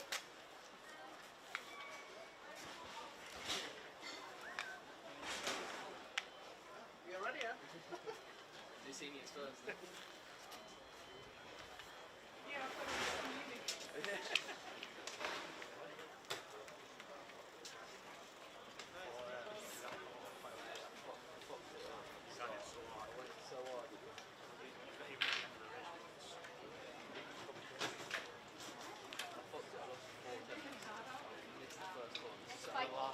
Yeah, I done what you done earlier on in the race.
Test.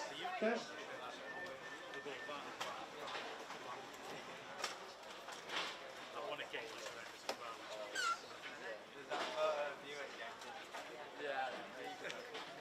There's a one in band, isn't it? You got one. You share him. You let him brush his teeth. That's my way. Because when he brushes his teeth, you know how hard it's like, to me when I do it. Jesus, so very good. He's trying to be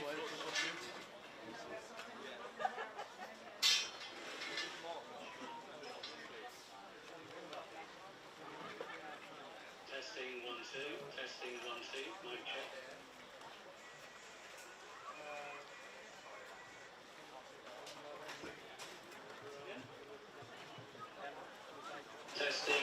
testing 1 2. Mic check.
Okay, Mr. Italian.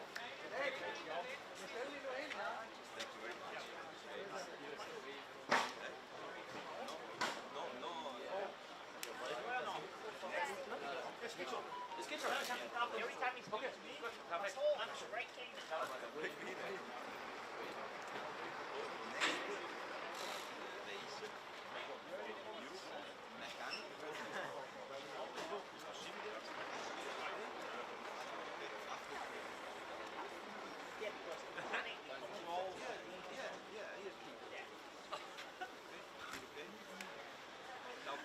Ciao ciao.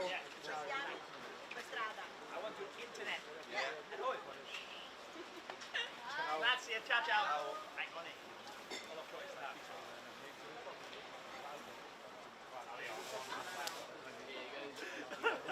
Here you go. Wait, Steve, I was saying, my shoulders are after yet another week. oh yeah, my shoulder fucking killing. Carrying the boys around.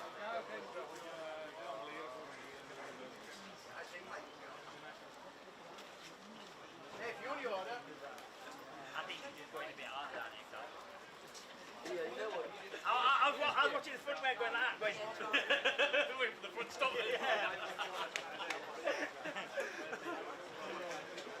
Four-foot Joe took pushing me. I thought he was going to get out. How far? That's why you went slow, you know. You started to bump and he goes fucking big. You go, fucking hell. Yeah, I know.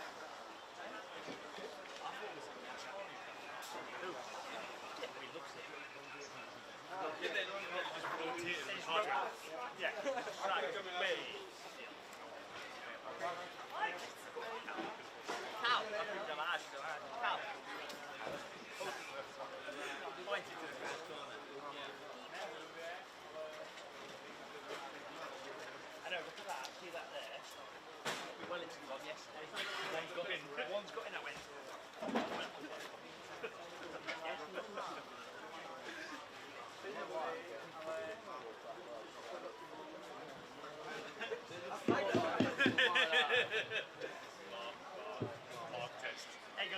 Ladies and gentlemen, welcome to the official podium celebrations for round 3 here at Mülsen in East Germany.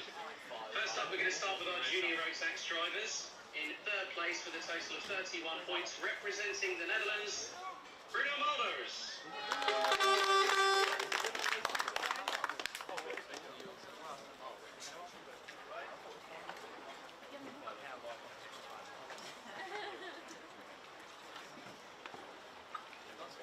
Your weekend runner-up in second position, also representing the Netherlands, Matty Sterlo.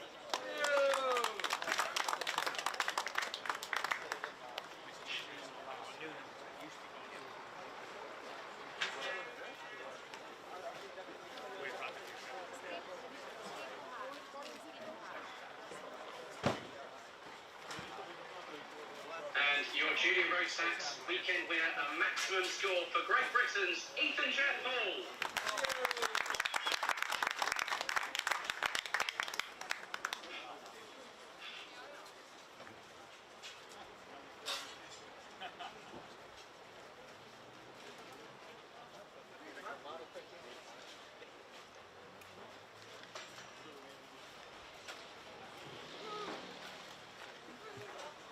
Okay, ladies and gentlemen, please give a round of applause for your Junior Rotax podium Bruno Marlers, Matthew Stroller and Ethan Jet Hall.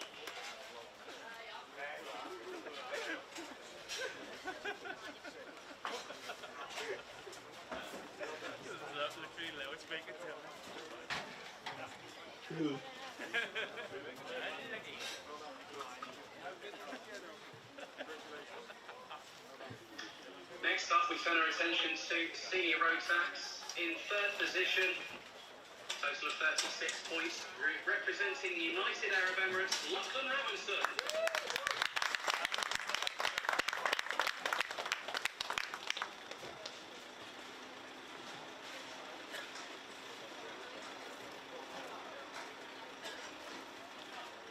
Your runner-up this weekend continues to extend his championship lead from Great Britain, Callum Bradshaw.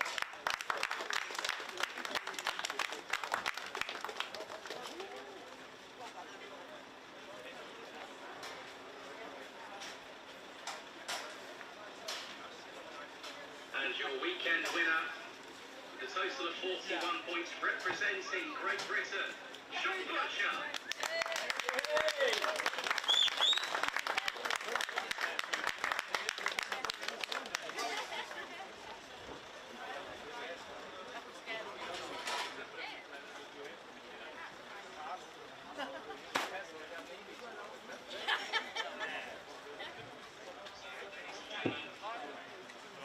Ladies and gentlemen, please give your Senior Rotax podium, Lachlan Robinson, Callum Bradshaw and Sean Butcher a round of applause.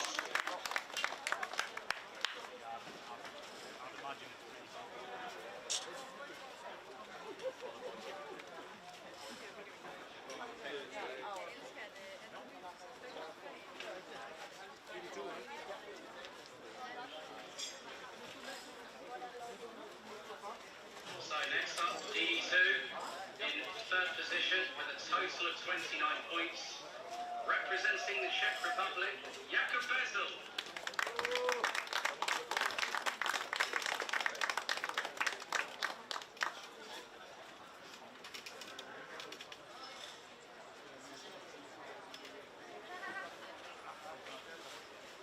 In second position with a total of 40 points, representing Denmark, second position goes to Matthias Lund.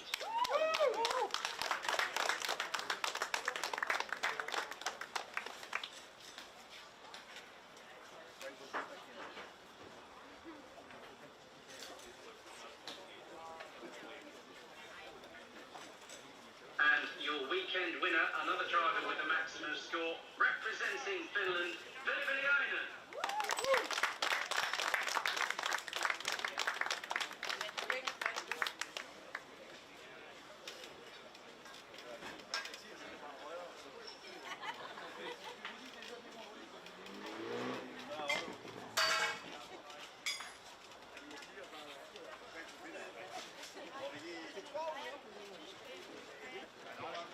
So, ladies and gentlemen, please give Jakub Bezel, Matthias Lund and your DD2 weekend winner, Ville-Ville, a round of applause.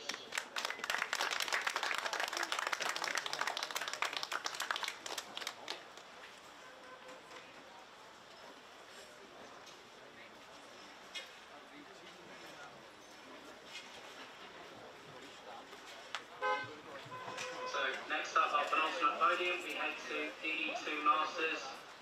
Third place with a total of 29 points, representing France, Christophe Capitan.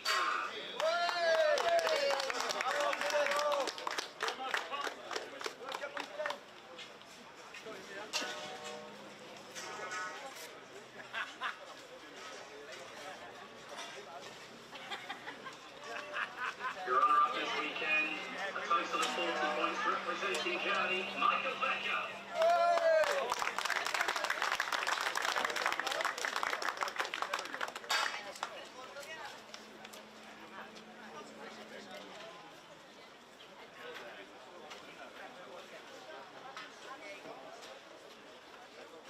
And your weekend winner, another driver with a maximum score. Current championship leader going into the final round from France.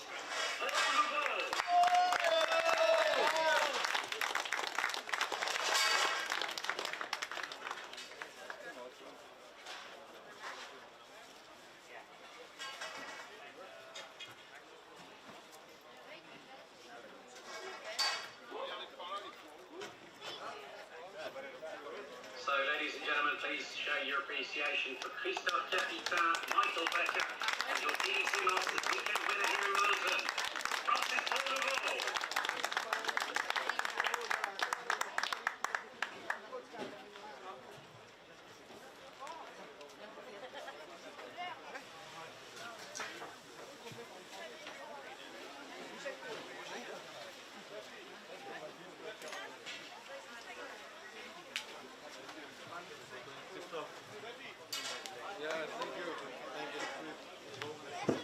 So we'd just like to say a big thank you for everyone making it possible to get here to Mülsen. It's been a really action-packed 28 races. Looking forward to seeing so many of you back at Wackersdorf in just 50 days' time.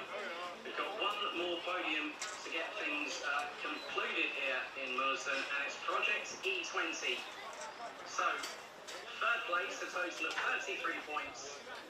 Representing the Czech Republic, the 757 of Jan Mataš.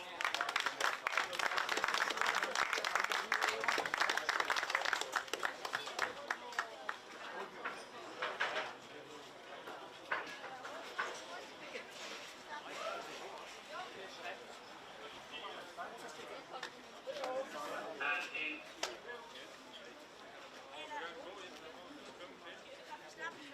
in second position, a total of 35 points for representing the United States of America, the 711 of Alex Spezia.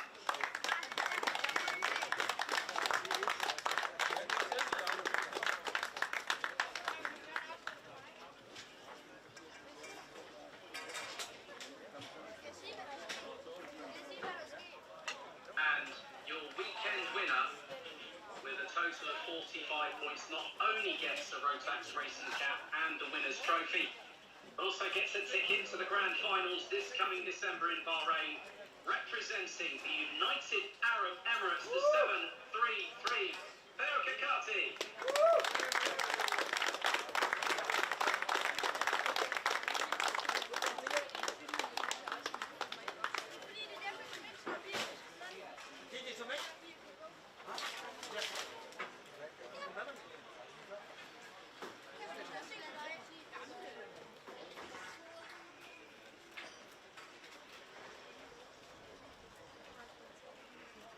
So there we go. Please give your appreciation for Jan Mataš, Alex Spezia, and your Project E20 weekend winner, the United Arab Emirates, Theo Kakati.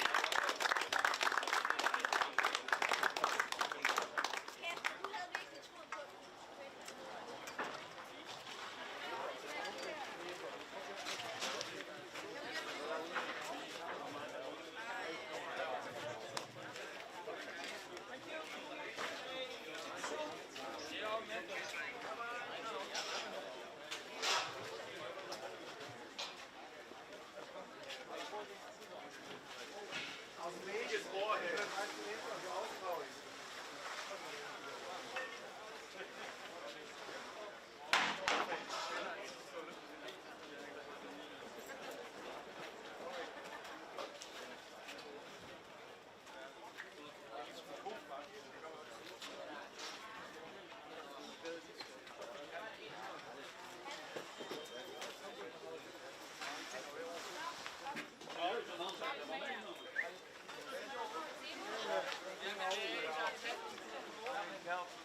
Leg hier mijn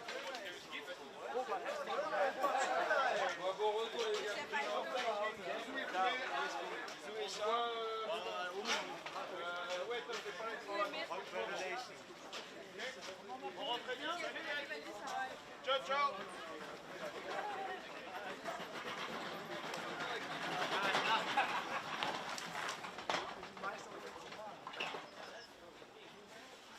Heb je die vast dan niet na?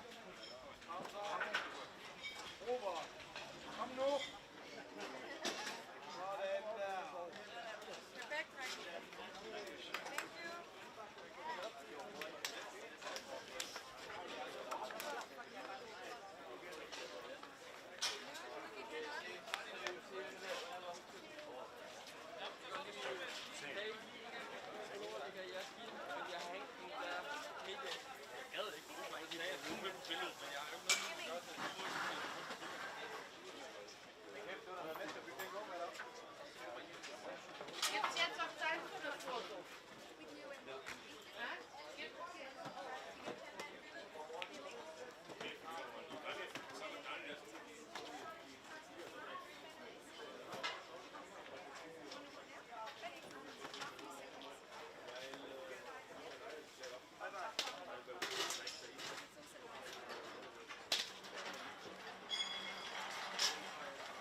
Schon, oder?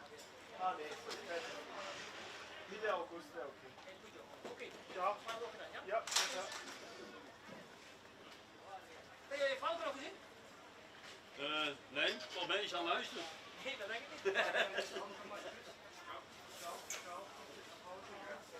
Bis demnächst, dann gehen Sie. Ciao. Angenehm, bis nächste Woche bitte. Ciao. Steffi, machen wir jetzt noch Foto oder nicht?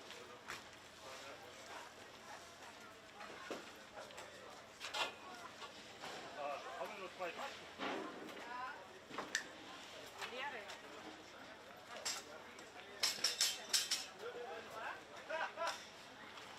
So schlimm ist es noch nicht.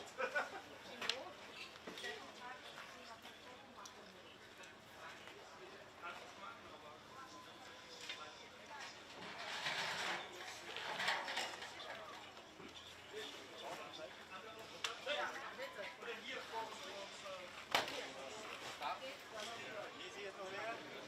Dauern.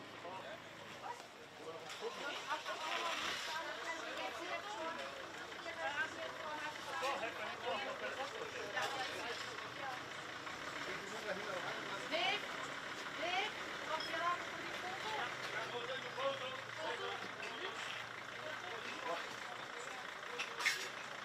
Länger hätte es nicht sein dürfen.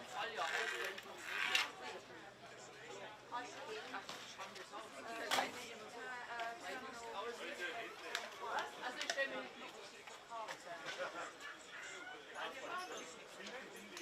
I'll call you on the way down, shall I? Or do you want me to... I've got to go to the loo.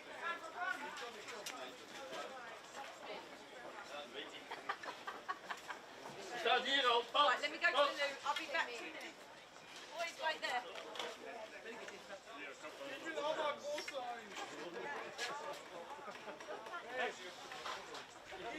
Die kleine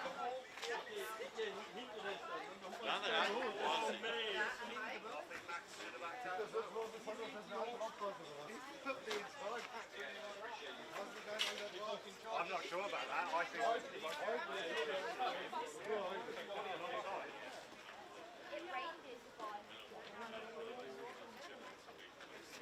Ja, hier. Thomas? Timo, wir sind alle da. No picture. Last time.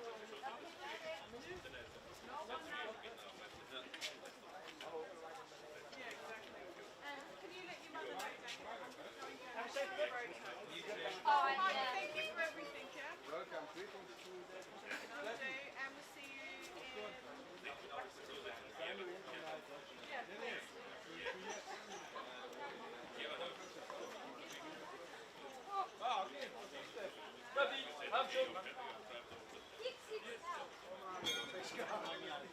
She's the only one who's freezing, huh? alles 2000. Ja, ihr müsst alle weiter rein. Und dann öffnen wir noch eine Reihe. Gleich voll.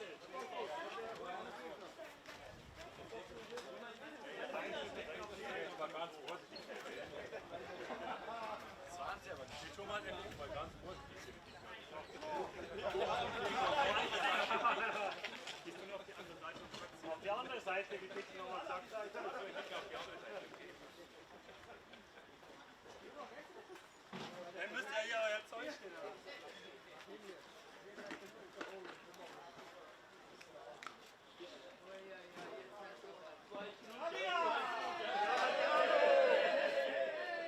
Ja, alle! Nochmal!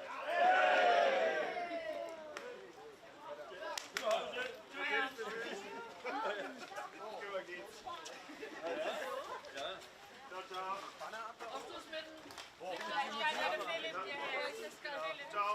Nach Hause. Ciao. Hast du die Nummer für ihn? Ja, Nee. Leo. Martin, aber. Ja? Danke. Ciao.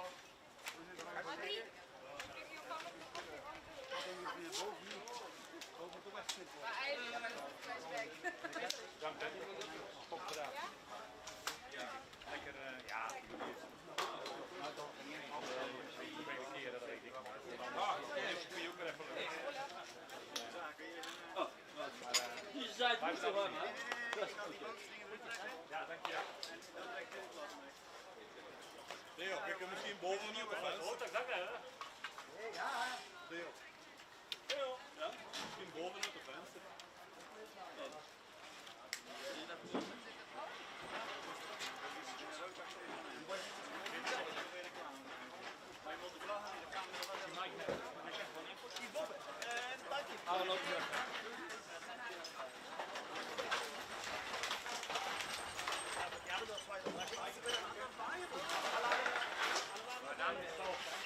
Nur in die Mitte.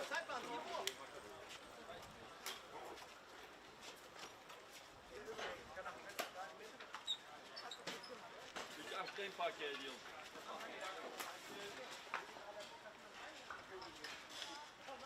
Moet je achterin pakken. Achter de tank.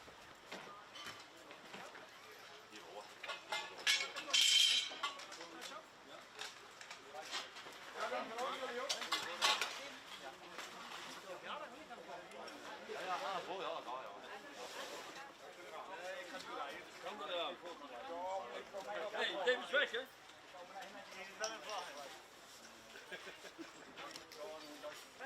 Ja, nee. Franco, niet slapen onderweg. Nee, dat valt wel. De rest gewoon niet stoppen. En die wel voor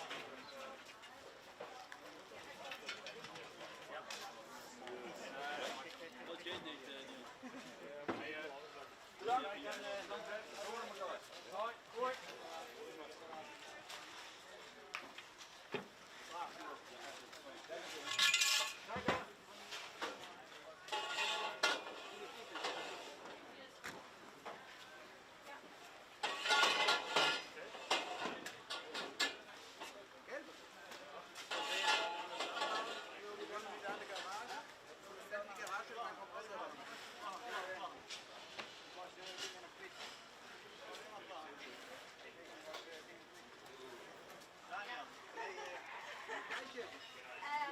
Meisjes? Geen kleintjes. Peter, hast du die Karten für die Woche? Dank je, dat maakt meteen. Loop dat mee.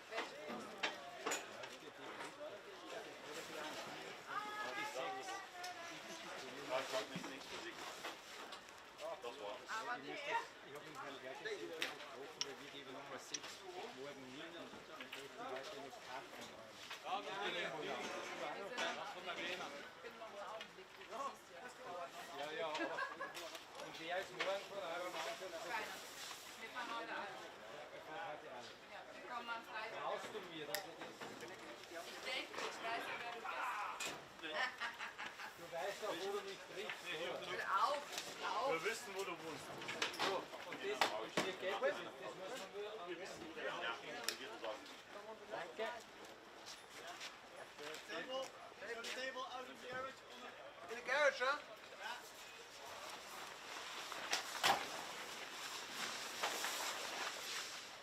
Nou, dit is vast. Joh, kan niet.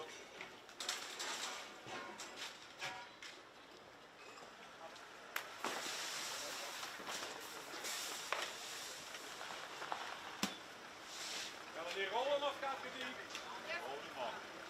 Rollen? Eerst bouwen, dan rollen.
ging da. Wow, willst du nicht Wauw. Straks wel.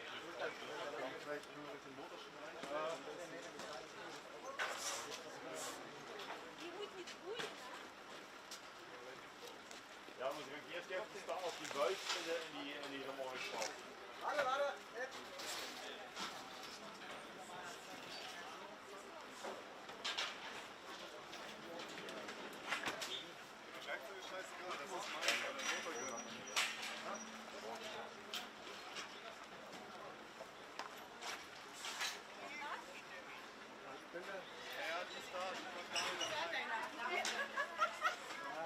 Wir bringen da immer so viele Sätze mit. Opbouwen. Peter. Leg das Schwarze nach innen.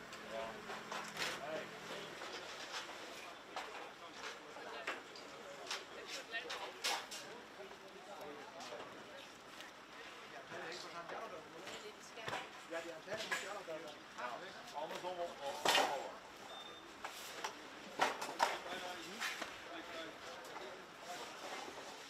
Zo, pak je dat niet anders. Ja, dat geht nicht. Das geht nicht. Thomas, das geht nicht. Das geht nicht in den Anhang. So. Ist das zusammen? Ja, der Knopf liegt was an Zahnblut oder was? Ja, wenn es nicht reingeht, legen wir nur zusammen. Muss gucken, wie ich das in Sprinter vielleicht so reinkriege dann da oder so. Weiß ich nicht. Das Pistole lassen wir da, oder? Nee, ich gucke, ob ich die dann in den Sprinter reinkriege. Wir legen das Band nur so zusammen. Aber die Rolle reinkriegen, können wir das vorne aufbauen. Ja, dann müssen wir aber erst probieren, ob es Ja, reinkriegt. dann probier's. Aber die Arbeit kommt.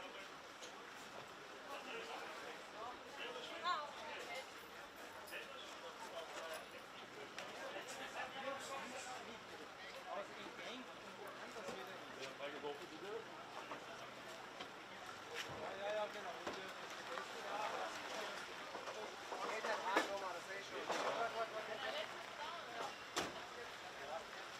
Der Pferd an den Anhänger rein. Das legen wir erstmal so zusammen und dann kriege ich das weg. Und dann, wenn ich das da noch reinkriege, ja. Das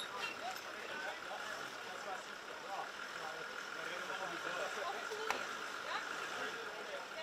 Wo ist der Schlüssel von dem Buch? Hat der Daniel verstanden?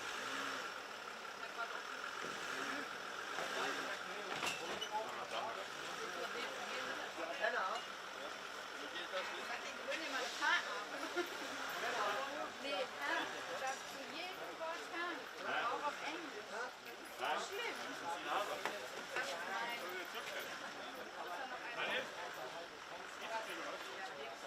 Bleibt die da. Einträge Luft weg.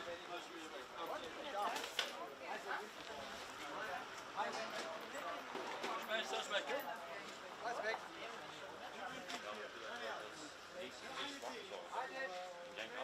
Und dann die Banner. Ja. Genau, alles da oben hin und die Schirme auf den Tisch. Und die.